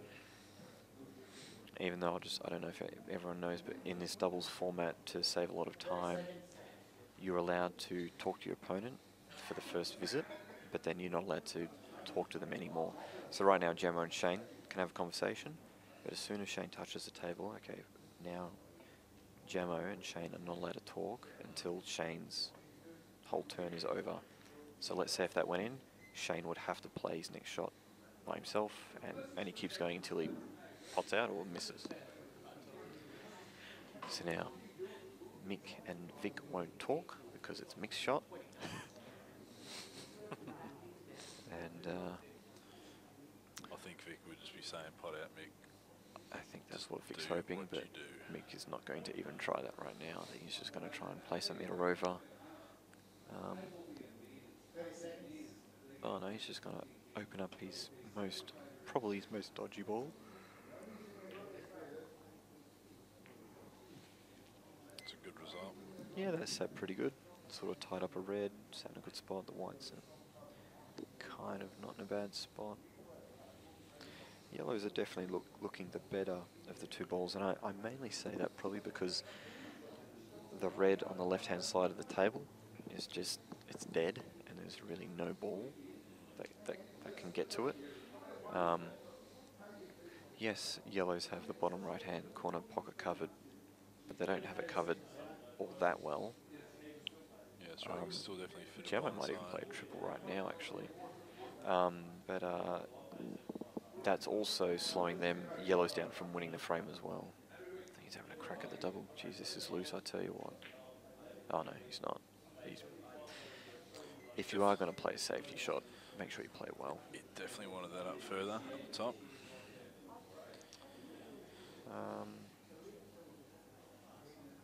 Really, yellow's really only bad yellow now is the one closest to the black.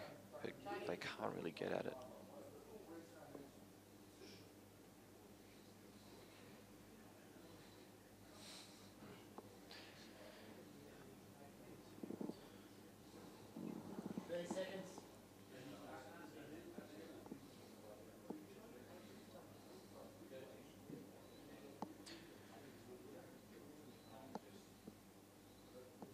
So 30 seconds was called. There we go, that's right, that'll be right.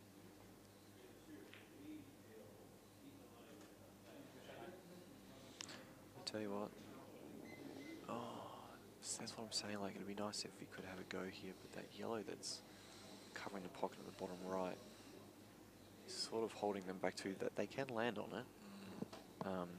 To knock it in, they can. But it's not straightforward though, is it? Yeah. No. See, that's the thing, like right now Mick would love to be able to go over and tell Vic what to do, but he's not allowed. And I'm tipping Mick would probably say just cover this pocket. I think he's going through the middle. He's having a dip.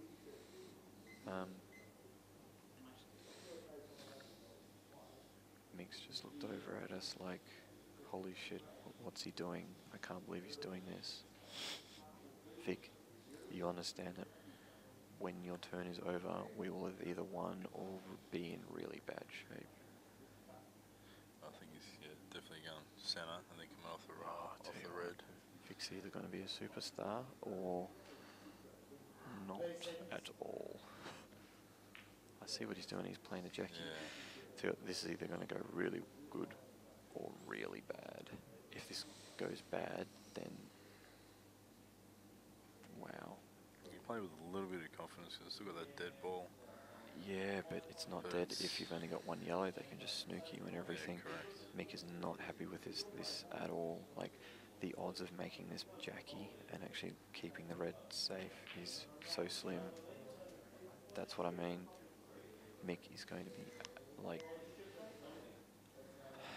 I don't mind Vic sort of having a go, but at 5-all, when their game plan was clearly by time, like it was their plan, their whole frame. That's why Mick told Vic to just knock in the yellow in the middle and play safe. Look at all Mick's shots, they're all safeties, they were just setting the game up, they had time.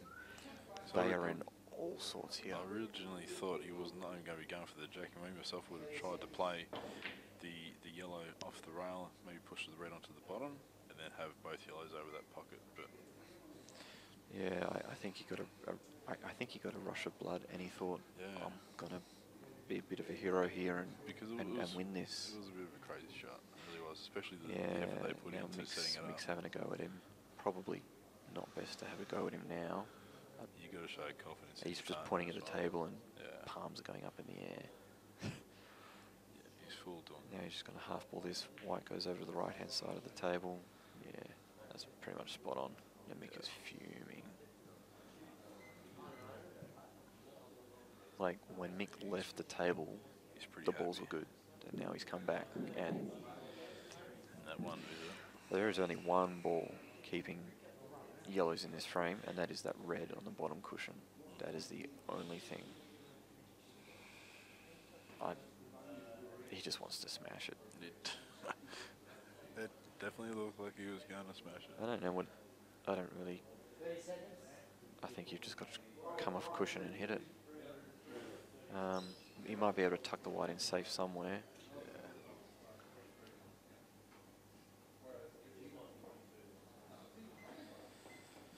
That's probably all he could have done, really. Jammer's going to... See, Jammer can clip off this and have a go at the red that's on the cushion in so many ways that's safe. If any time it goes bad, they can just play snookers again. Exactly right. They've got complete control of the game. Yeah. Like you said, there was definitely no point in trying to go for that yellow because you leave the ball down any side of that part of that table, they're going to be pushing that one across. 30 seconds. No advantage to it.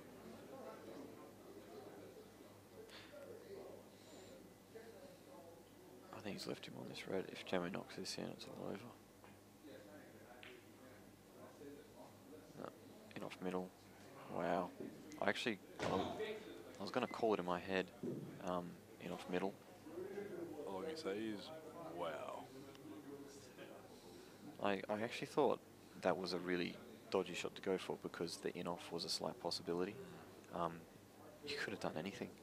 You didn't even have to do anything that visit. I didn't think, yeah, he would actually be going for that shot at all. Yeah, you didn't need to do anything spectacular with that. This is actually a little bit. It's got some minor elements of dodginess to it.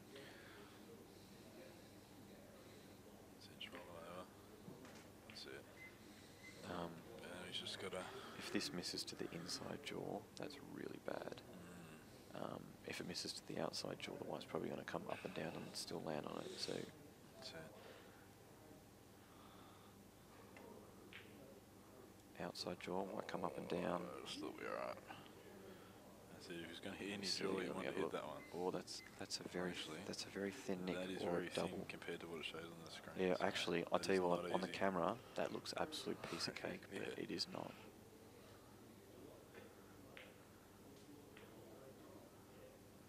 And they win. Oh boy, geez, sigh of relief from Mick. Massive sigh of relief there. I think he Yeah. aged about 5 years in that frame.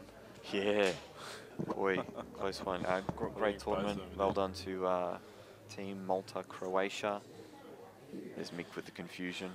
It's so funny. He's won it, but they're still debating about the frame. It's like a joyous blast. Yeah. Bad luck to Commiserations Shane and to Jamo. Thought you boys played very well. Jamo and Shane. Yeah, great tournament, and we look forward to more tournaments like this. All sorts of crazy draws and formats and stuff. It's good fun. Nice to mix things up. And thanks, Dan, CueballTV, and we'll see you all next time. See you guys.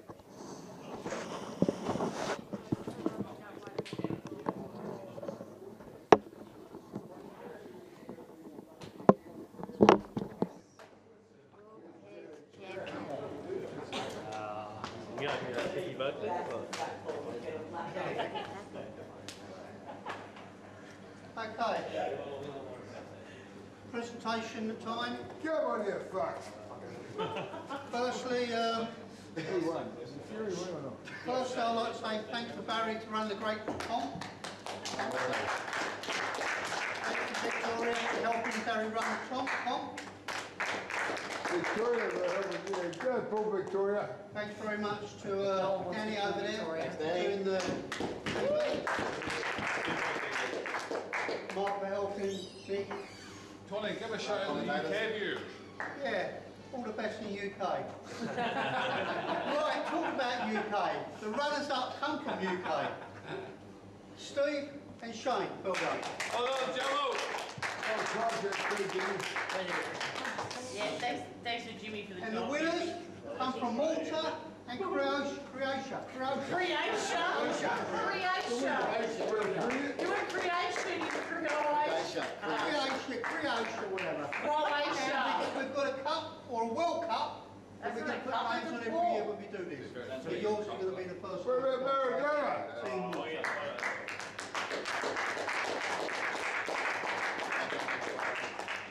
Speech!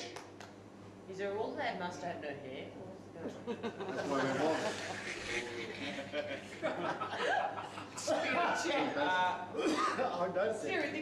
Once again, thanks again to Dan for filming.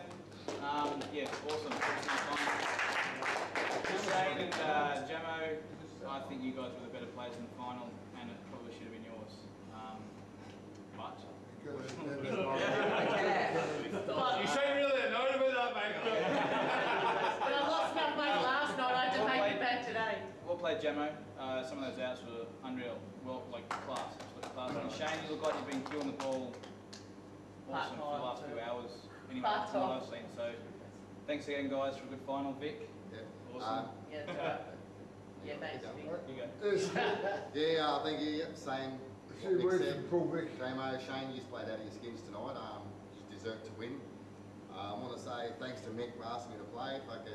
He carried me a lot of the way, but anyway, I've got the winning frame, so thanks to all the supporters. Dan Lynch, thank you very much, mate. Couldn't be without you. Barry and Tony for the great tables, well looked after, and an awesome looking trophy. And I did say this trophy will look nice on our table. When Mark Jobbo said, "Oh, he hasn't got a table," I said, "Neither have I. It's going to go on a coffee table." So cheers, Jobbo. Yeah, just thank you everyone, and yeah, cheers, Mick. Thank you.